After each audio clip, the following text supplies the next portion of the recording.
Good morning. Let's get this agenda going and get this day handled before everybody falls over. The agenda. Any additions to the agenda? I will do just a brief Division 5 update for council and committee reports, please.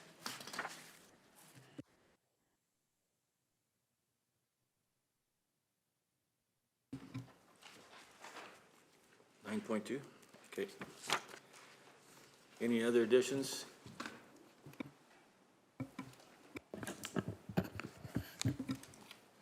Go ahead. Thank you. Through the Reeve, just want to add one in-camera motion, or one in-camera session for FOIP advice from officials. In camera, please, at the end. 30. Is that section? Section S.24. 24. 24. Okay.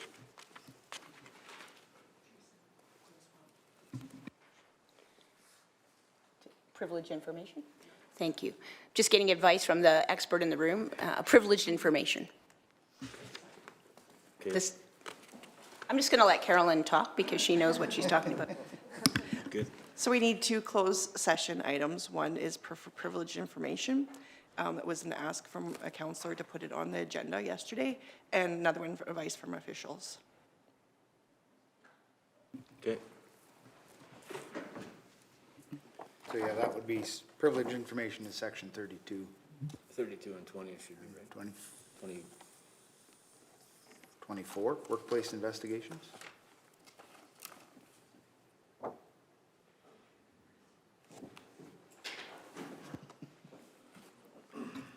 We good? Yep. Any other additions? I'll make the motion to approve the agenda of December 9th, 2025 as amended. Any discussion?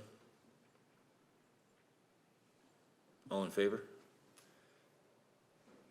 Carried unanimously.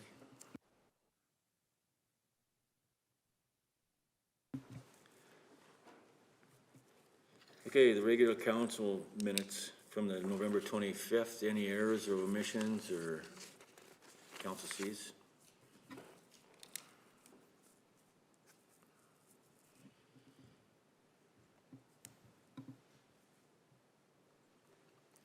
Motion to Councillor Hopkins. I move that council approve the agenda, or sorry, the minutes as presented. Any discussion? All in favor? Carried unanimously.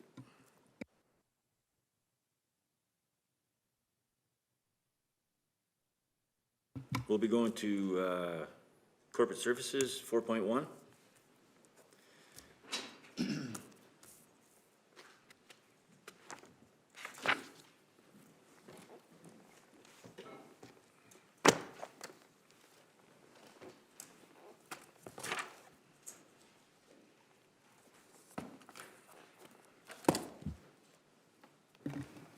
Good morning, Council. The first item I have for you this morning is accept for information the 2023 third quarter variance report. This report was presented to the Committee of the Whole on December 2nd and provided an overview of the county's operating and project budget performance for the period ending September 30th, 2025, which included year-to-date actuals, projected year-end results, and explanations of any variances. The Committee of the Whole recommended to Council to accept the 2025 third quarter variance report for information. The acceptance of this report confirms Council's receipt and review of the financial position as of September 30th and ensures that financial reporting is properly recorded within Council's formal meeting minutes. It also supports transparency and accountability in the monitoring of the county's budget.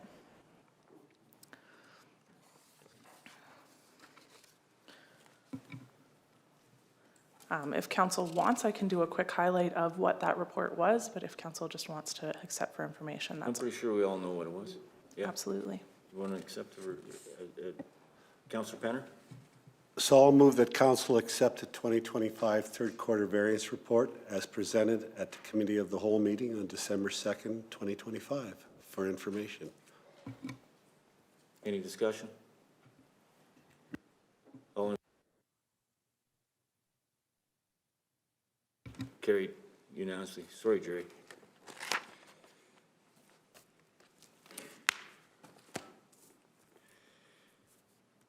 Okay, we're doing 4.2, which is going to be interim budget, right?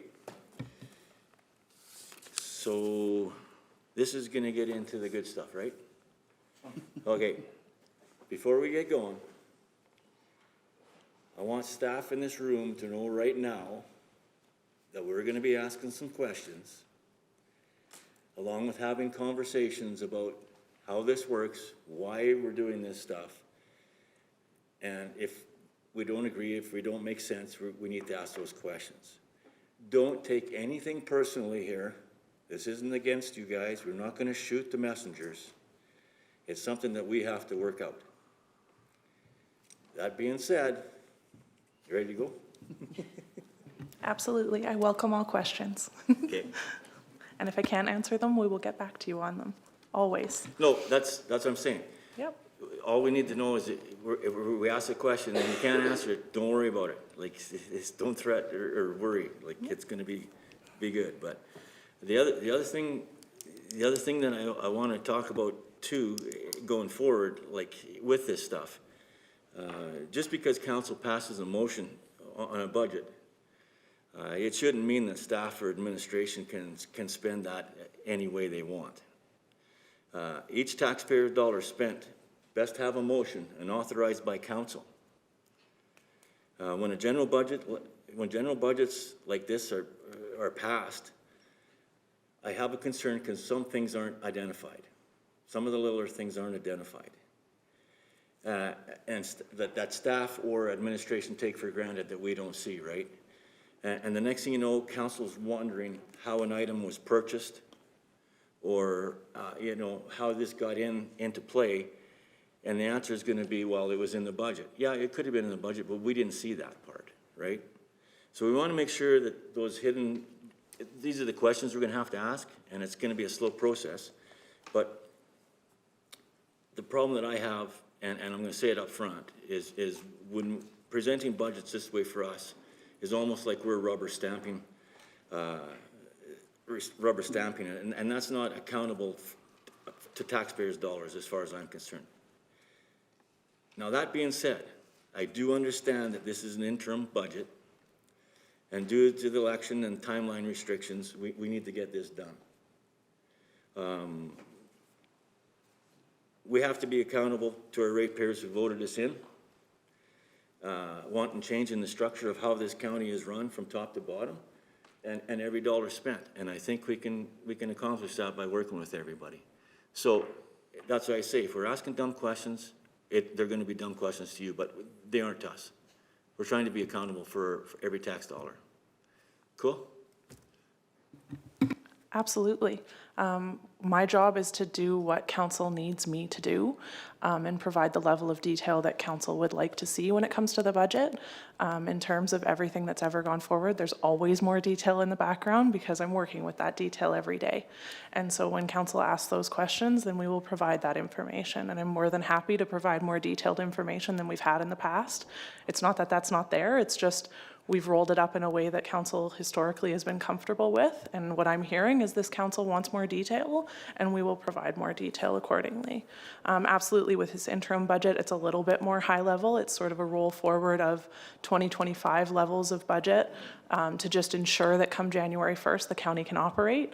But what I've heard is that when we come forward with the 2026 budget, that you want more detail. And so I will level up that detail in our presentations. And if you want even further detail, then we'll provide that as well. Thank you very much. I'm glad that we just had to get that straightened out. Absolutely. And I mean, that's what it's about, right? Yeah. And we'll get through it. So, any other comments prior to this? Or should we, let's go. Okay. Thanks. Absolutely.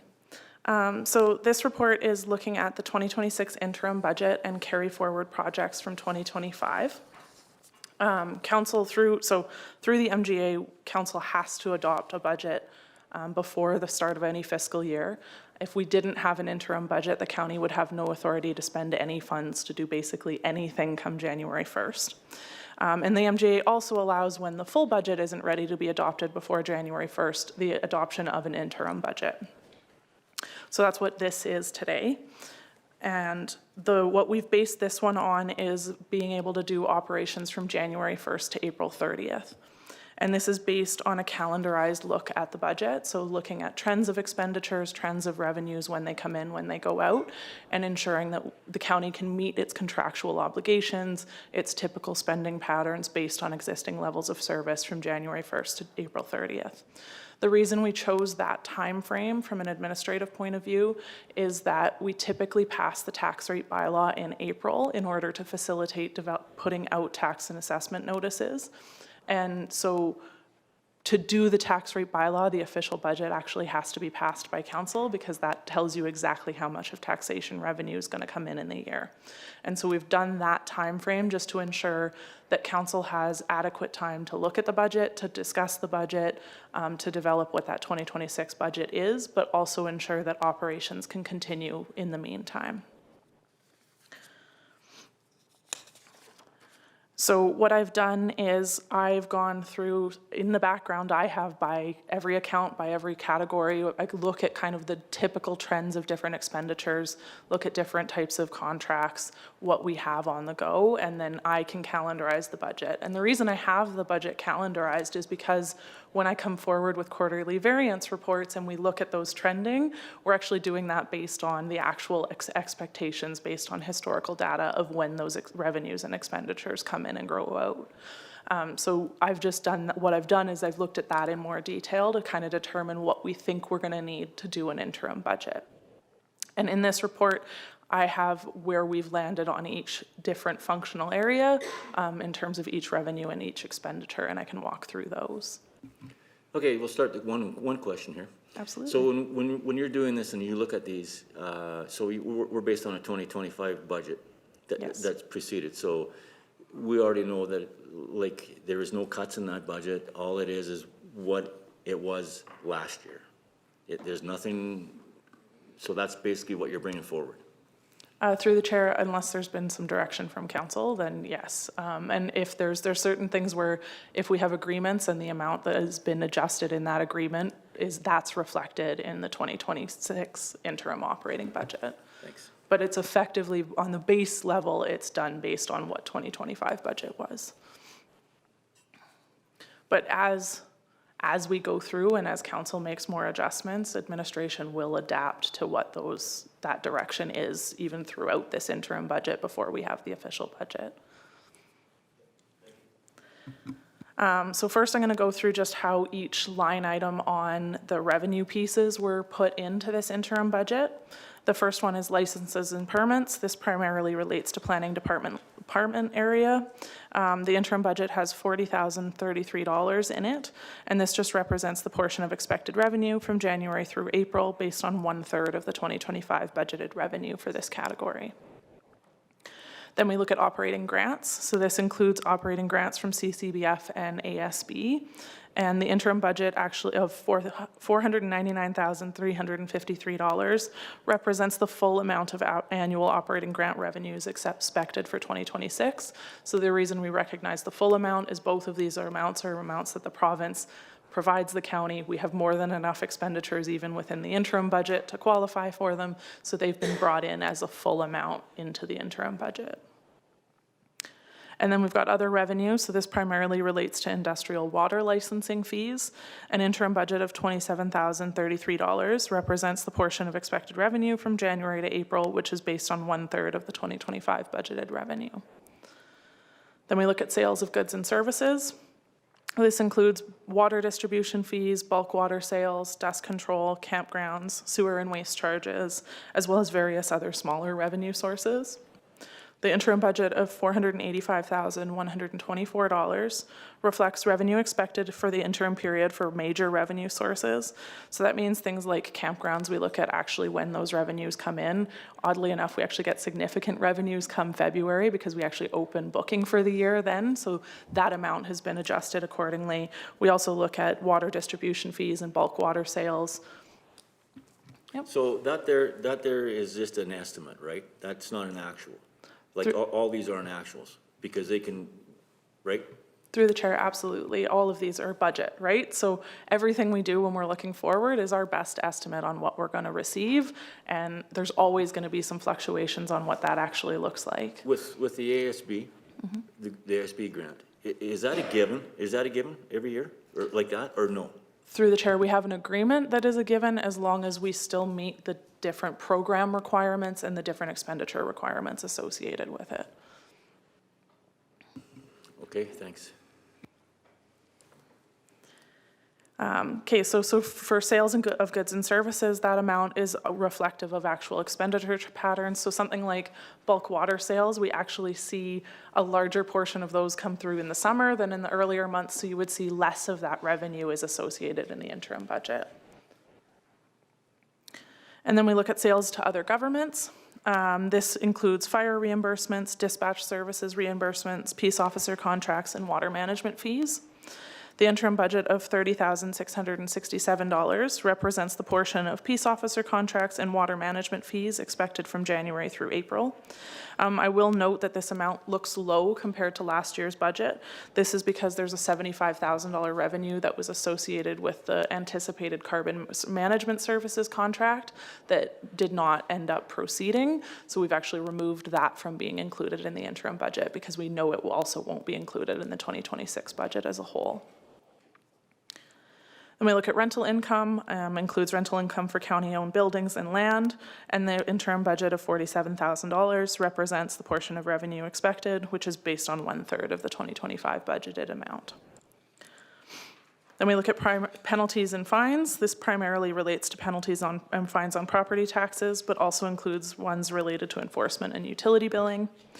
The interim budget of $35,134 reflects property tax penalty trends in alignment with the bylaw, or Bylaw 1890, which is our tax penalty bylaw. Then we look at property taxes.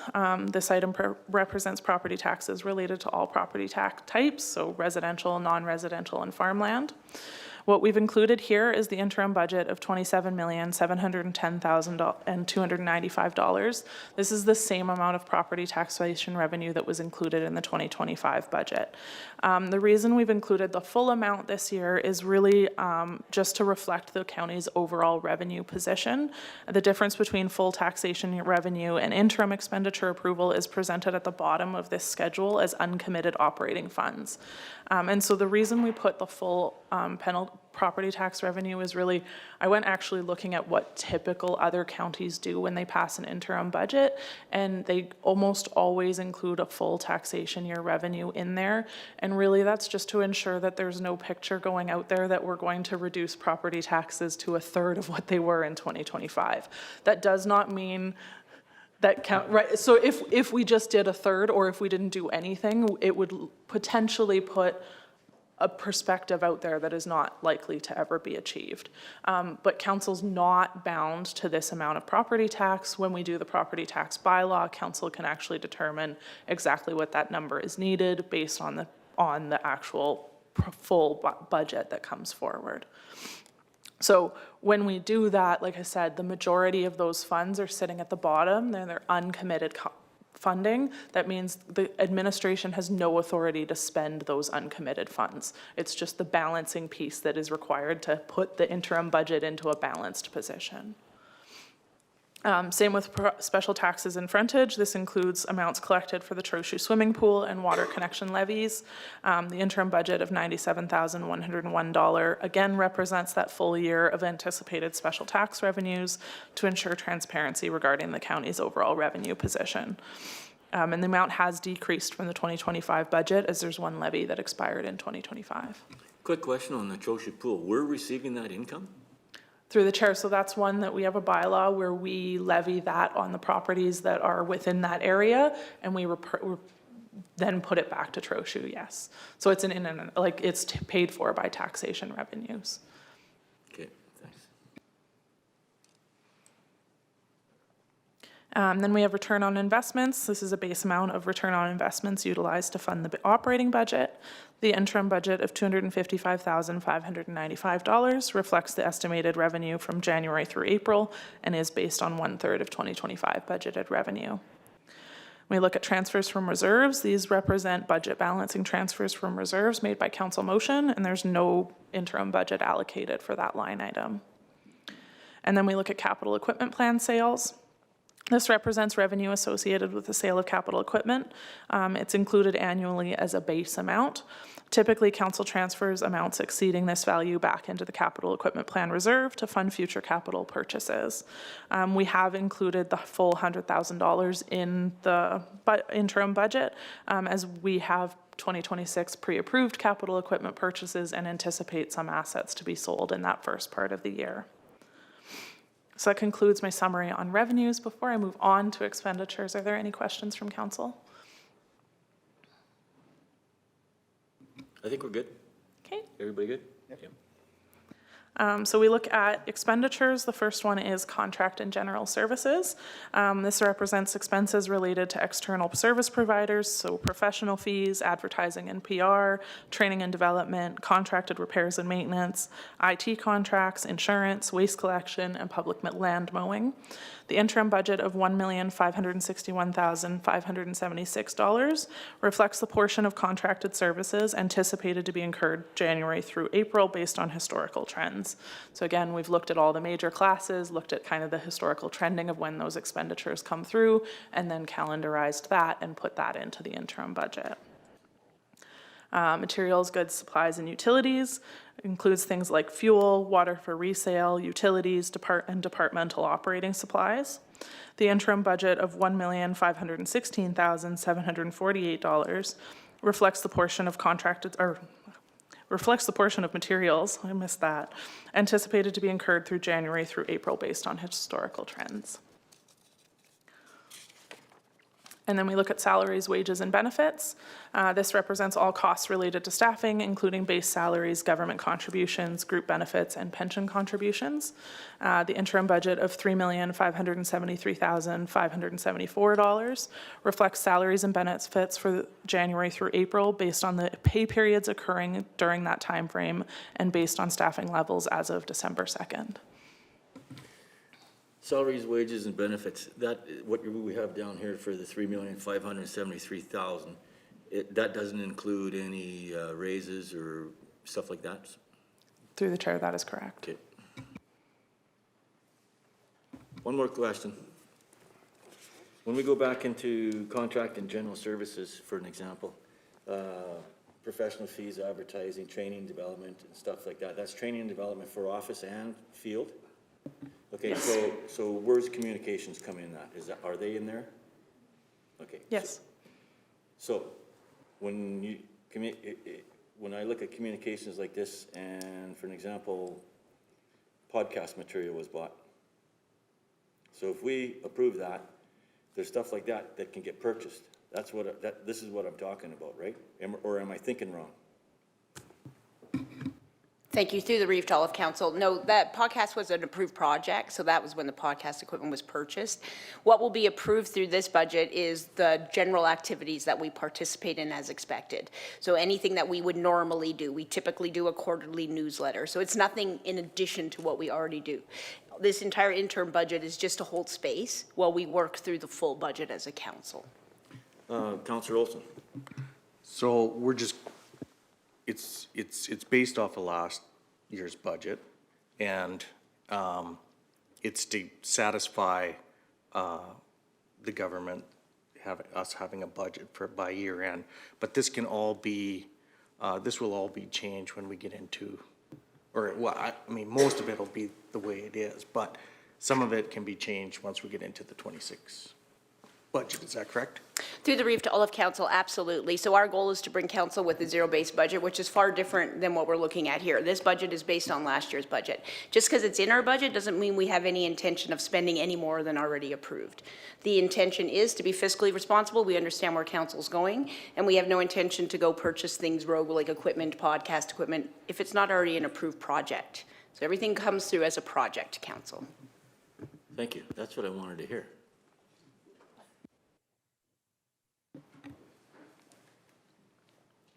The next piece is provision for allowances. This is a category reflecting the cost of uncollectible taxes.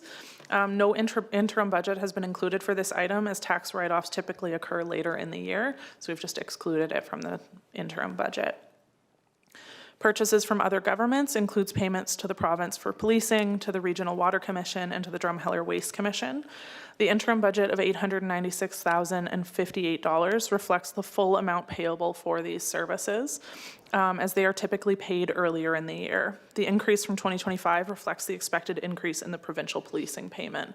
We haven't actually had full communication from the province on that one, but we understand that payment's going up, so we've budgeted an increase accordingly.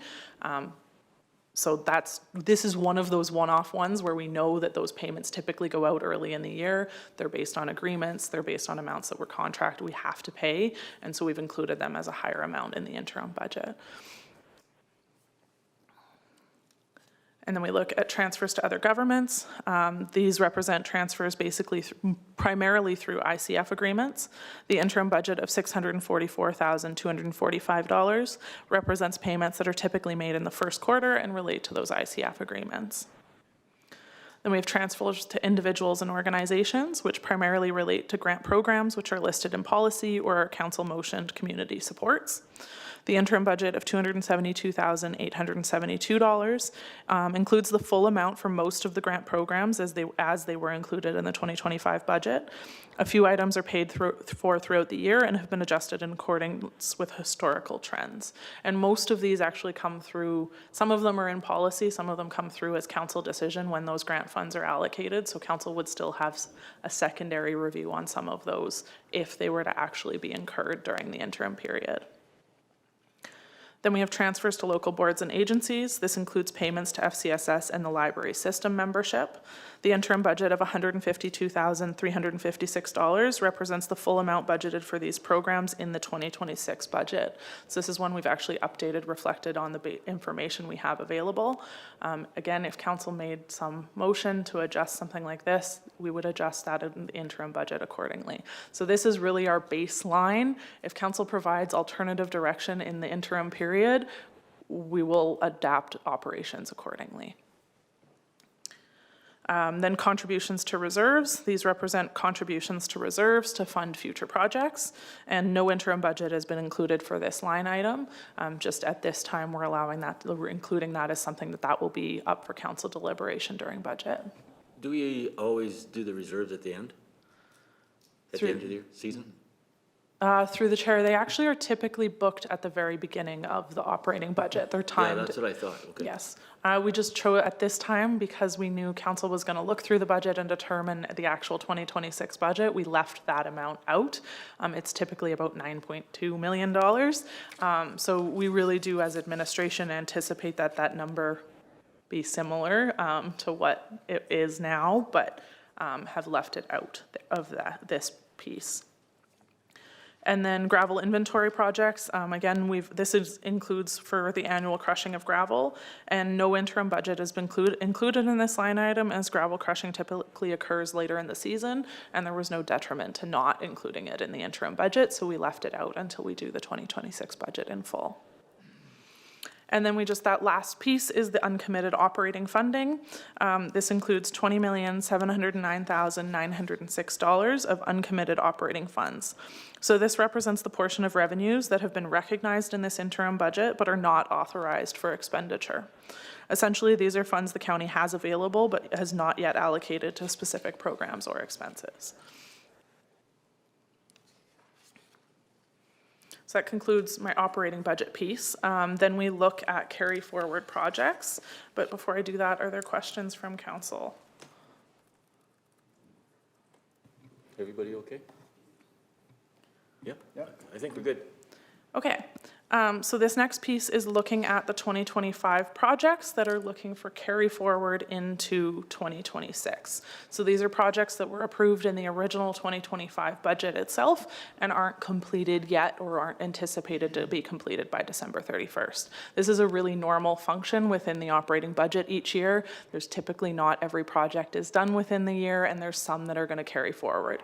But in order for administration to continue those projects into 2026, council needs to approve that those funds can be available for those projects into the next year. So Appendix B outlines operating projects, whereas Appendix C outlines capital projects. And then there's different information, well, there's fairly consistent information on both of those. So there's the project name, there's the budget, which has been approved by council.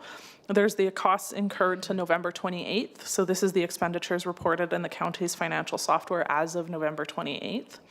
Then there's the variance at November 28th. So this represents unallocated funding as of that date. Then we look at the funding source. Again, these are approved by council. This funding source remains consistent for any carry forward funding in 2026.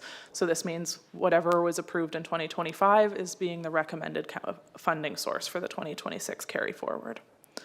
Then we've got year-end status. So they are either marked as complete, indicating that all work and expenses associated with the project will be complete and applied to 2025.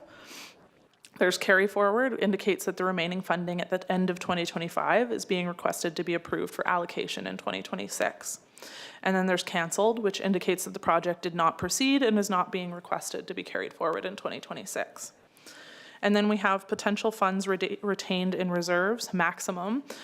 So these amounts are based on the financial data as of 2020, or as of November 28th. So any invoices or expenditures recorded between November 28th and December 31st will affect these figures and will decrease the final amounts, which will be retained in reserves. And then there's potential funds unallocated from grants. So this is the amounts that any project that is funded by a grant and is not going to be, or is complete or going to be complete, whatever funding is not going to be utilized from that. Some of these grants are funds that actually would have to be returned to their original funding source. Most of them can actually, anything to do with MSI, LGFF, or CCBF can actually be now then applied to a new project because they're base allocations that we have available. Then there's the carry forward allocation maximum. So these are, again, are amounts that are calculated based on the status of these projects as of November 28th. Any invoices or expenditures recorded in December 2025 will reduce these figures. So that means if a project had, just say $10,000 spent as of today, and it had a $100,000 budget, and we said there was $90,000 left, but say $50,000 of expenses happened in December and we were carrying it forward, there would only be $40,000 that would carry forward. We wouldn't carry forward that $90,000 that's reflected on this schedule. So we're just acknowledging that based on the timing, we've given you the most up-to-date information we have, but those numbers will be updated, and only the amount carried forward that has not been used as of December 31st would carry forward. And then we've got two that have funding reallocations on Appendix B. These represent requested reallocation of funding for two over-budget operating projects, for which I have some further detail later on in this report. And then there's comments on year-end status, which just provides some context as to the status for each project and what we anticipate to come forward in 2026 for the carry forward ones. Okay, so then we look, that's just kind of what an explanation of each column on those schedules. If we look at operating projects on Appendix B, this identifies which projects are completed and which ones are being requested to carry forward. So of the 23 operating projects listed, 11 will be completed under budget by December 31st. 2 have been completed over budget. So one is the Economic Development website, which is over budget by $507.50. No. Can you explain that one to me? What happened there? Through the Reef to all of council, I don't have the details on why the project's over budget, so I can find that out for you, but I know the website was approved out from last council for development for economic development. Councillor Cunningham? So through the chair to the CEO, yeah, just further to that, like when it appears that economic development website is complete. So do we have that like currently functioning? Like we just haven't had a lot of information from the Economic Development Department. So just when I read this, it looks to me like it's up and running, and I haven't seen that to date so far. Yeah, through the reef to all of council or Councillor Cunningham, I have not heard that the website is up and running, but I definitely will provide an update to council as soon as possible. That being said, so they're requesting 500 and some thousand to be transferred over into that department. 507. 507? Yeah. Thousand. Oh, 500, oh, pardon me. Glasses are bad. Okay. I thought it was 507. Regardless. Okay, I just wanted to know. Okay, thanks. Through the chair, if a project was over budget by that much, we would have been in front of council. It was very much earlier than this to talk about what was happening with that. Is there any room in the budget for new glasses?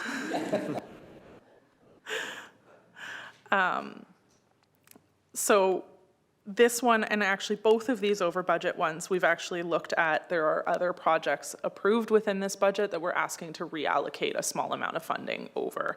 So we're requesting in motion number 2 to reallocate $507.50 from project 12, business retention and expansion, to project 13. So this basically means we're just shifting a little bit of money from one reserve funded project to another reserve funded project. The second one is number 21, the utility master plan for Torrington is over budget by $12,436.37. And motion number 3 is requesting to reallocate funding from project number 3, Swalwell Infrastructure Master Plan, to be reallocated.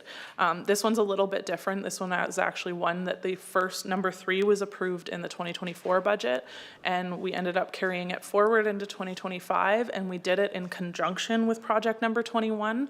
So we actually got better pricing because the engineering firm was doing both of these, and it's just how they ended up. So they had a total budget for both projects to do, and the amount of time they spent on each individual one was a little bit off of what our internal budgets were.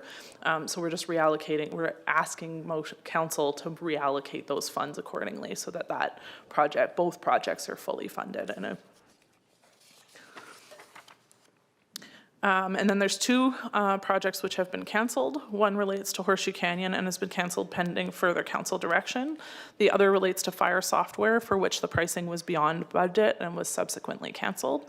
So for both of those, the remaining funding will stay in reserves and will not be expended and will not carry forward. And then there's 8 that are being requested to carry forward into 2026 with a maximum carry forward amount of $581,467. 2 of these projects, corporate initiatives and strategic initiatives, have reduced carry forward amounts, which align with the expected activities for these projects. These are ones that have corporate initiatives is typically for some of the smaller things that come up, something like podcasting equipment, where we've gotten direction from council and administration has said they could be funded through those initiatives. Strategic initiatives is specifically intended to have a budget allocation for as council develops their strategic plan and has strategic initiatives. Council can approve things to go forward, and they can be funded through strategic initiatives without bringing a new project into the budget and amending everything. So it's just kind of a cleaner way of keeping things consistent and ensuring that there's access to a little bit of funding bracket for things that have been directed by council. So that's so that $581,467 is the maximum amount that would be carried forward. So what that means is anything that's incurred between that November 28th date I pulled those expenses and December 31st, though any of those that are associated with those projects will reduce that carry forward amount. And that will then be reported in the Q4 report to council. Then we look at capital projects. So Appendix C is very similar to the operating project one, identifies projects that are expected to be completed in 2025 and which ones are being requested to carry forward into 26. Of the 31 capital projects listed, 15 will be completed under budget by December 31st. 3 have been canceled, all of which relate to Horseshoe Canyon and have been canceled pending further council direction. And then 13 are being requested to carry forward into 2026 with a maximum carry forward amount of $8,201,498.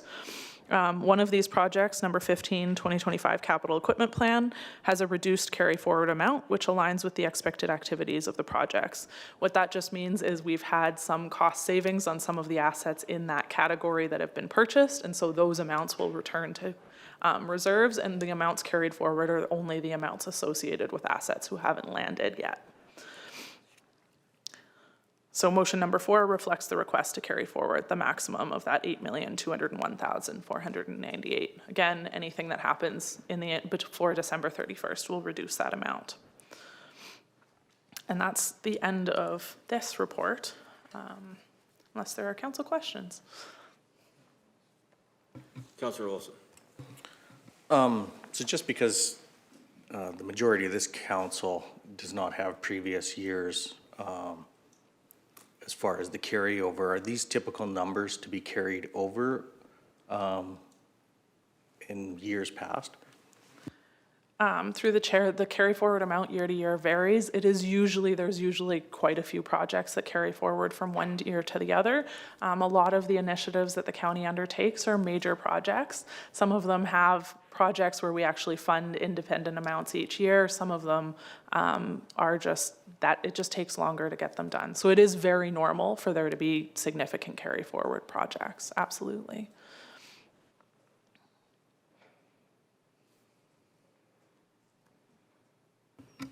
With that being said, one of the concerns that I have too is these carry forward projects, the projects that we haven't spent much money on, I think we need to look at and see what they are. I mean, we do have to tighten our belts on a few things. And I mean, these projects that are carrying over, that are already in process, or progress, I should say, I can understand that. But I mean, if we're just starting in and they haven't been done yet, we need to have a look at them, I think, to see what they are. Does it make sense? Any discussion on that?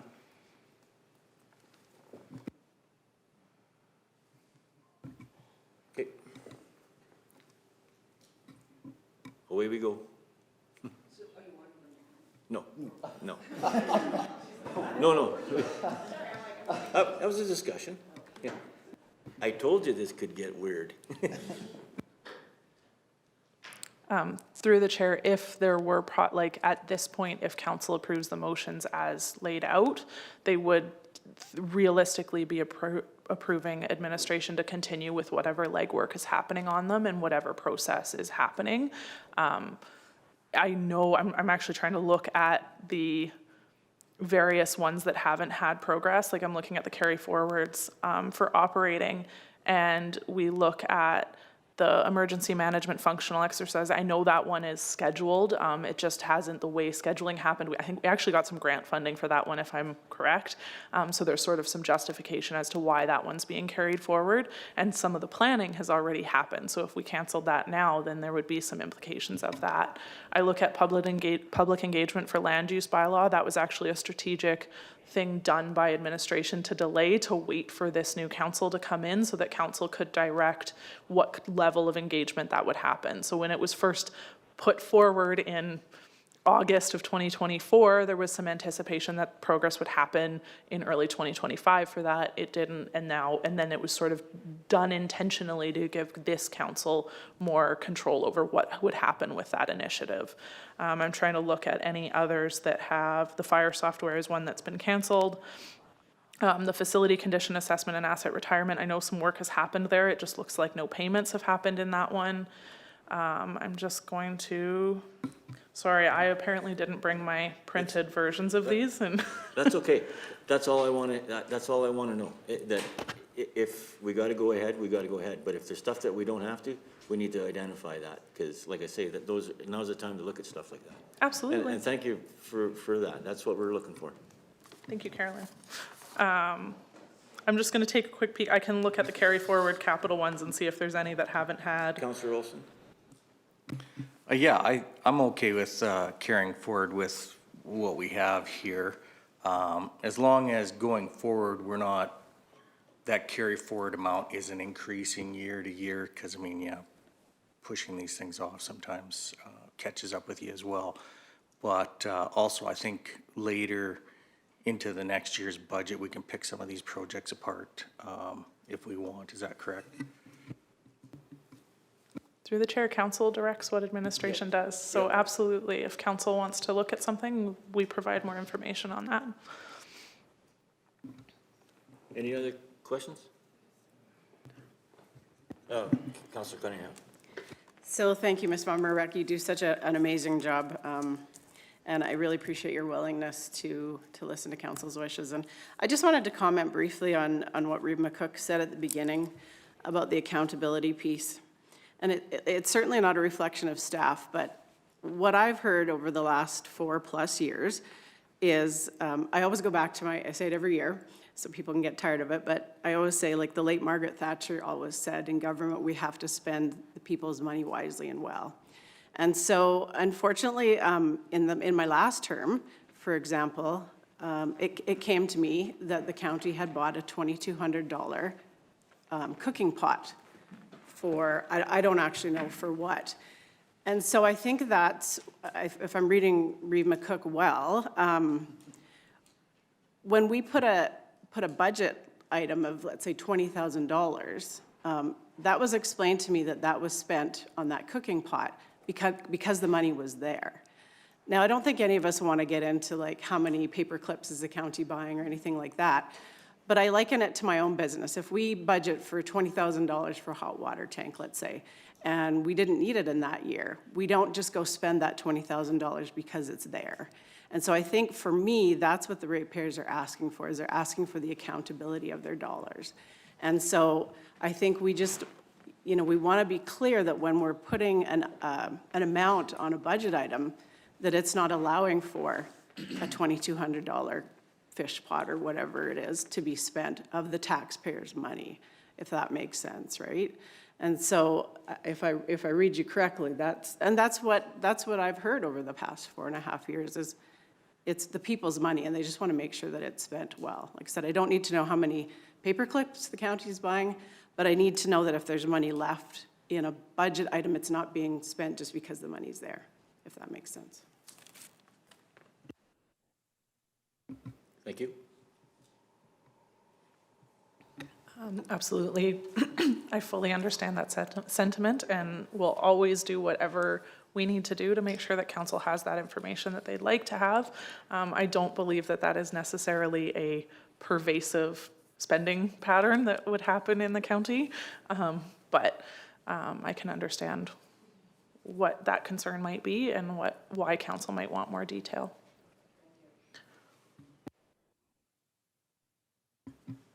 Go ahead. Thank you, through the brief, to Councillor Cunningham. Thank you for that comment, and we do recognize that people talk about what we spend in our budgets, and it is really important for us to be critical about what we're spending because it is a taxpayer's hard-earned money at the end of the day, and we do that. Unfortunately, some things have happened, and we can't go back on that, but what we can do is go forward in a way that we're creating transparency around our GL lines. Managers have been asked to go through their GLs and be very transparent about what they plan on spending within that budget line, and they've been asked to reduce budget lines where we feel the spending isn't appropriate. So we are listening, we are working hard to be diligent in our GLs and what we're spending, and no, we are not spending money just because it's left over. That isn't a budget principle that we abide by. So thank you. Councillor Cunningham. Yeah, and to follow up on that, I'm seeing that, and like I said, I really appreciate the work that you folks are doing, and I think that's what the ratepayers are saying, like, they want it to go back to services, right? Water, roads, emergency services, fire services, and kind of focus more on that. So yeah, you folks are doing great work and I appreciate it.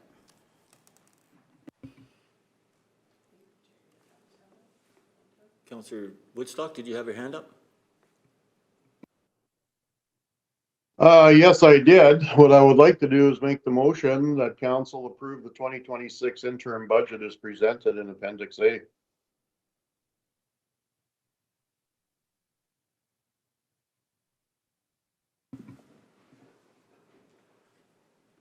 Any discussion?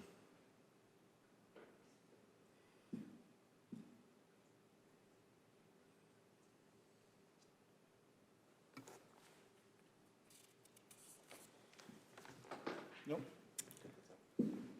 All in favor? Opposed? Carried.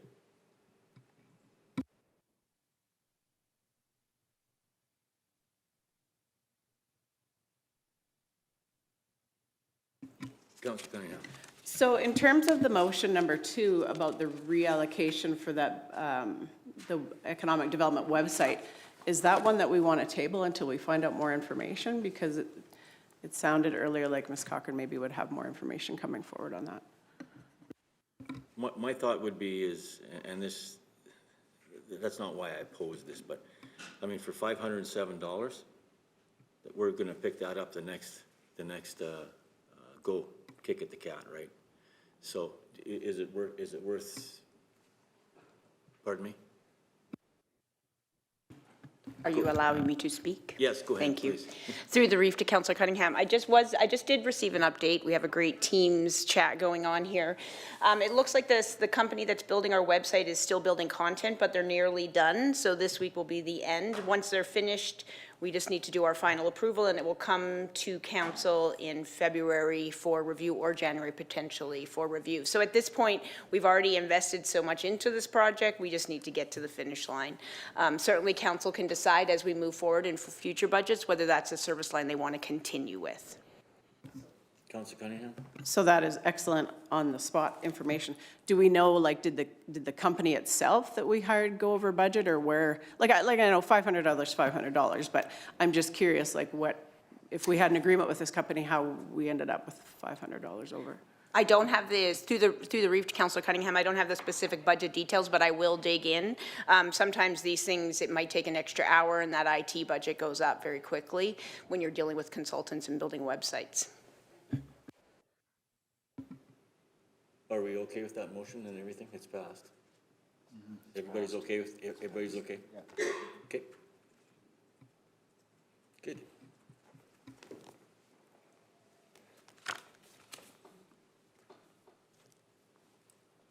Where are we at now?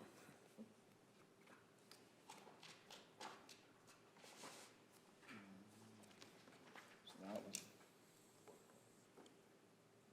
4.3.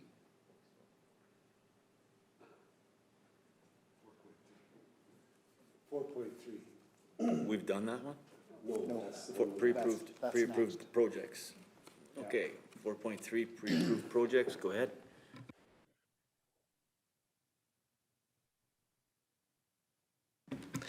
Oh, go ahead. There was a couple of motions in that last RFD that need to be made if you would, if you'd like to. Oh, Yeah, okay. because you only did the first one.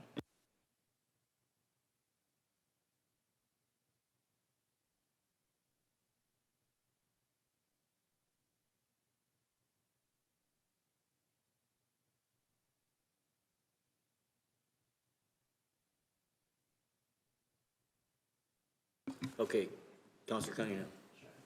So I'll move that council approves the reallocation of funding of $507.50 from the Business Retention Expansion Operating Project to the Economic Development Website Operating Project as outlined in Appendix B. Any discussion? All in favor? Carried unanimously.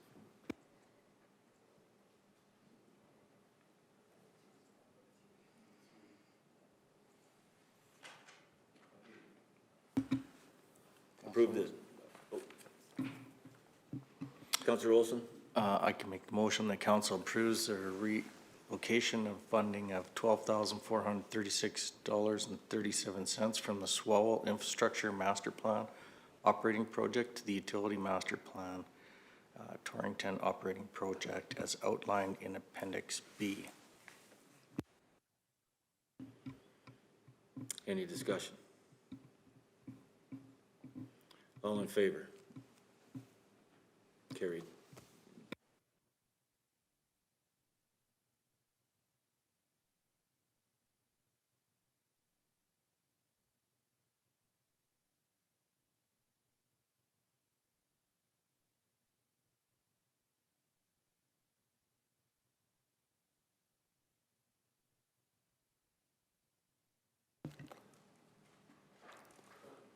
Councillor Penner?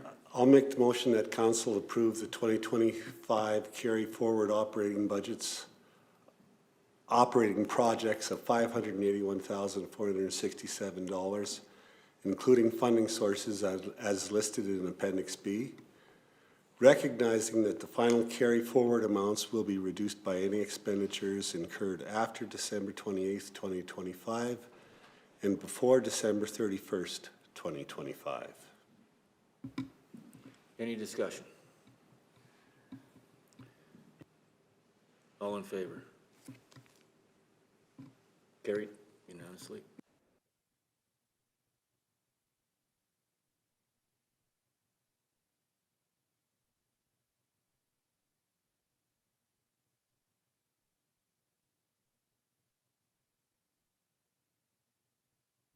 Councillor Hopkins.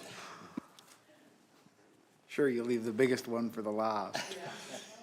I guess I approve that council approve the 2025 carry forward capital projects for $8,201,498, including funding sources as listed in Appendix C, recognizing that the final carry forward amounts will be reduced by any expenditures incurred after November 28th, 2025 and before December 31st, 2025. Any discussion? All in favor? Carried unanimously.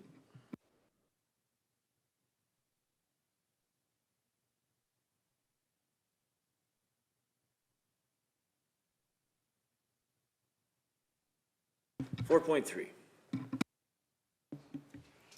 Okay, three is a charm. 2026 pre-approved projects and capital equipment plan status report.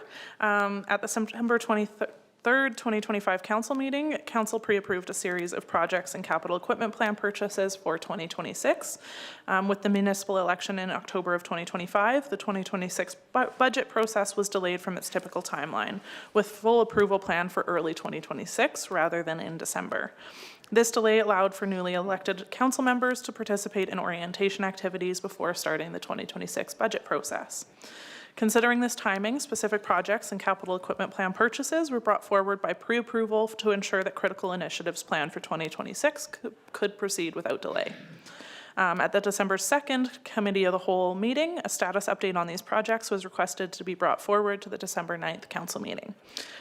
So this report is intended as a progress update for the 2026 pre-approved projects and capital equipment plan purchases. It provides an overview of the project and equipment statuses, current expenditures or committed funding, and work in progress. No new approvals, funding decisions, or changes to previously approved projects or capital equipment plan purchases are being requested. The report is solely for informational purposes and to support transparency and oversight. So Appendix A lists the pre-approval projects. There are 10 of those. 3 are in progress and have funds committed to the initiative. 4 are in progress without specific funding commitments to date, and 3 are still in planning phases with no substantial work initiated. And then on Appendix B for the 2026 capital equipment plan purchases, of the 20 items listed on there, 4 are in progress and have funds committed in relation to the equipment replacement. 9 are in progress without specific funding commitments to date, but for which RFPs have been issued or are ready to be issued. And 7 are in the planning stages with RFPs in development. All 2026 pre-approved projects and capital equipment plan purchases are proceeding within the budgets previously approved by council. If there are any questions.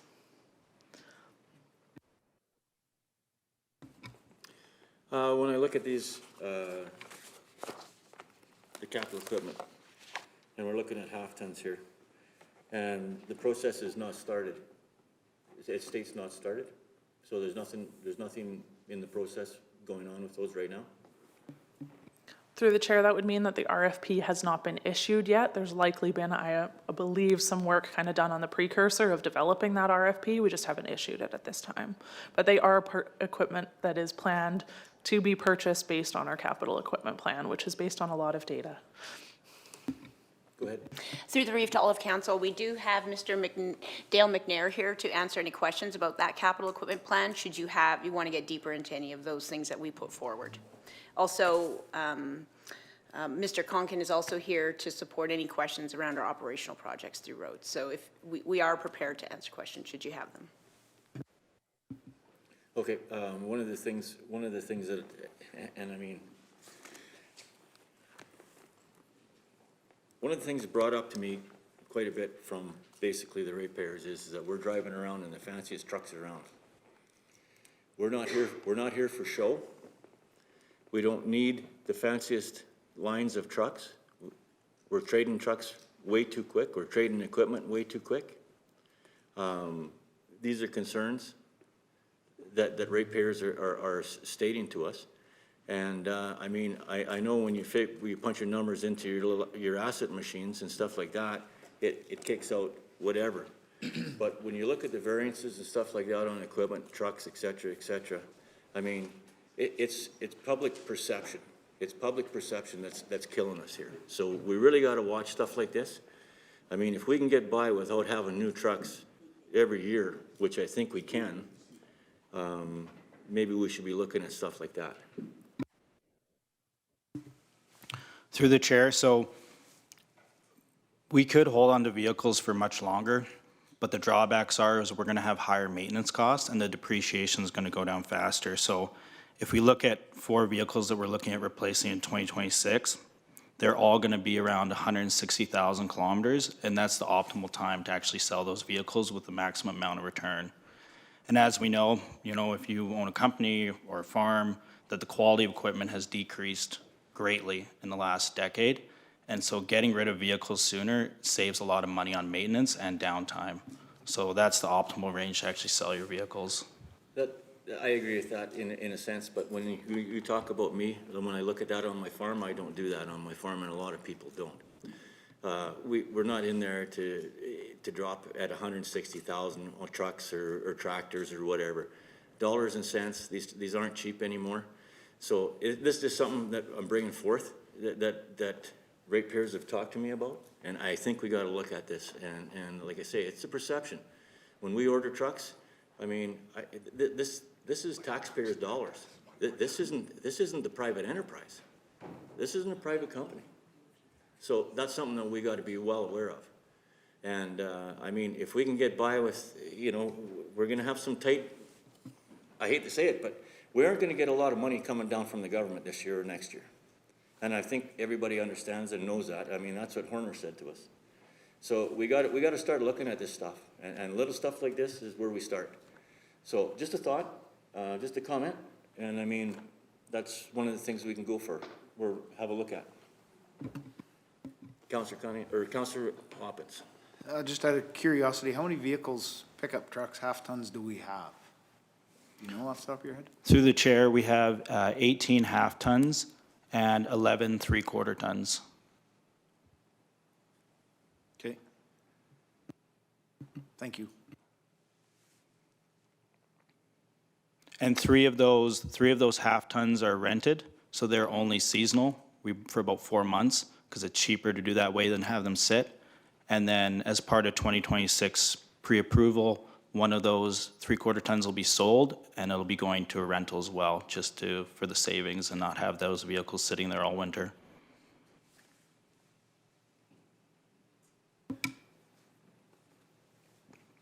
CAO Cochran. Thank you, through the reeve to all of council. This is a great discussion, and it comes back to our principles and framework as to how we do asset management here. So within the county, they determined in the past that the best time to swap out trucks was 160,000 based on best practices, research, and great analysis. Should council wish to change our framework or how we align or do our asset management in the future, that is an option of council. So when we bring back the asset management framework and subsequent policy, council can determine at that time what they determine to be the best practice for when we swap out vehicles and if we swap out vehicles. So at this time, we're working with a framework on best practices for asset management, but it doesn't mean it can't change in the future. Thank you. That's all I'm saying is it can change. And I mean, I understand that, and I know where you guys are coming from, but this is the perception that we're dealing with. Councillor Olson? Are all these trucks purchased? None of these are leases? The 4 half-tons on this list will be purchased.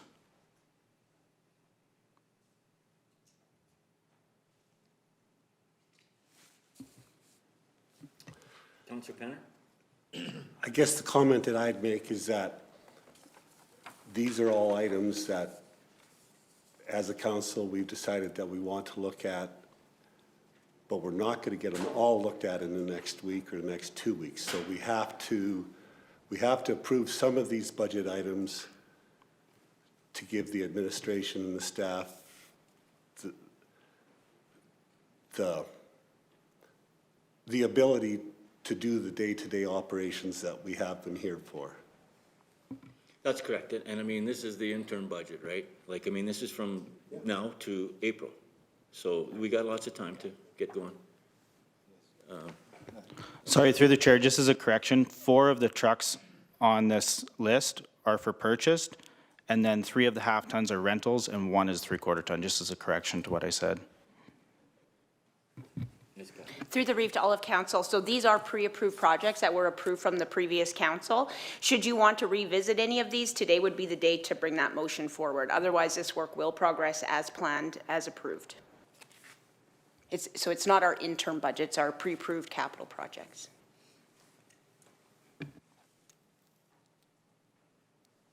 This is for 2026? Yeah. Councillor Anderson? I think at this point, then we should recommend that we look forward and review it before we approve it.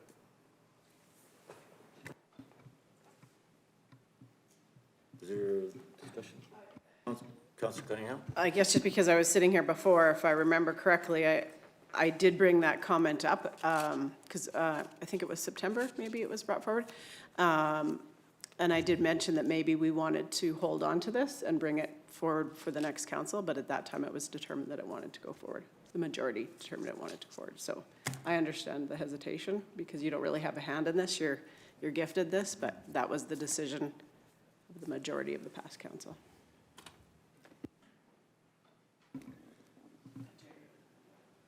Councillor Woodstock?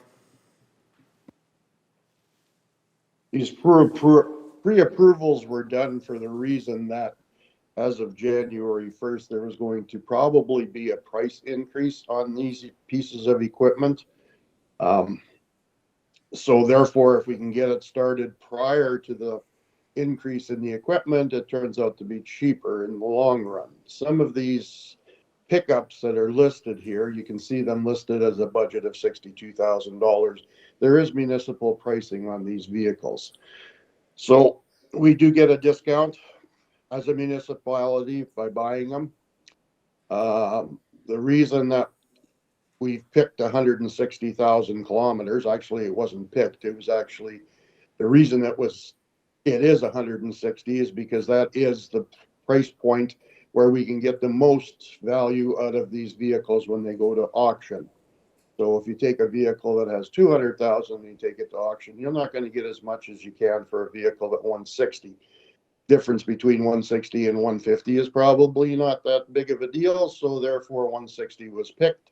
And when you look at the price of the new vehicle, and we can maximize the value on the sale of the old vehicle, and you figure out the mileage and all that kind of stuff on how it's been used, that is why we keep the inventory, try to keep the inventory at a point where we get the most for the used ones, and we purchase the new ones at a good municipal rate. Some of these things have already been started, if you look at the chart, because there is penalties on some of the, well, I guess it looks like 3 of the graders, if we terminate the contract, of 10%, because they've already been ordered. So my suggestion, well, I don't know what I suggest, but I'm just trying to give you some information that hopefully it answered some questions. Councillor Olson? So this budgeted amount, we're paying 62,000 for a truck, or is this the difference between the the sale of the old truck and the purchase of the new truck? Through the chair, this is the expected cost. This does not include the sale of the previous vehicle. So this is just the cost of a new truck, 62,000. Correct. Wow, wish I could get that. Okay. Well, everything looks good when it's fine and dandy, and we do get that cost savings. But the other side of the coin too, this is taxpayers' dollars. This, and I mean, this is why I was dead against, and I stated it before, there's nothing we can do about it. But when you pre-approve budgets like this, and a new council comes in, this is a tough one. Because there's about 4 things on here right now that I would say we don't even need to be doing, or we should be looking at. But being that they're already in progress, our hands are tied. And to me, that wasn't, I'm not sure that needed to be, but neither here nor there. Councillor Hopkins? Do we have an approximate cost what we sell the previous truck for? Through the chair, I can get those numbers for you based on past sales and the current kilometers, but it'll be approximate. Yeah, no, that's fine. So for example, our average on our half tons is about 70, or we lose about 77% of the value. Now, that being said, a lot of our trucks over the past 3 years have been sold with quite high kilometers, but since we've been going with the approach of 160,000 kilometers, we're gonna start seeing higher returns as our fleet gets less kilometers, right? So we have a few vehicles that we're gonna be selling in January that are over 200,000 kilometers. They won't fetch as much. But next year, the 4 vehicles that we have lined up to sell from this capital plan, from the replacements coming in 2026, will be right around that 140, 150,000 kilometers, and they'll fetch a higher price. Okay, thank you. Any more discussion? Councillor Anderson? Well, I don't know, I do an awful lot of research on stuff before I say too much, but I'm looking at, car lots are full, they can't sell the vehicles.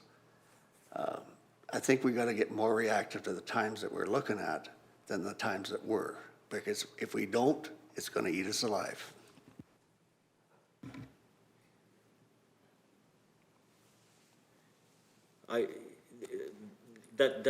That's happening right now, and I mean, it's no different in farm equipment or anything like that. The thing is we sit here and that's fine to say we're gonna sell it 160,000, or we're gonna trade off a grader that's got, I don't know, 400 hours on it or whatever. But we're almost guessing that that's going to be what the number's gonna be. So that's the concern I have, and I mean, we're not. When I look at the graders and stuff like that, I mean, we don't do the variances on those graders. Like, I mean, I can tell you right now, just by the grader hours that they run, they don't put enough grader hours on them to even warrant having a grader. So, I mean, our stuff is gonna be brand new because it is brand new. And that's, I think we need to relook at that when it comes forward again and starts looking at stuff like this, because I mean, this is still $5 million, guys, that's coming out of our pocket, that's coming out of taxpayers' pocket. And I mean, we don't need the shiniest stuff. Councillor Woodstock. I guess speaking to graders, I'm not the grader expert, but I do know that graders are traded at the 10,000 hour mark. Kind of sort of 200 hours a year, so at 5 years they get traded. 10,000 is the sweet spot. Anything over 10,000, they're discounted at auction.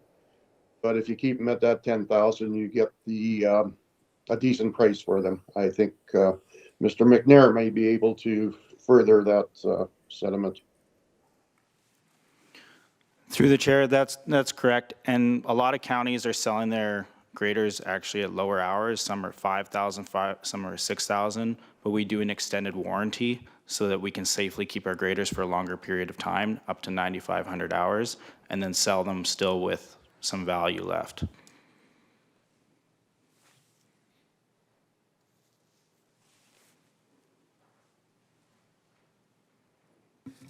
Any other discussion?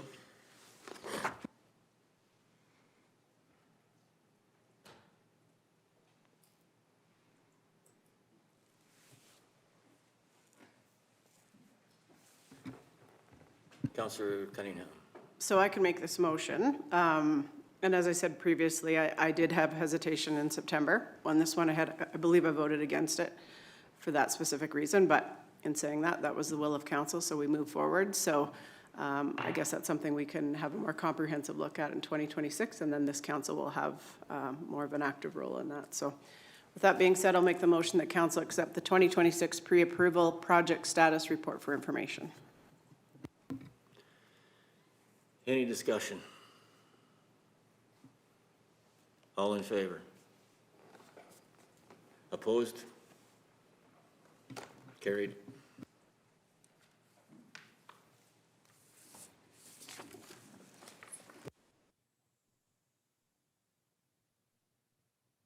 Thank you. Thanks for the information. You guys did great.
Good morning, Mr. Reid, members of council.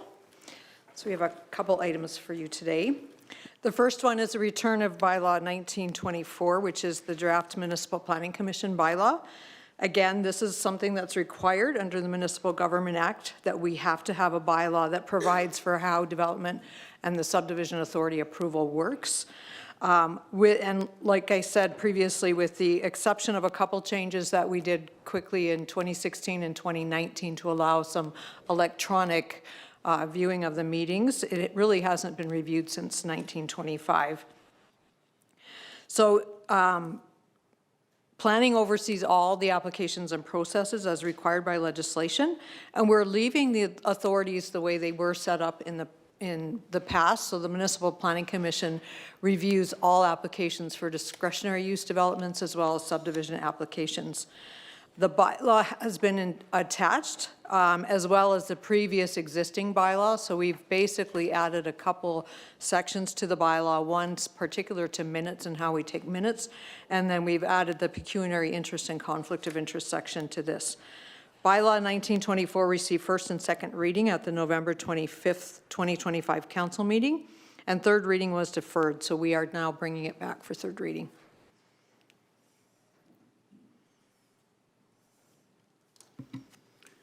Okay. We're good to go for a motion for third reading? Councillor Cunningham? I'll make the motion that council move third reading of Bylaw 1924, Municipal Planning Commission as presented. Any discussion? All in favor? Carried unanimously. Perfect.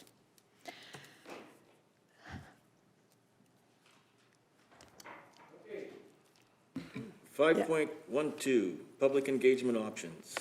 Okay, so this is the carry forward project that was spoken about previously that we were coming back. And I just want to give you a little bit of background. The planning department and the council directed us to do a very robust public engagement for the municipal development plan. That took a couple years to do. That municipal development plan was finally approved in March of 2025 with the idea that we would open the land use bylaw. However, we did not want to do that with such short time frame before the election, because you don't want to be partway through a document like that and have a bunch of players change. And so we had postponed that. Part of the engagement that we're looking at doing is just to get your feedback as to what level of engagement you would like us to proceed with. So I'm going to go through just a bit of the background in the proposal. So every municipality has to pass a land use bylaw, which is the key document outlining how development takes place within the municipality. The bylaw can prohibit or regulate and control the use and development of land and buildings within a municipality, and the purpose of these bylaws is outlined in the Municipal Government Act. The Municipal Development Plan is the visionary planning document for the municipality. The policies contained within the Municipal Development Plan are intended to provide strategic perspective, goals, and direction for the municipality far into the future. We typically look at a 20 to 30 year outlook on those documents, but they are always living documents. They can always be changed at any point in time. The land use bylaw is the nuts and bolts of planning. We're bound by it. We use it every day with every development. It has to align with provincial acts and regulations and also with our municipal development plan. It is important that this bylaw is reviewed on a periodic basis to ensure that it remains current and any emerging trends are considered and can be incorporated. Taking this document into the public arena for comments without proper context can be challenging, and more education will be necessary to provide the framework for any discussion. We have to be mindful that changes to this bylaw can have far-reaching impacts on anyone that has previously been approved. So removing uses from a district, for example, or changing them will create non-compliant developments. Having said that, landowner engagement during this process can be done in a number of ways. Legislation does require a public hearing to be held prior to any changes to a land use bylaw, and we also have, yep. Were you in the, before when we said we're going to ask some dumb questions? I heard you, yes, okay. I did hear it. If the bylaws are changed or the land use bylaws are changed, aren't those existing structures that are affected grandfathered? They become what we call legal non-compliant. So they are grandfathered, they can stay and do whatever they want to do, but if it was, for example, a business and they want to expand, then they can't. They would have to meet whatever that new bylaw says if they wanted to expand, or if they wanted to do an addition or those types of things. So again, those are more specific things that would come out in the discussions as we go through land use, and we would be very mindful as a planning department who we're impacting when we do those things. Like, we would try to pull some data so that we know ahead of time and they are advised that we would be impacting their developments. So again, we do require by legislation to hold a public hearing prior to any changes. We also have to submit that document, the draft document, to our adjacent municipalities. They can provide comments as well. Administration recognizes that additional public consultation may be beneficial in obtaining a broader public perspective and has outlined several options for council consideration. Council could choose one of these options or create something unique. The greater the engagement level, the higher the expectations are that decisions will be influenced by the process. So once the option is selected, a timeline will be created for the overall engagement. So we've given you ballparks of options based on what we did with the municipal development plan. We did the most robust one, which is the option C with the municipal development plan, but we are recommending maybe a less robust, but again, that's a council decision. And what we've also included in your package is a chart that maybe helps to break it down a little bit better so that you can see the differences between each of these. So again, we are obligated to make sure it aligns with our municipal development plan. We do have some proposed changes when we work in the land use bylaw. As administration, there's always tweaks to be done, or there's things that, oh, we should write that a little better, or provide some clarity along that. Or we see a lot of tire kicking regarding certain specific uses, so then it creates an opportunity. We keep a list, and then those are things that we do present to council whenever we make changes. So that's what the proposed admin changes would be. Hamlet zoning, there are some things within the hamlets that we would want to address and bring into the new land use bylaw. Part of that, if we were to proceed with some of that hamlet zoning, we would have to consult with any of those affected landowners, and so that would be notification to them that we were doing something different.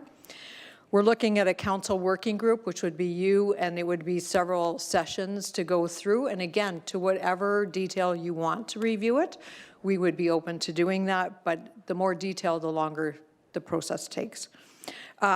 The council working group would be, as we say in all the sessions, it would be multiple sessions, and you could include members at large if you wanted to do that, and we've pushed that into the option C, but that could be something that you could want to include in any of them. There is always an opportunity to submit comments. We provide several opportunities for ratepayers to submit comments to any drafts. We do put them out, the draft, whatever changes we want to do, we want to ensure that it's been put in that public arena for a couple months so that people have ample time to go through and see how that might impact them. We are talking about open houses, and again, they would, in the first two options, the open houses would be run very much like we do the ratepayer meetings, where there would be boards around the room with planning staff and the changes highlighted, and people can directly speak to us. In the last option, we're looking at 4, and that would be more in line with what we did with the municipal development plan, which were the suppers nights where we actually do from a presentation from the front with, these are what we are looking at changing. Public hearing is the requirement. And then in option B and option C, we're talking about some additional working groups as a potential, and that would have outside participants in those working groups. And then a photo opportunity or a photo contest. We had done this before with the 75th anniversary, where people took photos of Kneehill County and submitted them, and we created a calendar regarding that. But we also can use those photos then, and we use them in our planning documents. What you see in our current municipal development plan is a lot of the photos that were taken by ratepayers from around Kneehill County. So that would be something that could be incorporated. And then we've given you the timeline. That is potential, and again, that timeline, some of the disclaimers I have is how easy it is to schedule the more people we have involved. I know scheduling became a bit of a challenge towards the end of the municipal development plan. So again, as long as you guys are available and whoever we have participating is available. These are the basic timelines that we can do this, these options. And then the budget attached. The budget is based on what we spent on the municipal development plan. We did a lot of engagement on that plan, and we were just under the $30,000, and that was 4 working suppers, and we had a lot of participation in those. Again, so I'm not seeing that budget changing much in that option, but it would obviously be a lesser budget depending on which option's chosen, and I'm happy to answer any questions. I'm not in favor of putting suppers on, spending taxpayers' dollars to have meetings. I mean, I've seen it, what it did down in Horseshoe Canyon, and it actually ended up being about $450 a plate per people down there that weren't even ratepayers, some of them. One of the things that this is, I've been asked by a couple ratepayers about this, and I think with the way times are changing, and you would know, Barb, there's more stuff happening to us that are totally different, that never came at us before. Different scenarios, not just farms, but different scenarios. So, I mean, we still gotta get involved with this, but to spend this kind of money and stuff like that doesn't make sense to me. But anyways, when we look at this, I think we need to, as a council, like, I don't fully understand it all yet, this whole thing. And I think we need to look at that real good and make sure that we understand what we're dealing with here before we vote on something here. And that's just a thought of mine. Any other thoughts or discussions? Councillor Hoppins? Good morning. Good morning. I was involved with the municipal planning sessions, and I did enjoy it. I did get quite a bit out of it. And it was also nice to network with people in the south. Of course, I'm in the far northwest, so I don't get to see people in the south very often. So it was nice to be able to talk about certain topics, discuss certain things, get their opinion. And even though we're 30 plus miles apart, we still have the same concerns. And going forward with whatever option we choose, I think that's key, keeping our communities discussing.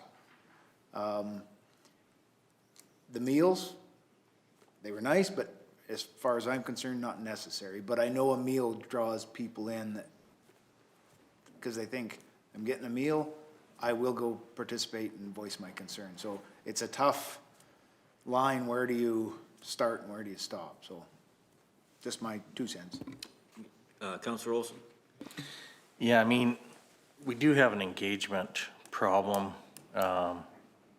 People just don't, want to think about this kind of stuff. So, I mean, yeah, I agree with both comments. Maybe we don't need the meals, but we do need to have a way to get participation in this. And I know even some of our ratepayer meetings have had, a lack of interest and stuff. So, yeah, I've got no answers really, but I'm just saying we have an engagement problem there. Well, the other thing too, though, and I'm finding this, our engagement problem is disappearing. Because I'm getting engaged just about every day from my ratepayers now. And I'm pretty sure a lot of you guys are too. And there's people that are interested in what's going on here now. And before, they were complacent, right? I mean, you take a look, I was dead against this camera, like, still am, but look at the hits that we're getting, right? And I mean, people are interested. And the thing is we have different areas, whether it's colonies, farmers, subdivisions or whatever, we're changing. And we need to be able to handle that. But as far which option, I don't know if I can make that decision right now.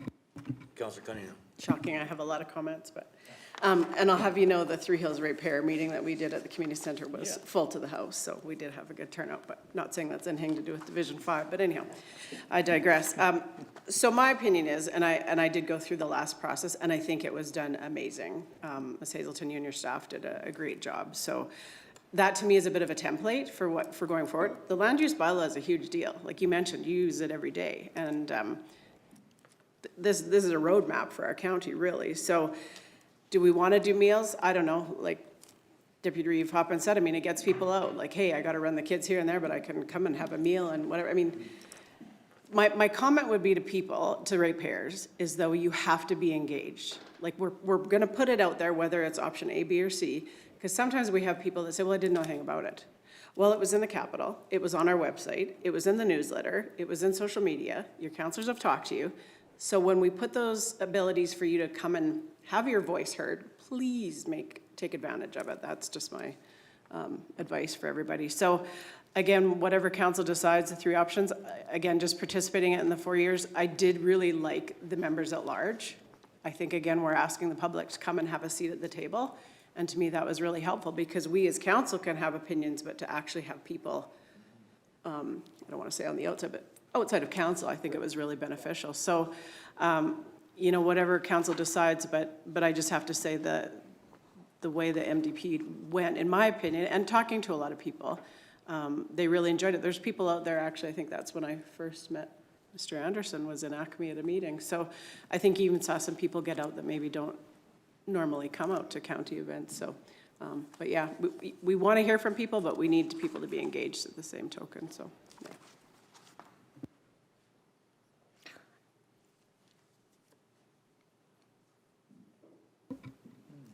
Any concerns or thoughts or any more discussion?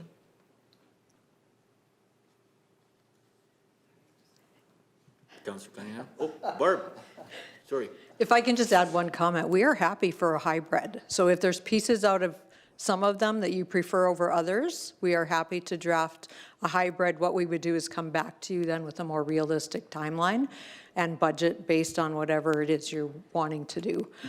The working groups, when we talked about that, just to clarify, we had very small working groups. So we had 3 councillors and 2 members at large, and they were specific. Like we would have an ag one, a hamlet one, we would have a commercial. The municipal development plan is that visionary long-term document, which is easier to get, I guess, comments that you can utilize. The land use bylaw, there's still a lot of pieces that at the end of the day, council will have to decide. Because there are some things that you really can't mess with a lot. And so we have to be very careful when we educate the public that as to what it is that you can and can't do, what we're bound by legislation. And so again, we're happy with whatever you guys want to come up with. How long do you, or not how long, how much time do we have on this? When do you need this?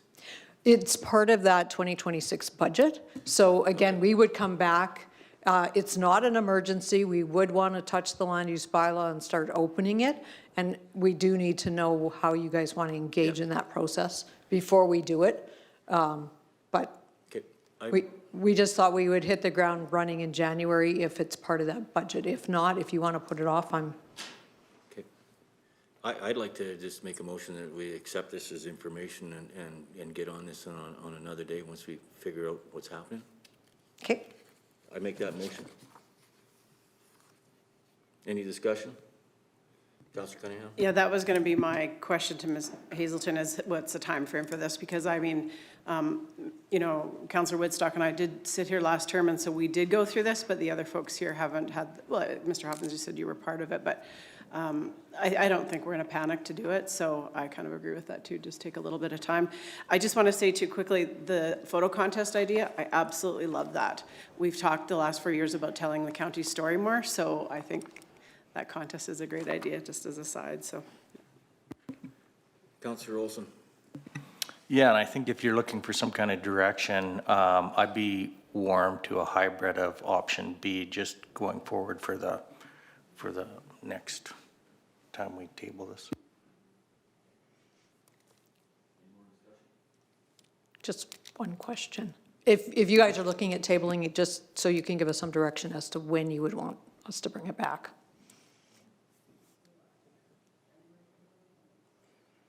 Yeah, let's go by the end of January or something like that.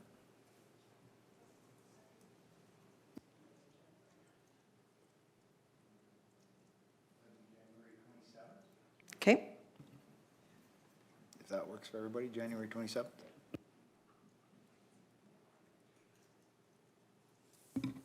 Everybody okay with that motion? Any discussion? All in favor? Carried unanimously.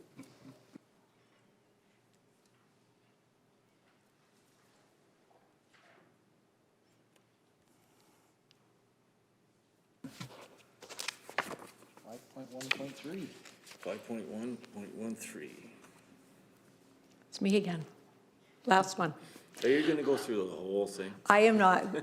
I am just going to, I want to give you Some of us guys, has to get home. sorry.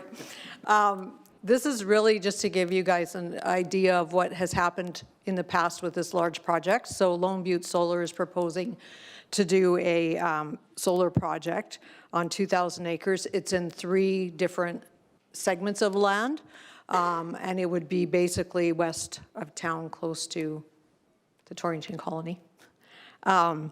So in the previous council, they wanted to have us bring these back on a case-by-case basis so that they could decide what level of engagement.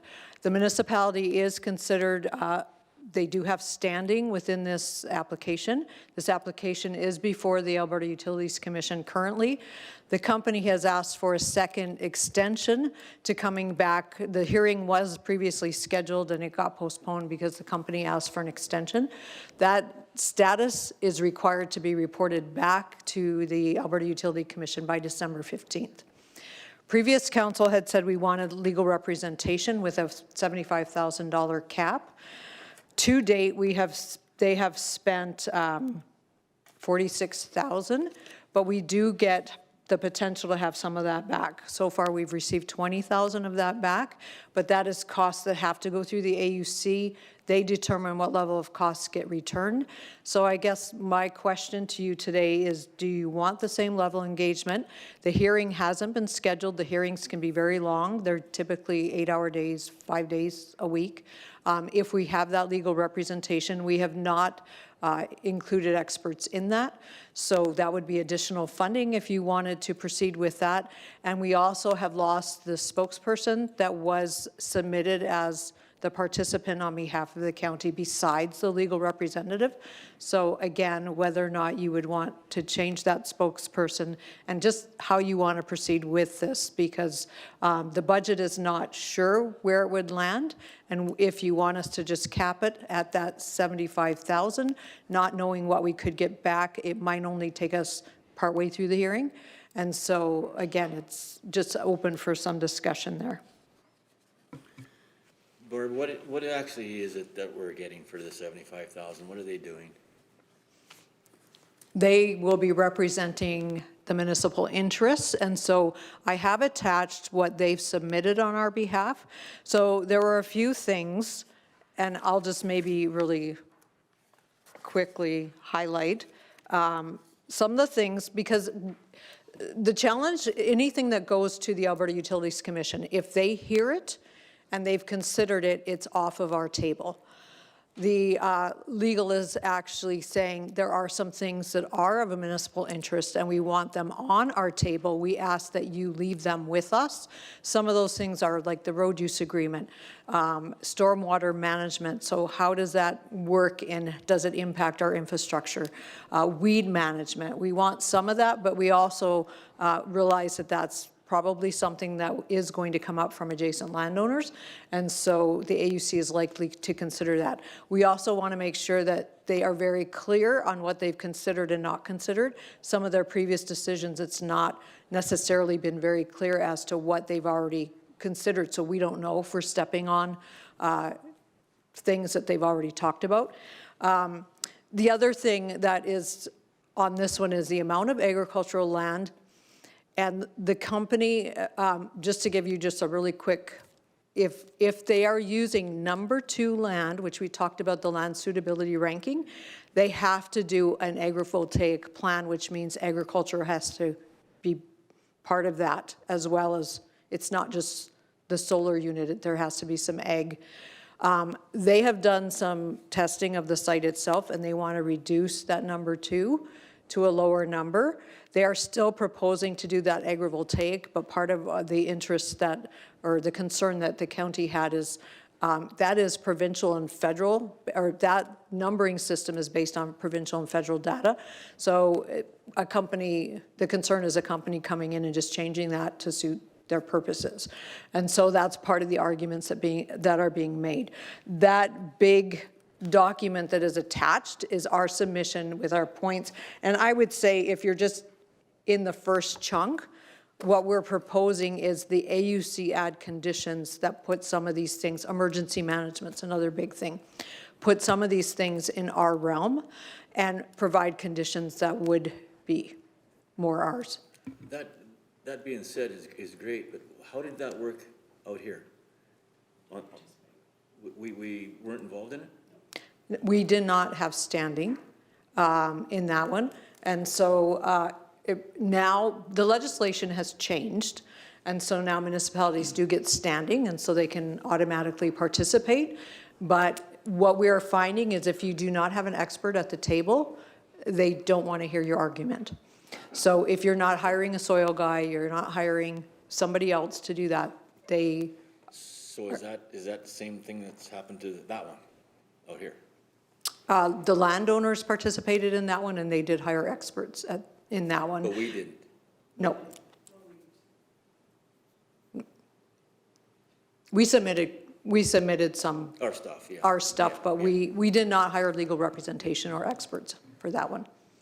The question that I have is, we can spend as much money basically as we want and then get run over, right?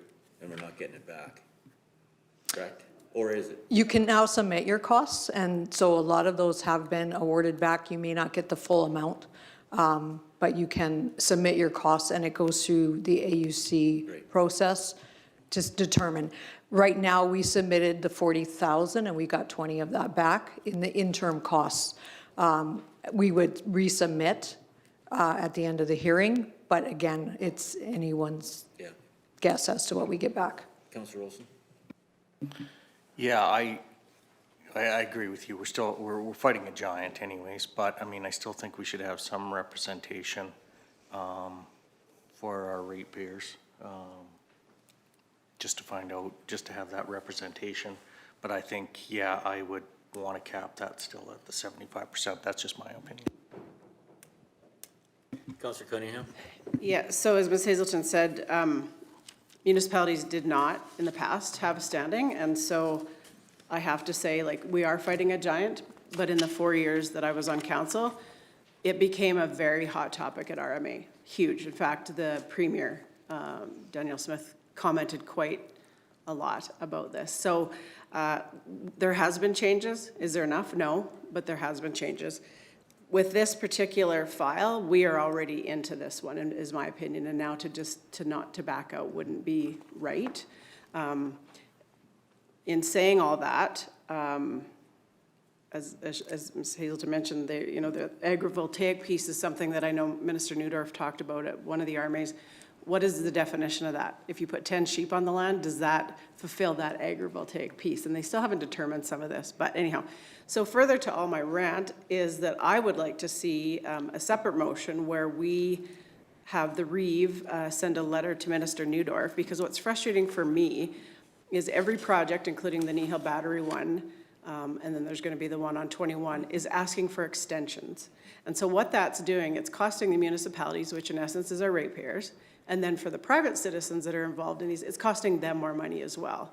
So I think it's going to be up to the province to put a stop to these continued extensions, because at the end of the day, and I mean this in the nicest way, it's only making lawyers richer. I mean, that's at the end of the day what's happening. So I would really like to see us, I was going to address it with Minister Neudorf at the RMA, but somebody did get up and speak to him a little bit about it. I will when I have that opportunity again, but I think this has to be a province-driven thing, and they have to put a stop to these endless extensions, because it's just costing everybody money. I agree with you on that. One of the things, though, is we can't just keep throwing money after it. I think we do have to have a cap. And I mean, by all means, we have to represent our people. There's no two ways about it. But it's huge, and this can go on and on and on forever. Yeah.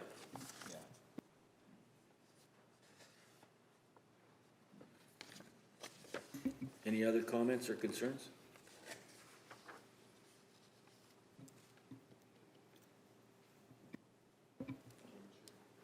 Jerry, or Councillor Woodstock?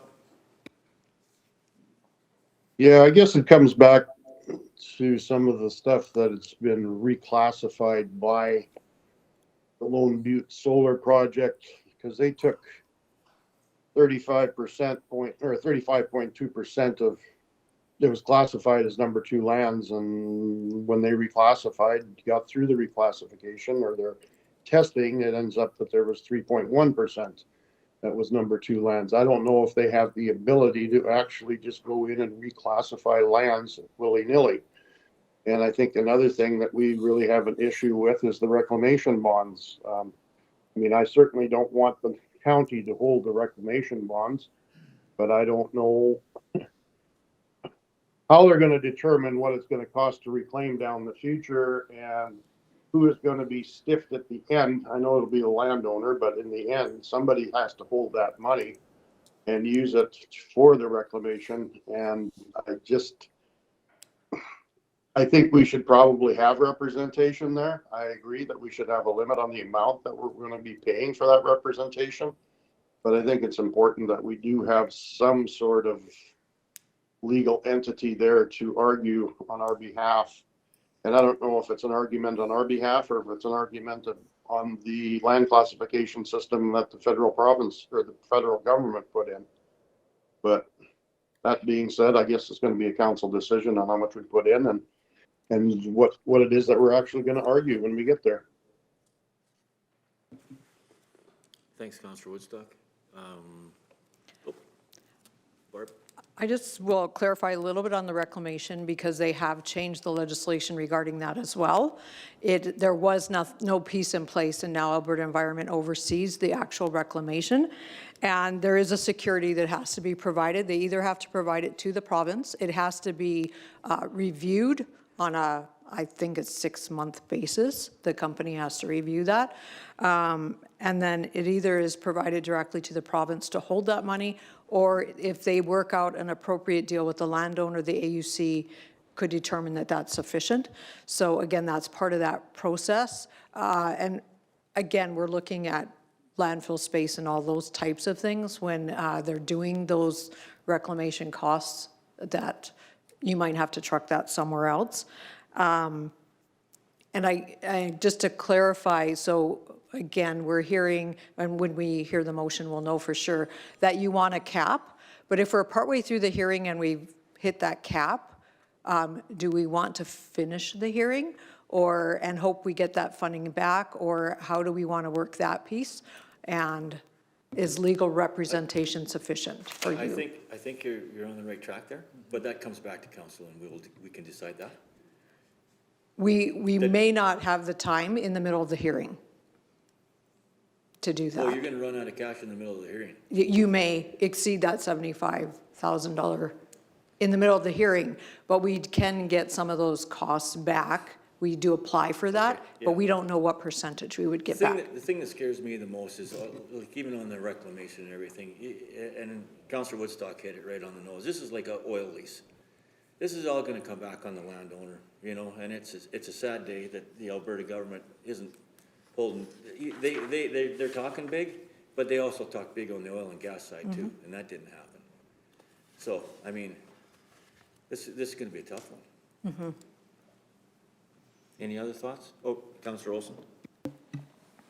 Yeah, I hate the idea that we just have to walk out of the meeting, you know, because we hit the 75% cap, or the $75,000 cap, sorry. But I do believe we need to cap it. I mean, I think, you know, it's it's tough our ratepayers have to do this, but,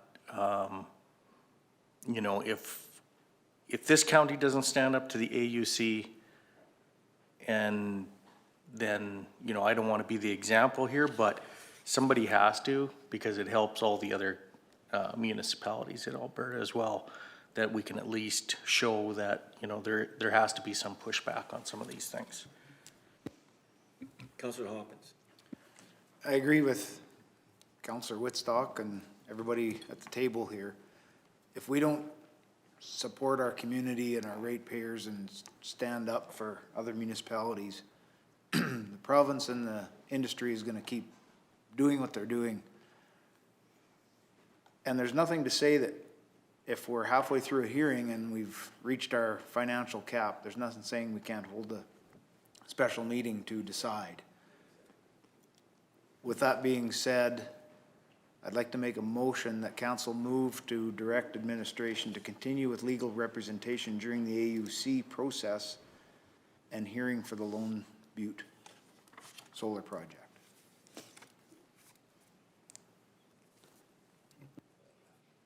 With the cap, yes.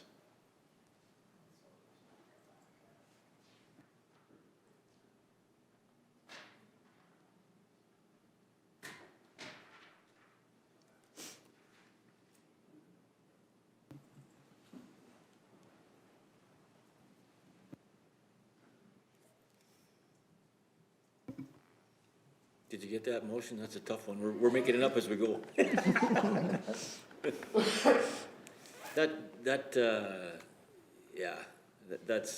That's something, eh? Like, it's not that I don't trust the Alberta government, it's just that I don't trust the Alberta government. Well, and I will let you guys know in your council Laserfish folder, all of the documents, this is only the tip of the iceberg. All of the documents have been downloaded for you. As soon as I get anything from them, I just put it into, it goes into that folder for you to have access to, so you can go through and read all their specific studies and what they've based their application on. And so I certainly encourage you to do it. We do have probably some other ones that are going to be showing up, and so it gives you an idea of some of what that process looks like. Comment? Councillor Cunningham? Yeah, so when you can't sleep at 3 in the morning, like a lot of times happens to me, there's lots of reading to do. I'm just wondering, Deputy Reeve, do you want to add, if necessary, to come back to a special meeting on that motion? Or Yes, is- please, yes.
Is everybody comfortable with the motion?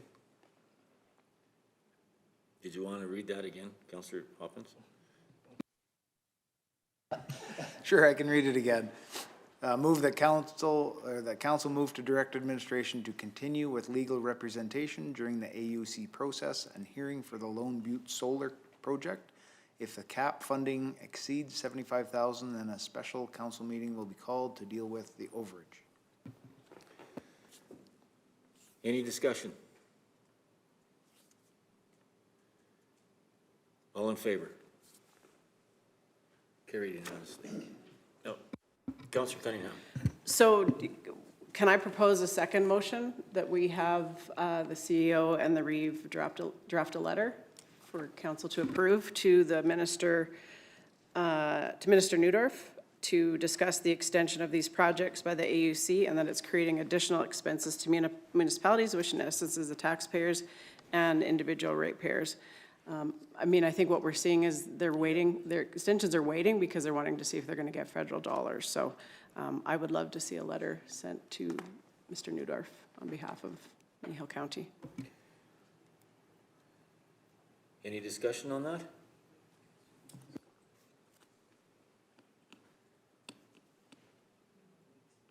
All in favor? Oh, sorry.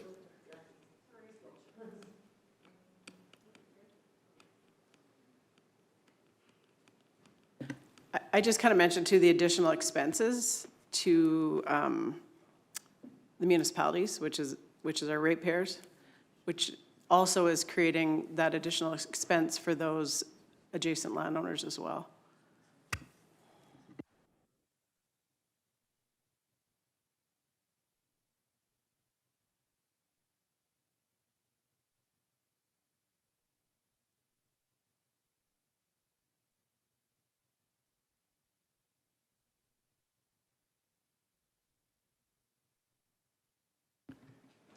That motion okay for you? Everybody okay with the motion? Any discussion with that motion? All in favor? Carried unanimously.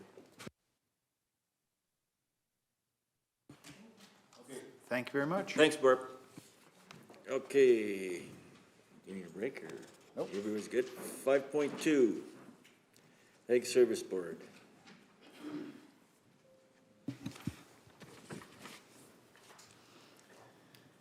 Go ahead when you're ready. Good morning, Council. My name is Fallon Sherlock. I am the Manager of Parks and Agriculture Services, and I get to bring before you today the 2026 to 2029 ASB Member Selection. So each year, the ASB producer member is appointed to replace the outgoing member and will serve a 4-year term on the board. We advertise this role out to the public, and interested applicants submit an application via our website. We do have a list here of some of the past serving members. The qualifications for a member on this board is they must be actively farming in Kneehill County and be willing to serve the full 4-year term, participate and lend their expertise to the board discussions and recommendations, and attend the bi-monthly meetings, the Central Region ASB Conference and the Provincial ASB Conference. This year, we received 2 applications. And after discussion and consideration, the ASB in November here motioned to recommend Michaela LeMay for the position of the 2026 to 2029 ASB member. There are no additional expenses for this appointment, as this is already included within the programming. And attached, you will see both of the applications for both members, are both applications there. And are there any questions from there?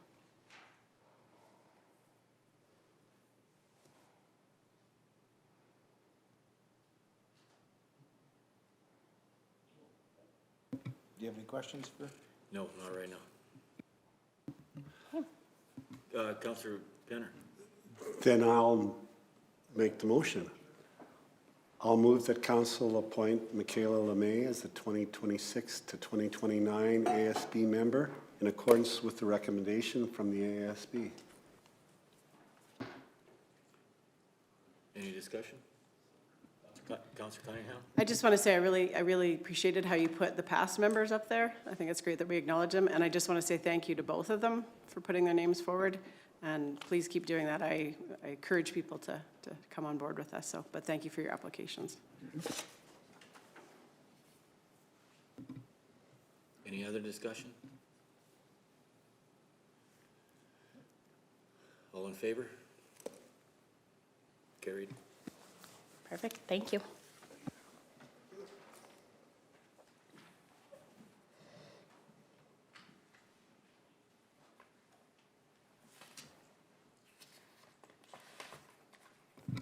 Okay, Protective Services.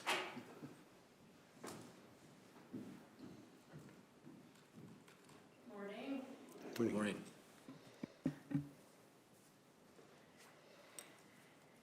Good morning, Council. So today I'm bringing you the Protective Services and RCMP quarterly report. So this kind of started as a RCMP, because we're served by 5 different detachments, we've kind of tried to put all of the stats in one report so that they're not coming and I'm not having to come and 5 different times during the year. Multiple times during the year. So this is kind of a combination of all 5 RCMP detachments serving our area. So I've included a map there. In March 2025, every year, I bring back to you Council's community priorities that you set. And so some of those include rural crime prevention, community safety focus, presence in rural communities, road safety, partnering with our CPOs, and then youth engagement.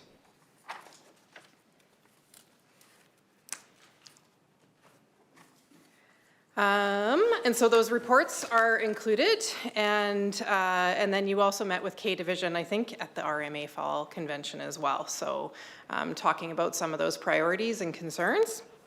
And then the second part of our report is just kind of a generalization of the Kneehill County Protective Services team. And so we talk about enforcement services first and our stats August to November. So there's traffic citations, so you'll see that we issued 78 warnings and 47 violation tickets. A lot of these are due to complaints along the 575 along Acme area there with that new speed zone in that area, and those new stop signs there as well. So just trying to increase that traffic in that area, because those are a lot of our concerns. But we do have targeted patrols on 24/1, other county roads. When people call in those complaints about those certain areas, that's kind of where we look at. And then just some of the speeds that were ticketed, like there's a few that are, well, there's quite a few that are over 135 on a 100-kilometer road.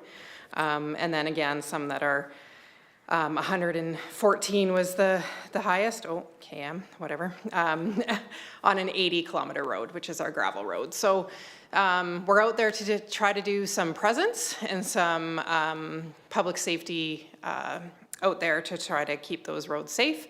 Again, we don't do patrols on highways 9, 27, anything that's single and double digit, 21. We've had 4 animal control files, some unsightly files, 5 suspicious vehicles that we found along our patrols that we would have reported to RCMP. 270 hours in rural patrols, and so again, those are targeted patrols and rural crime.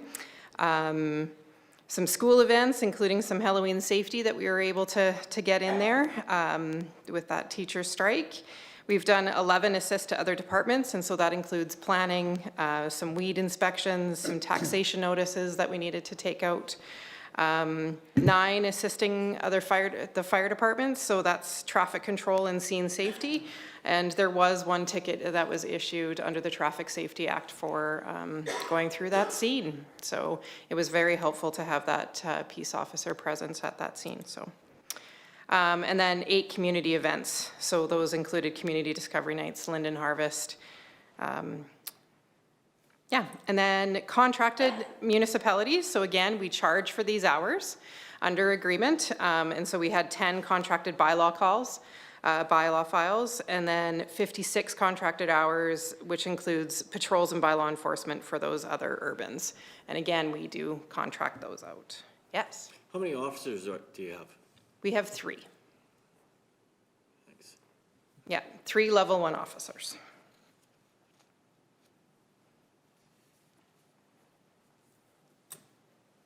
Any questions on the enforcement services report? Okay. And then just going over emergency management and kind of what we've been focusing on August, September, and October. So we rewrote the emergency social services plan for Kneehill County and for the region as a whole. And we've incorporated the new provincial emergency social services framework in that. The agency has actually reviewed that as well, and then it actually goes to the advisory committee, which is all of our councils in March. So that'll be reviewed there. We've updated some of those contacts, some forms, some evacuation plans. We have a Teams channel that we use as a region, so we've done some updates there. Alberta Emergency Alert Training was hosted here. And then, let's see what else. We did issue an Alberta Emergency Alert for a 911 service that went down in the Acme, Carbon, Linden areas, and fire departments actually kind of set up like a kind of like a first aid station, kind of, just to make sure that they were available for those call outs just in case, but it was really difficult to get the message out to them. So it's been interesting trying to do a bit of a review on that to try to see where, what we can do differently next time, so. How long did that event last? How long was that event in place? It actually lasted almost 24 hours. We were notified late that night. But yeah, so it was almost 24 hours. And then we had some representatives from Kneehill County attend a hazard identification risk assessment with the province to talk about the overland flooding and the Red Deer River flooding. We also hosted Incident Command System 200 training, which is ICS. We hosted that and we had 12 attendees from our area, and we have the local elected officials training tomorrow, starting at 9 o'clock in the morning in the Encana room, which is at the Three Hills Arena. And then the functional exercise, that's a project that we're still working on. That functional exercise is a legislated requirement. And so every 4 years, we're required to do that. And we actually have grant funding of $25,000 to put that on. And so that's what we're going to be doing in 2026 for that, because it is a big event to organize. In order to do that, we want to make that as real life as possible. And so like we have to bring in other agencies. And I have attended some functional exercises this year in other municipalities just to kind of see what those were like. And they've had like hundreds of people at those events. So it's been interesting to see, so. And then fire services, so just some occupancies and some inspections in August and October. 5 fire investigations on their fire safety codes accreditation, 2 were structure fires and 3 were vehicle fires. The Acme tender has been delivered, and then the old tender has been disposed of through a bid sale process. The Carbon and Three Hills bush trucks have been both delivered as well. Oh, yes, sorry. Just a question on that tender being sold. Was that a shared tender or a shared truck? No, it's actually 100%. All tenders are 100% Kneehill County owned. Okay, so we got the money. We did get the money. Excellent. Thanks. Yes, we did.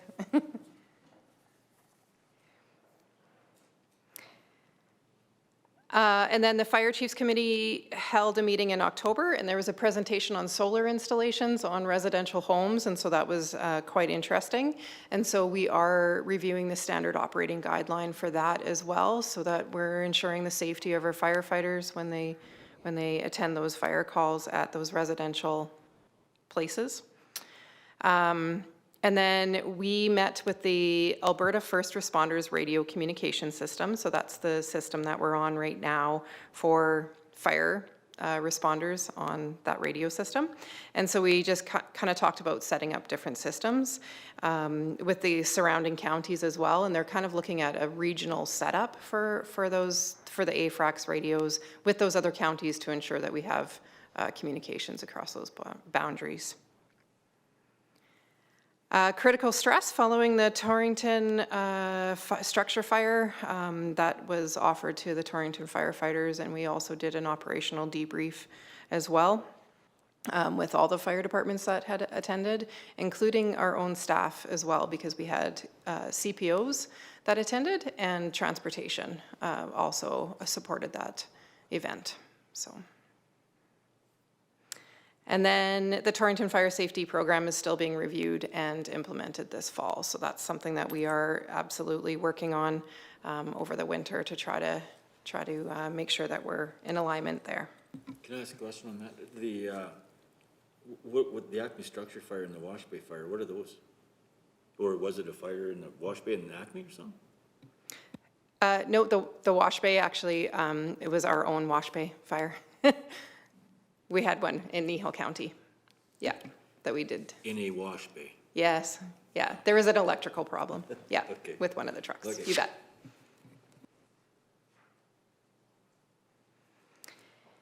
And so no financial or staffing implications from this report, and we've attached, again, all of those provincial policing reports and quarterly statistic reports from RCMP, and we're just recommending that it is accepted as presented.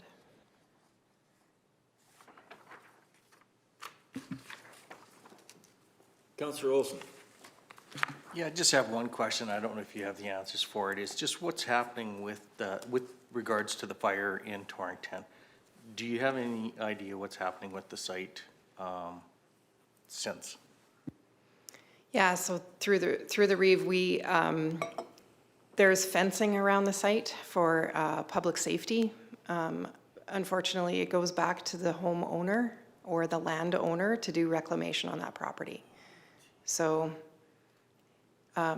yes, we can go through a process, but it does take some time to do reclamation on that site. Councillor Olson. Yeah, I seen the fencing up there. I just wondered, has the residents been contacted at all? Like, so there is a process happening with contact there. Okay, thank you. Yeah, through the Reeve, there has been a letter that has been sent out and some messages left for phone messages as well. Any other questions? Oh, Councillor Cunningham. Just more of a comment. That Torrington fire was stressful for a lot of people, and I had reached out to our previous CEO to make sure that Kneehill County did have something in place for debriefing and for any counseling that was needed. So I was very pleased to know that we had that. So if you can just pass that on to everybody involved, that you know, that's hard work and tough work. And we really do appreciate all the work that all our fire departments do. And I know we've had that discussion even with our kids, like majority of these people are volunteers, and that's a lot for volunteer, for anybody, even for a paid person, that's a lot. So I appreciate all the work that everybody does. So thank you for that. I just wanted to ask on the financial implications when it said our contracts with Urbans were extended to September 2025. Is that to 25 or did we extend that to 26? Yeah, right now, those are like, they were just extended for the 1 year. So they would be kind of officially expired, but again, we kind of just have been keeping on. It is an on-call basis, so it's not, yeah, so, yes.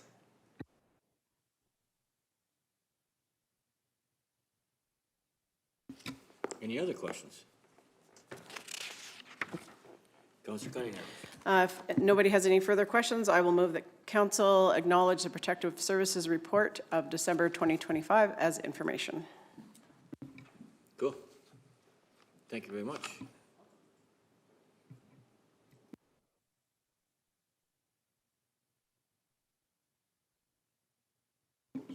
I don't think we need a motion on that. Oh. It's a motion. It was a motion. What? It's a motion. Oh. Okay, any discussion? All in favor? Thanks. Carried unanimously.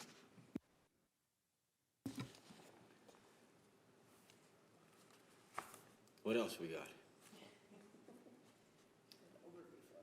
5.3.2. 5.33, right?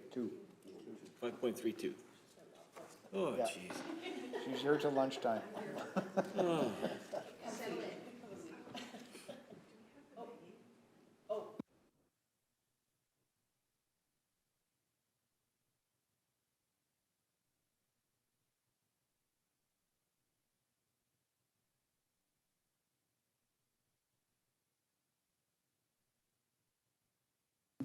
All right, carry on. We'll get straightened out here. Okay, thank you. So I have a presentation just as kind of a bit of an orientation on emergency management. So I don't know if you want to bring up the presentation, please. Yeah. So authorities for emergencies, so this is going to be a very quick overview, just because tomorrow you're going to be there all day for an emergency management overview. But this is kind of just how we work within Kneehill County, and that's just kind of, yeah. So Municipal Government Act, there's some authority there to maintain safe communities. And then we also have the Emergency Management Act, which the local authority shall be responsible for the direction and control of the local authority's emergency response. The Director of Emergency Management is responsible for developing a program to prepare for emergencies. And so I'm right now the Director of Emergency Management, and then our Deputy Director is Dan Marcellus, who is the Rural Fire Chief.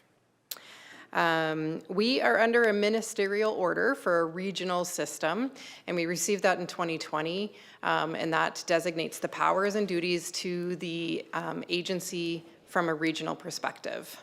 It also eliminated all of the different advisory committee meetings that each municipality would have had to have with their councils, and we've made it one meeting with all of councils involved. Alberta Emergency Management Agency has field officers that provide guidance to us, and they'll be actually teaching tomorrow.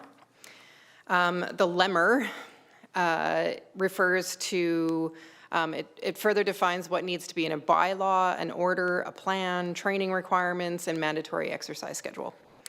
The AEMA completes a review of our program, and we usually do that in March each year. And we have a regional emergency services bylaw. It's 1826, and we also have an agreement saying that we will all work together, Acme, Carbon, Linden, Three Hills, Trochu, and Kneehill County. We all have the same bylaw. And we all have an agreement to talk about the details on operationals. The Authority for Emergencies, Kneehill Regional Management Advisory Committee. So this one is, advisory committees consist of councillors, and the agency consists of the DEMs and the CAOs. And so the advisory committee is yourselves, and you guys appoint me as the regional coordinator, or anybody else as the regional coordinator, any other municipality. And you do plan guidance and set the priorities for the year. And you also review the risks assessments that we've come up with as an agency and we've recommended to you, and then you guys review those.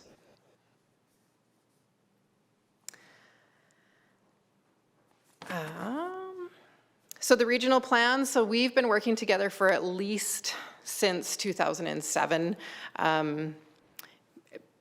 We've reviewed the plan in 2015 and in 2023, just to kind of keep it updated from an emergency management perspective, and to keep it updated with the new legislation.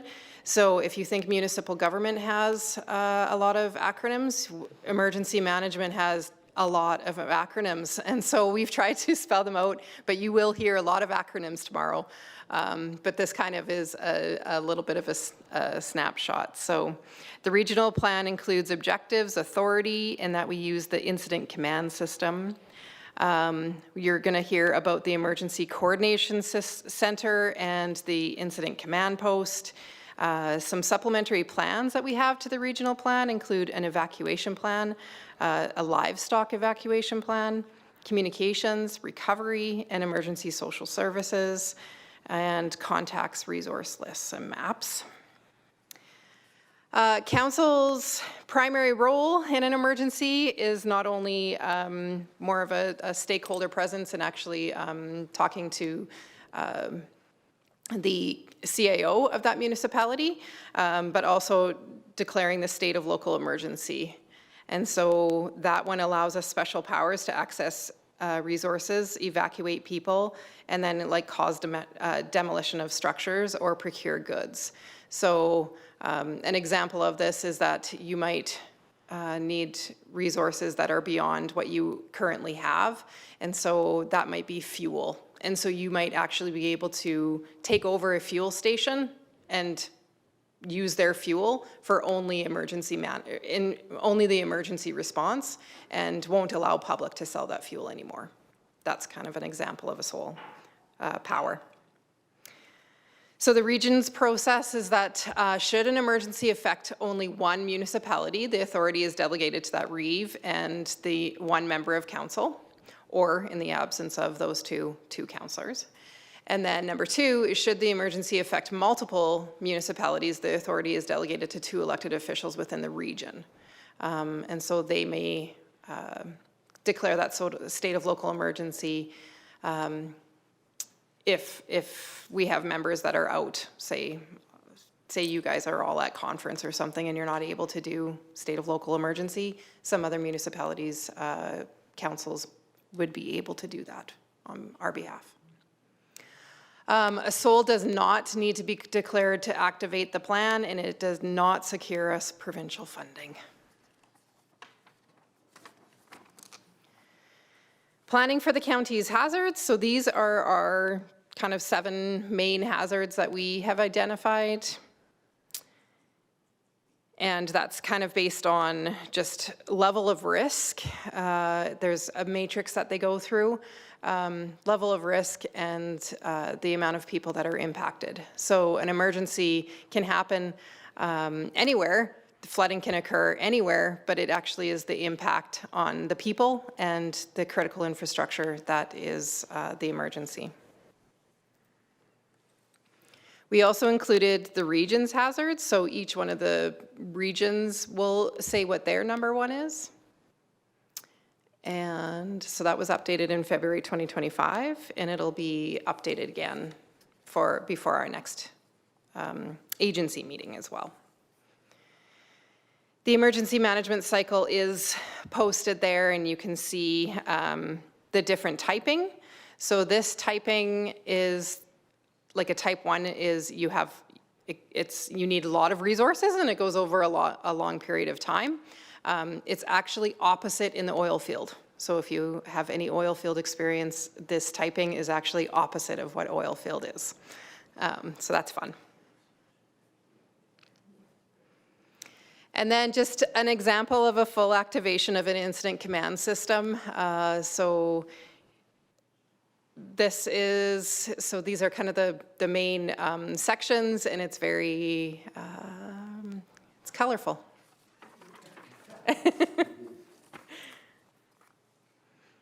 Takes a lot of people to run an event. And you'll see that like fire departments are within the operations side. For a full activation for like a type 1 or a type 2, fire is only one of the columns. There's lots of different columns when it comes to a large emergency event. So yes, that's kind of the overview. And then training, again, so the municipal elected officials training is tomorrow. We have a functional exercise that's hopefully this March. It might actually be pushed off a little bit further. We'll see if we can get everything. We have a committee meeting on Friday to discuss. And then each municipality will be putting some budget money towards training and towards that functional exercise. And then the other part of emergency management is that we do have 3 members in Kneehill County that are part of the Central Region All Hazards Incident Management Team. And so that team is a bunch of different members from a bunch of different municipalities that all help out the other municipalities when they're in an emergency. Because we do find that it's really difficult to train all municipal staff to a level that needs to respond to an emergency. And so the more that we can have a non-impacted municipality go and help an impacted one, just makes a world of difference. So. And then these are kind of just some of the emergencies that we've had that could have escalated, but did not, thankfully. But yeah, Swalwell was our last evacuated municipality, and that was about 100 people, so that was our last event in 2020.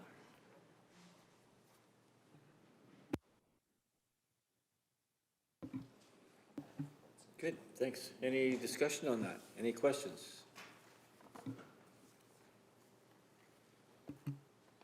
Councillor Hawkins.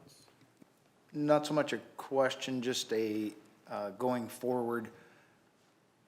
I know quite a bit of this and understand the background, but some of my counterparts up here don't. I'd like to bring us at a future council meeting, hopefully soon, levels of service, just so everybody's understands what each community covers. That policy needs to be, I know it was reviewed not long ago, but just so that everybody's aware. And I'd like to bring that back at some point, so keep that in your Rolodex calendar somewhere. And through the referring to the fire level of service policy? Yes. Correct, Okay. yes, fire levels of service. You bet. Any other comments or concerns or motion? Oh, Councillor Wilson? Just one question with regards to the regional exercise. How often do we have to do an exercise like this magnitude? Yeah, so through the REEV, the functional is every 4 years, unless you have an event. So we had an event in 2020, which was the Swalwell evacuation, so that counted. But yes, and then the tabletop exercises, we actually have mini tabletop exercises, which is just on paper, just kind of talking about a different scenario. And we actually do that as an agency. So when we actually meet as CIOs and DEMs, we just kind of talk about it amongst ourselves.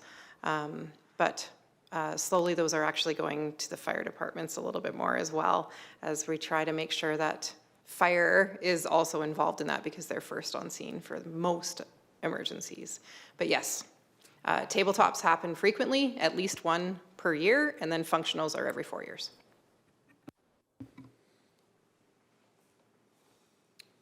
Motion? Councillor Cunningham? I'll move the council acknowledge the emergency management general overview presentation as presented. Any further discussion? All in favor? Carried unanimously. Thank you, but I see that you're still here, so we're going to go to 5.3.3. Yeah, do you ever want to leave or? Yeah, no.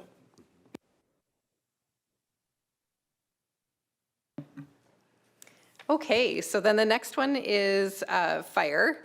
So this is just, again, a general overview of the way we have fire in Kneehill County. And so again, if you wanted to go to the presentation.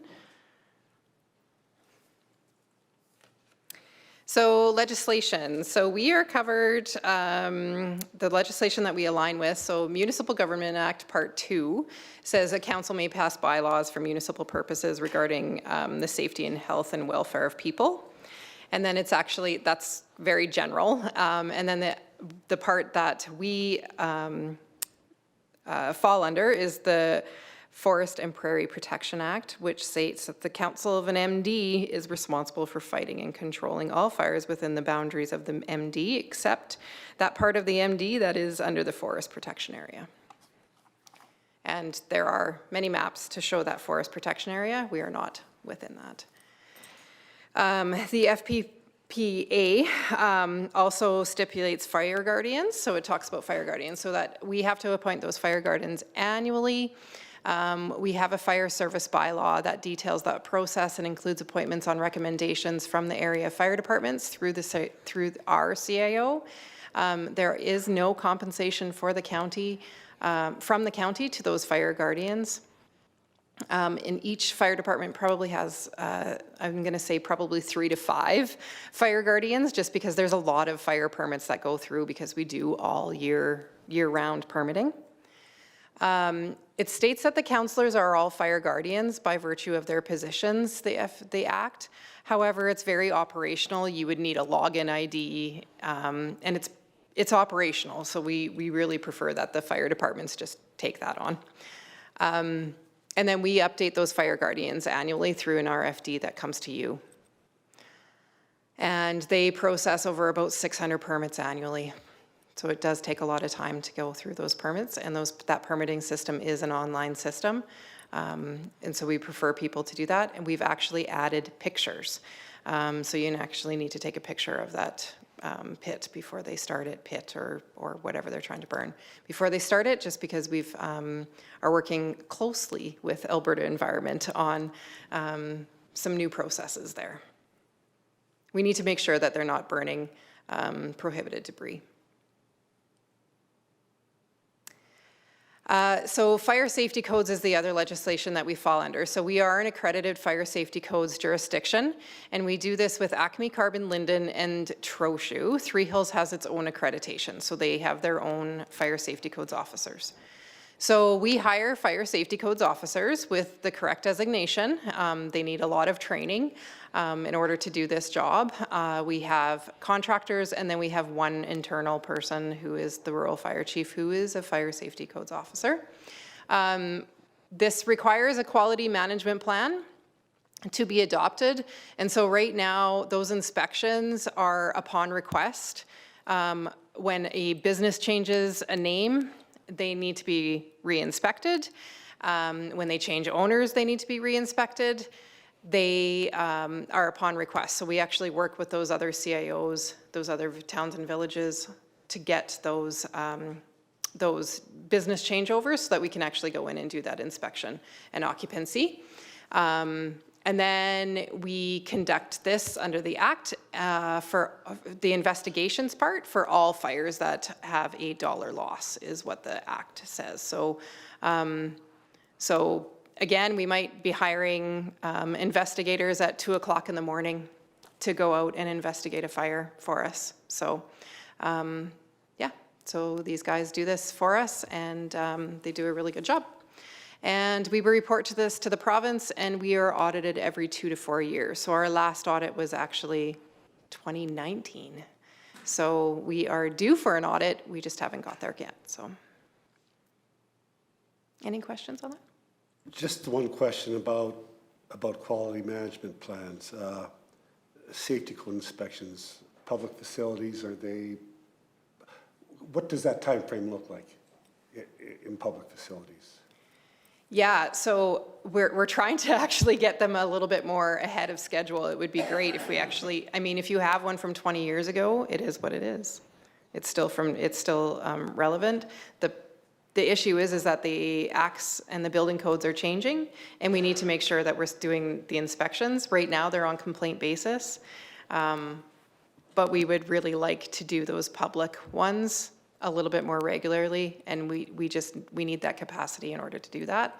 So we are absolutely, it's on the list.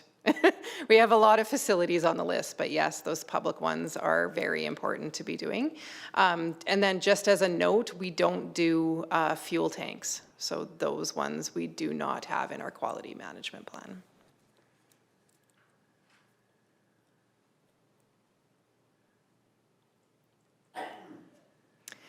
So we also follow occupational health and safety and the NFPA. So the National Fire Protection Agency standards. So firefighters train at least twice per month is what we're hoping for. The NFP standards, they do have a whole bunch of standards on training, equipment, hazmat response.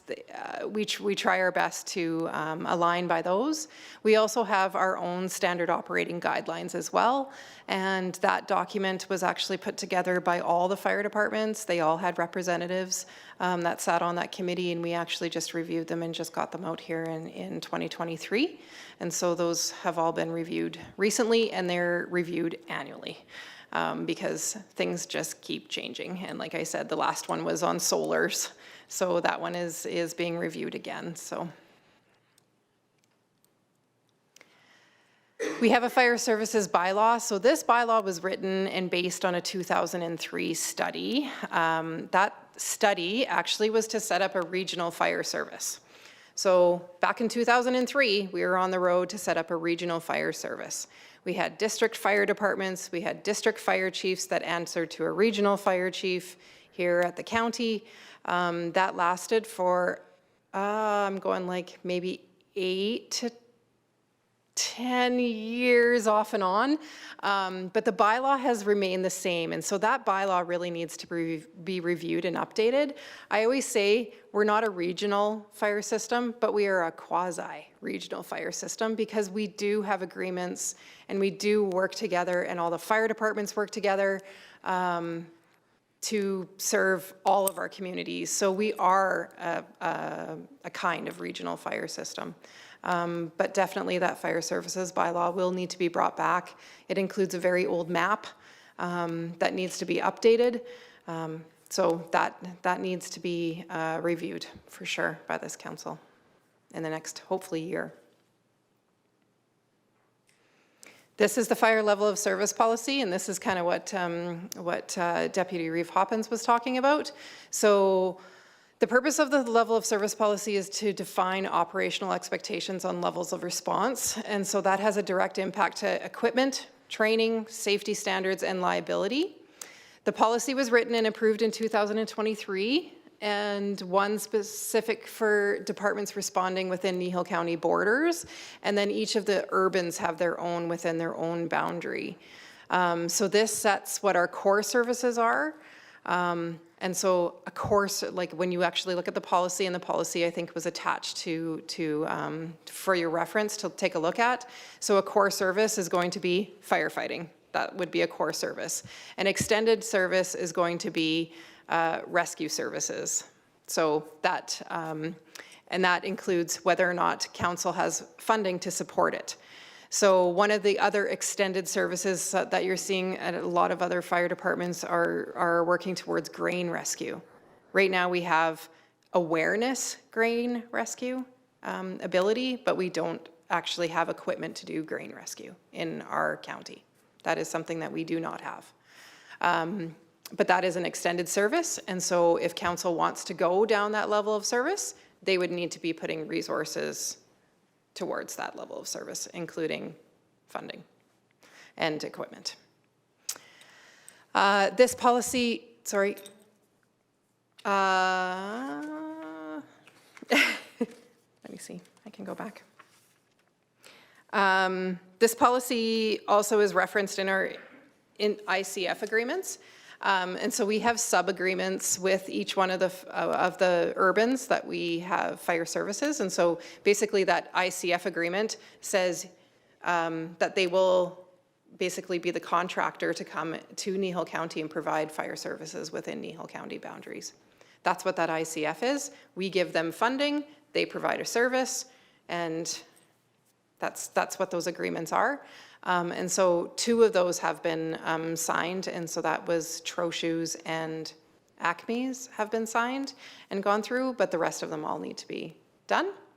And that also includes Drumheller.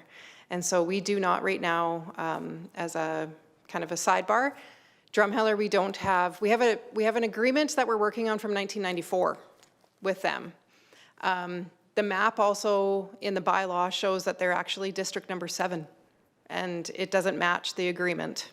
And so that one is something that needs to be more of a council to council driven governance piece that will need to be discussed so that we can kind of get that corner settled a little bit better.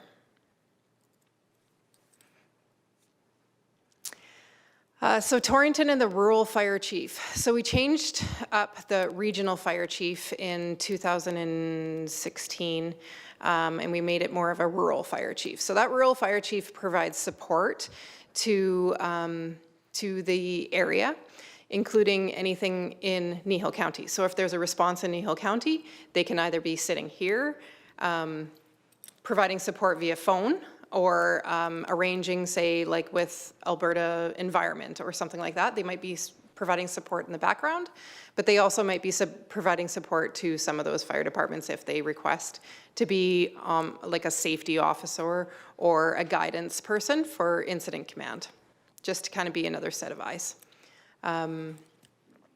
We also have the Torrington Fire Department. So that's our one fire department that Kneehill County owns and operates. And so that one, we have a roster of about 20 volunteer members, And right now, we have a fire chief is Jason Mickelson, and our deputy fire chief is Derek Benedict. And they've been appointed by council until January 2027 to sit in those roles. And so that is brought every 3 years, to bring back.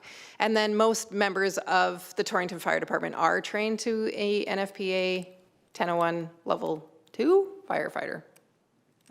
The numbers keep changing on this training stuff, so bear with me if I have that incorrect. But yeah, that's kind of our system and where we're sitting at. Any questions on that? No. Okay. So the current fire service, we have 6 fire departments within our borders. Again, Kneehill County operates Torrington. We have fire agreements with Acme Carbon, Linden, Trochu, and Three Hills. And we have a mutual aid agreement with Drumheller to service that southeast corner. We have mutual aid agreements with all the surrounding counties as well. And we own the Torrington Fire Hall and the Trochu Fire Hall, but we lease that fire hall to Trochu. So we still do have that facility there as well. Here is the district map. This is where I said Drumheller is number 7 down in the corner.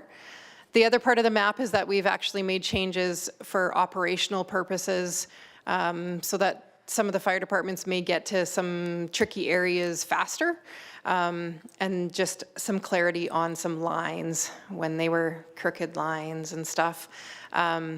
So that mapping really needs to be updated to make sure that we actually have it updated. But it is attached to the bylaw, so it's really difficult to make changes when it's attached to that bylaw, because you can only make changes to it when you actually bring back another bylaw. The fire service agreements, so we started this in 2019, and currently in 2025, we're reviewing all of those. So back in the day, in 2003, we actually had one agreement. All fire departments were all on one agreement. Kneehill County had one agreement. It was called the Master Fire Agreement. Everybody was on one. In 2019, the council decided to individualize every agreement, and so that's where we're at right now. So now we have individual agreements with everybody. There's an operational side, which talks about the roles and responsibilities from each municipality. WCB, record keeping, insurance, fire enumeration, and then we disperse operating funding to them. And then there's also a fire chiefs committee that is recognized within that agreement as well. And then equipment, so Kneehill County owns 100% of all the tenders in the entire fire service. Yes? 100% of all the tenders, one bush buggy in each. What does that mean? One bush buggy in each shop? In each fire department. What was the bush buggies bought for? This past year? Yeah, what was the reasoning for? Is it because you couldn't get down the roads? Yeah, like the bush buggies are just like, they're more agile to go into like wildland fires, right? So when you have engine and tenders, they're really big trucks to be going into fields, where a bush buggy can go into areas that big trucks cannot. So, yeah, okay, I guess we've been going into these fields for hundreds of years so far with the big trucks and the tankers, right? So what happened to get us to buy bush buggies is my question. Councillor Hopkins. Can I? Part of the reason that we invest in bush buggies is they're more agile, they're lighter, they can get closer into the bush, they can assist us with quick firefighting, and we don't have to worry about taking the big trucks into the field. Years ago, when I say we, I mean Kneehill County as a whole, lost a fire apparatus due to getting stuck in a stubble fire field. We brought in the bush buggies to hopefully alleviate that issue again, so that we don't ever have to lose an apparatus. The bush buggies carry anywhere from 250 to 350 gallons. And that water capacity does go a long way in fighting a stubble fire. We keep the bigger trucks on the road, and it has worked very well for the last 10 years. I know that there was some departments that had them a little sooner, but I know for Trochu, we've had ours 10 years, and they're a huge asset to the department. You had bush buggy for 10 years? We've had ours for 10 years, yeah. Okay. My question was, is one of my ratepayers said, is it because the trucks can't get down the dirt roads? That was the question. And I said, absolutely. That's exactly why it was. Yeah. In muddy conditions, yes. We won't take a tender or an engine down a muddy road, but we'll take a bush buggy because they can go a little further in the mud. Thanks for answering that. The other part of it too is that the fire departments were noticing a need for the past 15 to 10 years of the bus trucks. They were noticing it, and they were actually building them on donated chassis, stuff, bringing tanks on. They also are people carriers as well. So like we throw on the backpacks and actually it was just easier to get people into those areas. Especially, I think we did one in Horseshoe Canyon, and to be able to get down there with a backpack was pretty good to do that. So they're definitely used, and they're cheaper equipment than the rest. The problem with some of the bush trucks is that they're built on, they weren't road safe, I guess, because they're on donated trucks, and then some of the tanks that were put on were too big. And so we've tried to beef up those units just a little bit. And so we actually have 2 new bush trucks in the area that are a little bit beefier that can handle that extra weight as well. So as part of the agreements, we eventually have taken over the bush trucks because they were seen as rural firefighting apparatus. And so before, those municipalities actually all had them. The fire departments built them all, and now Kneehill County has taken on those bush trucks as apparatus for Kneehill County. Agreements have ownership of engines 70-30 split. So 70 is county, 30 is towns and villages. Rescue apparatus and funding varies. So Linden has a rescue truck, Three Hills has a rescue truck, and Trochu has a rescue truck. Carbon has a unit down there. I don't know if it's an actual full-on rescue truck, but it is used for cribbing and stuff like that. So.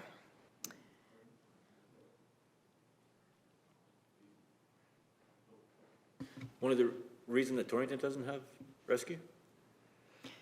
Torrington's a little bit different, but Rescue, Acme and Torrington are the 2 that don't actually have rescue equipment.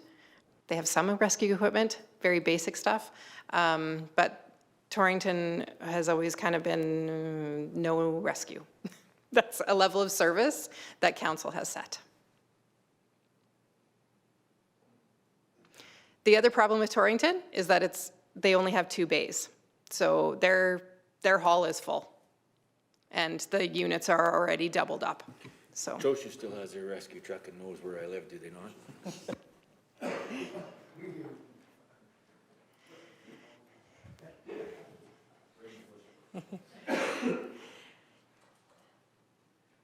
Rescue is a pretty big picture too. So rescue can go from a very small rescue to a very large high-angle rescue, which we do not have anybody that actually can provide that service. So again, that level of service policy describes rescue in a little bit more detail.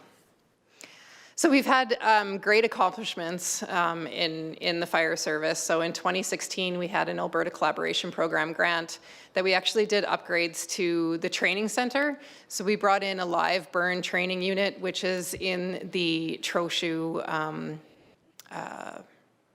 yard. And many of the fire departments use it to do live burn training. So it's really, really important. And I think the training in our area has definitely gone through the roof in training firefighters. We also, in 2017 and 18, we had a regional training initiative, and 40 firefighters in our area took that level 1 training.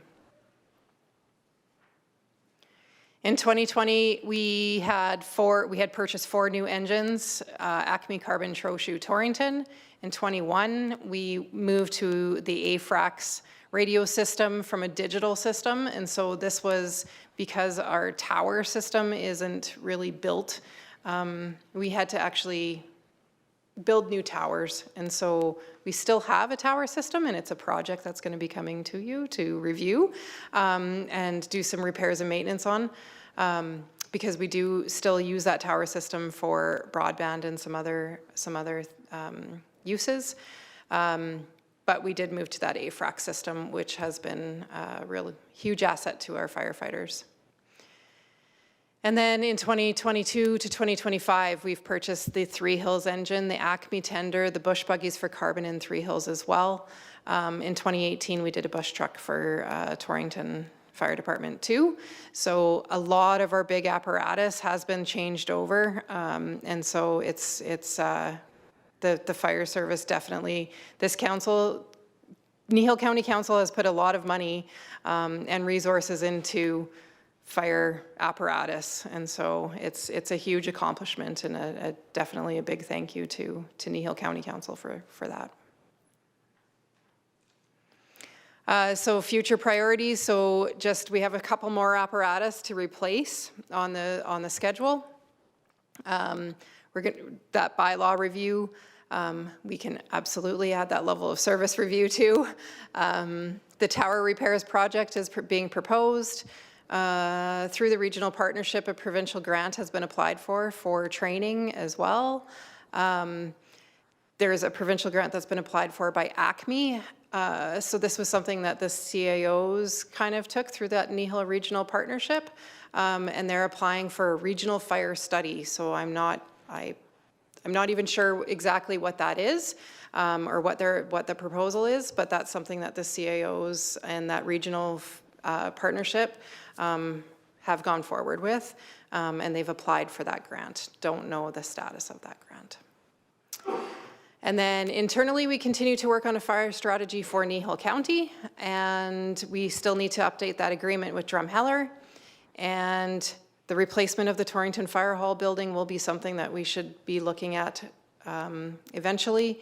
Again, it's only 2 bays, it's an older building, so that's something that we definitely will need to look at. And then again, just some different innovative items for fire response and training.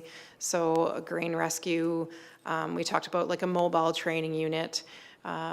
Lucases for all departments, that's something that's on the list to purchase for Torrington. And I just kind of, you guys, just so you're aware, the Lucas is like a compression device that the fire departments would use. Some of these fire departments are going to these medical calls, and they're doing CPR for over an hour waiting for an ambulance to show up. It's just really it's hard on the members to do that. And so this Lucas helps. There is one in Acme. Acme Fire Hall has one already, and they recommend it highly. So these are just some of the things that we're looking at for the future, and that's fire. Here's some of the calls. We do have the stats kind of broken down. There's lots of numbers there. If anybody, medical calls are high in most of them.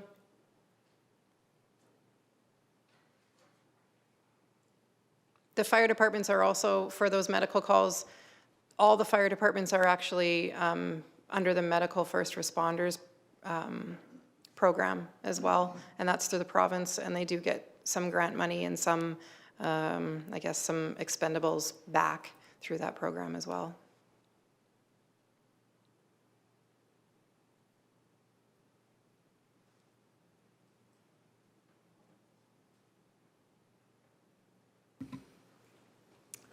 Oh, good. Thanks for that. Any questions? Councillor Penn? No. No, just a comment that I didn't realize that we'll have all the engines replaced basically by the end of 2026 or early into 2027. So we've kind of, county's bought ourselves a 20-year window now, theoretically. 15-year window?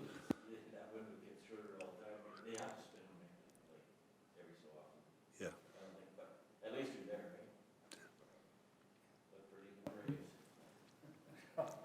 20 years is the recommendation. Any other comments or concerns, Mr. Hoppins?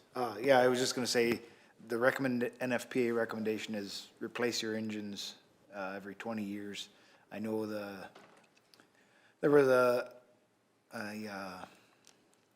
resolution at the RMA, I think it was in the spring of 2024, to try and get that extended to 30 years. The urban municipalities just put that resolution here in the fall to request 30 years. So at least all the municipalities are on the same page. Whether that'll change or not, I don't know. It all depends on, I know there's industry or insurance industry at the table as well as manufacturers at the table. So I would like to see whether it would ever happen. Municipalities at the table to make that decision as well, but that's not for us or me to decide. Councilor Cunningham?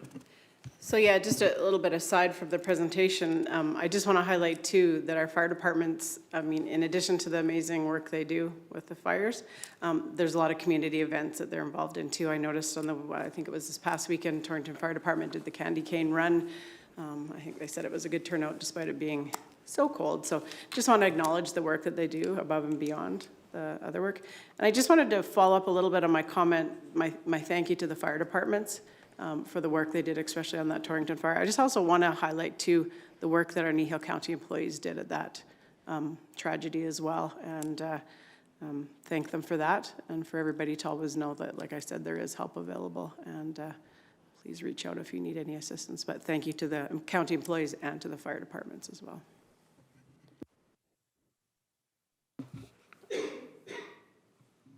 Any other discussion? Motion? Councilor Olson? I acknowledge the Fire Services General Overview presentation as presented. Any discussion?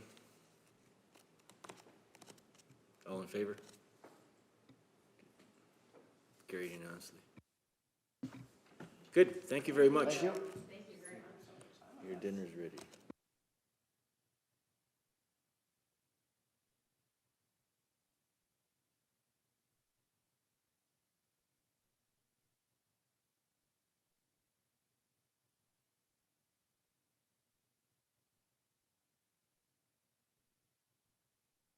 Okay, we'll go 7-1. Okay. Yeah. So thank you, Reading Council. I bring you today a report regarding the 2025 Christmas closure. We bring this item to Council every year. The purpose of the presentation is to inform Council about the upcoming office closure and how holiday season will impact some of our services, including the transfer station hours and the Hamlet garbage collection.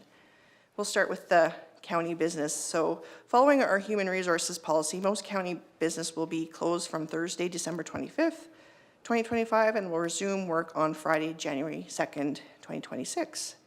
Employees know that they need to use their personal days and vacation time for this period. We do have on-call staff, so if there is a winter storm or road event or any other such thing, there is on-call people that we will call on to deal with that. In previous years, Council has approved closing the office at noon on Christmas Eve due to limited business activity on that day. Council may wish to consider continuing this practice again this year. If Council were generous enough to allow for this half-day closure, a motion would need to be made to allow it. And now going on to transfer stations. The transfer stations that will be affected by the Christmas closure this year are Three Hills and Linden. The Three Hills and Linden transfer site, which operates on Thursdays, will be closed on December 25th and January 1st due to the statutory holiday falling on those Thursdays. These stations will be open on the scheduled Saturdays, the following Saturday and the Tuesday. Another service that will be affected is our Hamlet garbage collection. Our Hamlet garbage collection schedule for Hamlets will be adjusted this year due to Christmas Day and New Year's being on the Thursday. The pickup date will be moved to Monday, December 29th and January 5th, respectively. These closures and service delivery impacts have been advertised in the newspaper, on our website, and I believe in our newsletter that will be going out. And that's the Christmas closure update. Cool. Any discussion? Councillor Olson? Yeah, I'm in agreement with still taking the afternoon of the 24th off, so I guess I could make that motion. It's there, unless there's further discussion. Guess you can discuss it after either. So the council, I move that the council receive the 2025 Christmas closure report for information and approve the closing of the Kneehill County office at noon on Wednesday, December 24th, 2025. Any more discussion on that? Mr. Hoppins, or Councillor Hoppins? Not so much about the closure at noon, but just out of curiosity, with January 2nd being a Friday, how much work, or how many ratepayers, or how much business would get done on that day? Well, we actually had this discussion at coffee break the other day of how many people were going to be, who were going to take a holiday that day. It was going to be a very limited amount of people, I think. Okay. But there are people who there will be people here that day. Okay. But very limited. I'm just wondering, is it worth us closing the doors on the 2nd as well? Didn't know if that was a act of good faith towards our staff that would appreciate not having to come in. I don't know, but that has nothing to do with the motion that was made, so I guess we can vote on the motion. Councillor Andrews? I'd have to ask the wisdom of coming in even for the half a day on the 24th, to have people drive all the way in here to get set up and then close the door in half a day. I don't think that's financially a viable situation. I think you might as well close the door on the 23rd, the half a day. Most places don't open for that half a day unless it's really necessary. Councillor Cunningham? I guess from my understanding is that the employees bank holiday time to be able to take that time off. So I guess if we're going to do the whole day on the 24th and then potentially the January 2nd, like, is the staff, do they have bank time to fulfill that? And I guess the other part for me is, as a business owner, I know, for example, we close at noon on the 24th, but we're back at her at the new year. And so appreciative I am of the staff. I think we do have to get back to work at some point. But in saying all that, with the motion, I want to take this opportunity to tell the staff to please enjoy the time off with your family, with your friends, however that looks for you. Friends at our family, however that means. And please know that council does appreciate all the work that Kneehill County staff is doing. And we just really want you to have a great Christmas and enjoy that time off. Now, how do I follow that out? Yeah. I think we just leave 24th alone, if the half day. I mean, that's been a tradition around everywhere, in every shop. So you guys know who's coming in and who's not coming in. And I mean, I agree with Merle, but to close it all the way down for the whole day, I don't see that being a real issue. Some people, the people that are far away, they'll probably take the day off. I agree. We got a motion in front of us. Any more discussion? All in favor of the motion? Carried unanimously. Thank you, council, and we wish you a very Merry Christmas as well.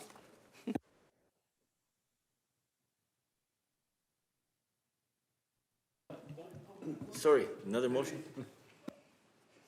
I'd like to make a motion that we close the doors on January 2nd as well. Seems like if somebody's taking some holidays, they don't need to rush back for the one day. That's just my opinion.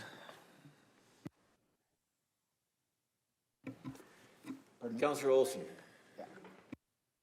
Are you making that a motion, or is that just discussion? No, they're writing it up. Council approved closing Kneehill County on January 2nd. Councillor Olson. Would this be us paying for that day then? Is that correct? I'm not sure what normal, they take holidays, bank time off?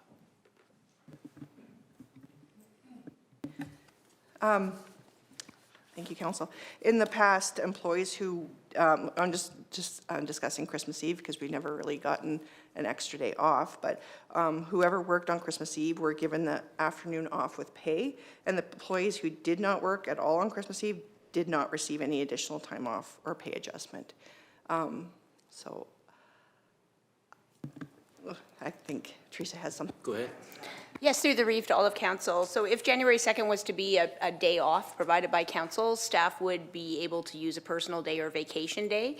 There may be exceptions where staff have no days left, and that would be a discussion with administration around is there work for them to do remotely, or how can we support them in being able to be effective during that day. But I would suggest that, and I don't want to talk out of turn, but most of our staff don't have a problem with time off. They have a lot of hours in the bank, so. But again, we would want to make sure that council indicates it's a choice for them. If we're forcing them to take an extra personal day, that might be, we may want to provide a choice that people could work. Yeah, I'm not in favor of letting somebody work remotely from home just to keep a day going, so. Councillor Anderson, you were gonna, or Councillor Olson, you were gonna say? Yeah, I think we need to be clear. If council is closing the office, then yeah, it would probably, I would think, have to be a paid holiday. Councillor Cunningham. So yeah, I'm not in favor of the closure on the 2nd. I'll be the Grinch that stole Christmas. But again, I think it goes back to like the staff still has that choice. If you have banked time or if you have holidays, you can choose to take that Friday, if I'm correct, right? Through the Reeve to all of council, you may have the opportunity to take the day off, but if we're in regular operations, transportation, water, all of the staff that are out in the field are back to work, unless they've already scheduled that time off. So we don't have excessive crews where we can afford to just have half the people off and half on. So it would need to be an all or nothing kind of decision. People can take the day off on their own free will. They can request that. Yeah. But there is limitations to that given our operations. So we would have to go with everything's, and like you said, it says office, but that includes the shop. So all the work on the roads would not happen on January 2nd. Through the Reeve to all of council, that would be correct unless, of course, there's a snow emergency or we have to get out because we need to be out there. Right, okay. And that So- we have people on call for that. Right, so we are already closed for a full week. Yeah, and then we're gonna close for New Year's probably, no, that is New Year's, sorry.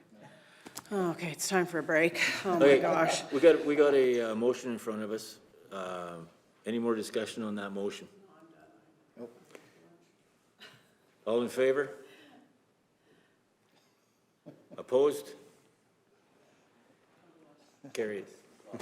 Defeated. What?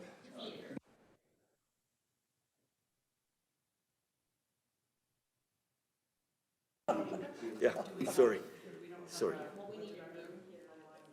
Well, it doesn't matter. He left. He left a long time ago. So.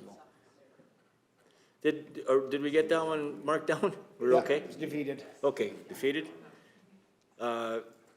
We got guys at 1 o'clock? Okay. All right. Good. Yep, let's take, your dinner's here. Anyway.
Okay, welcome.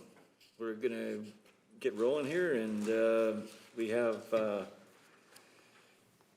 FCC, or FCC, yeah. FCSS, yeah. I was hoping it was FCC. FCC delegation here for the 1 o'clock timeframe. So, We should introduce ourselves. yeah, we'll introduce ourselves, and we'll start with, over here with Councillor Anderson. Laurie Michelle Cunningham, Division 5. Lonnie McCook, Division 7. Richard Hoppins, Division 6. Lowell Olson, Division 4. Darcy Penner, Division 2. Yuri Whitstock, Division 3, welcome. Thank you. I'll introduce myself and my chairperson. So I'm Angie Stewart. I'm the director with Kneehill Regional Family and Community Support Services. I am fresh in this role at the beginning of September, so I will do my best, but I have been with the organization for 16 years. So Jamie Martel is our Town of Trochu Council representative and the Kneehill Regional FCSS Board Chair. So I'll just go right into just a little bit of history of FCSS in general in Alberta, just to kind of explain things. So FCSS was established in 1966 by the government of Alberta as a preventive social services initiative. It became Family and Community Support Services in 1981. And if anybody needs to know, preventive social services are proactive interventions that strengthen and improve well-being of our residents and communities, and they focus on early intervention and support. That didn't move down. There we go. It's the only program like it in Canada.